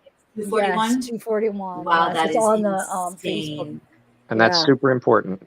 Yeah, it Yep. is. So Yeah, it I is. think we're looking at well, I don't know. Yeah, I think Jim. I mean, hopefully. Well, then I there's just 3-car hope thing throws me off though, if being Jim though. So I don't know. It's just still weird, but I'm glad we at least got that straight. Oh, Zeke's over there biting his nails. I'll Okay, be go there one get second. him. Go get him. All right, bye guys. Thank Love you, you, chat.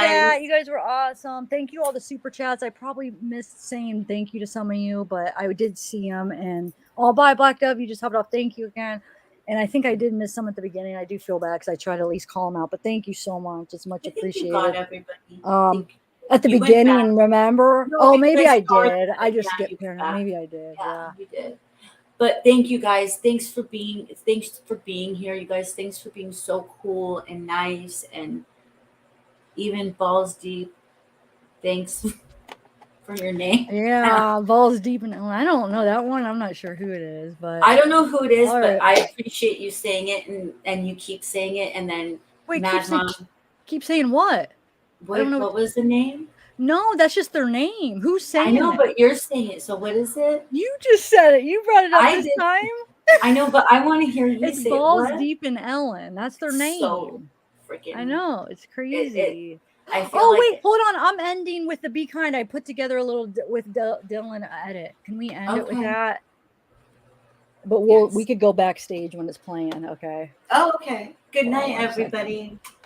No, we have to mute if we're backstage. What are you talking about? No, yeah, but I mean we don't have to. Hi, you know Salty. Good night, Salty.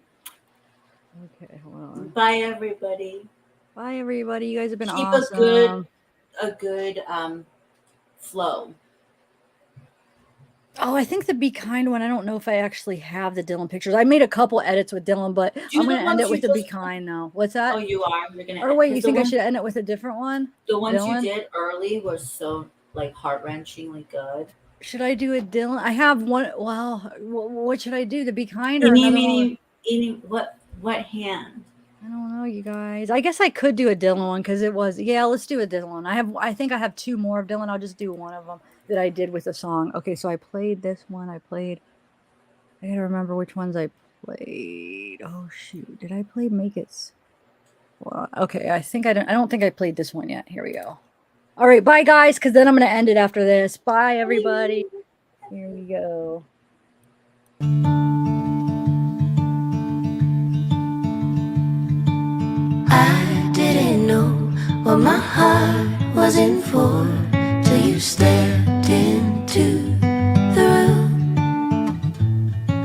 and I didn't show, but I wanted to know everything I could about you.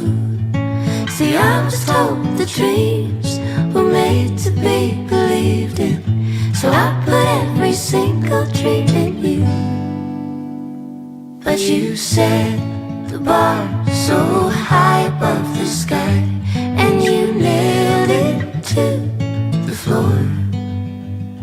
'Cause for some odd reason I'm done believing in this one thing I adore. What is loving anymore?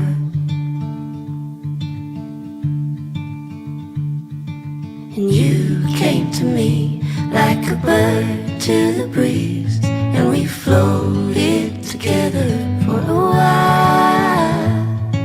But you had to go, now I carry the load. Took off in the wind and my smile. See, I was told the dreams were made to be believed in, so I put every single dream in you. But you said the bar so high above the sky, and you nailed it to the floor. 'Cause for some odd reason I'm done believing in this one thing I adored. What is loving anymore? Ooh. What is loving anymore? Ooh. What is loving anymore?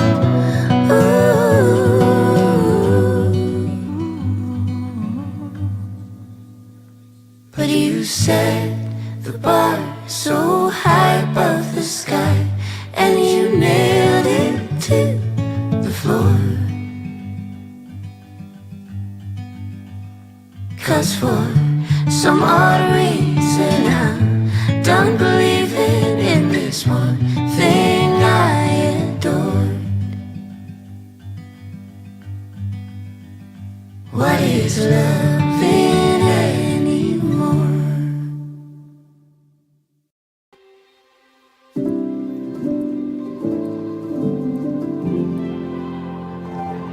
I know that kindness is the answer we're all looking for.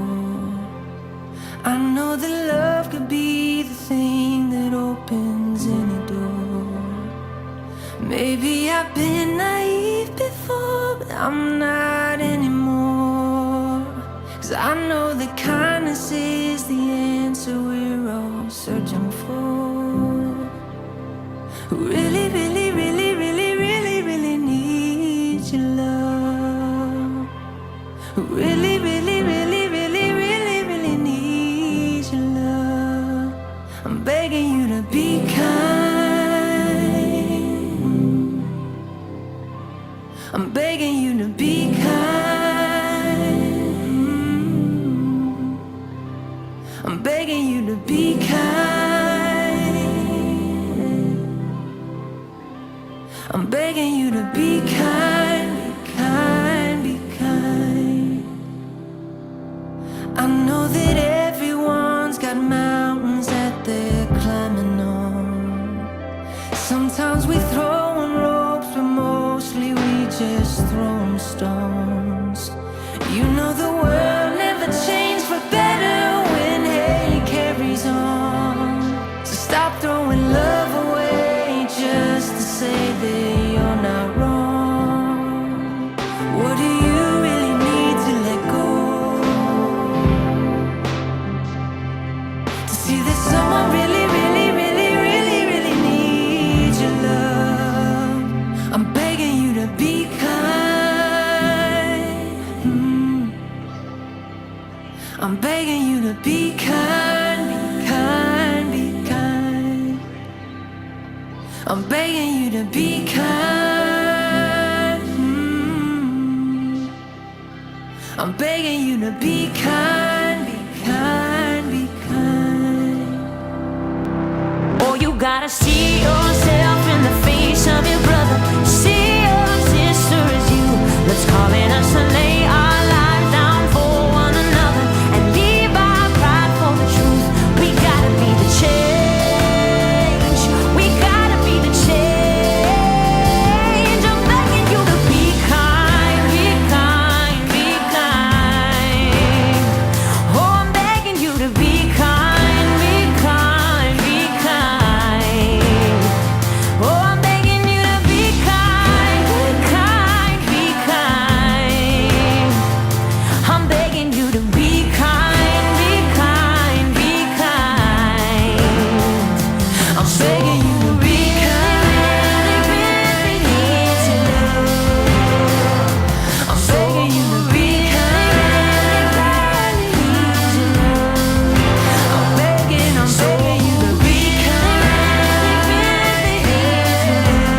I'm begging you to be kind, be kind, be kind. I'm begging you to be kind. I'm begging you to be kind.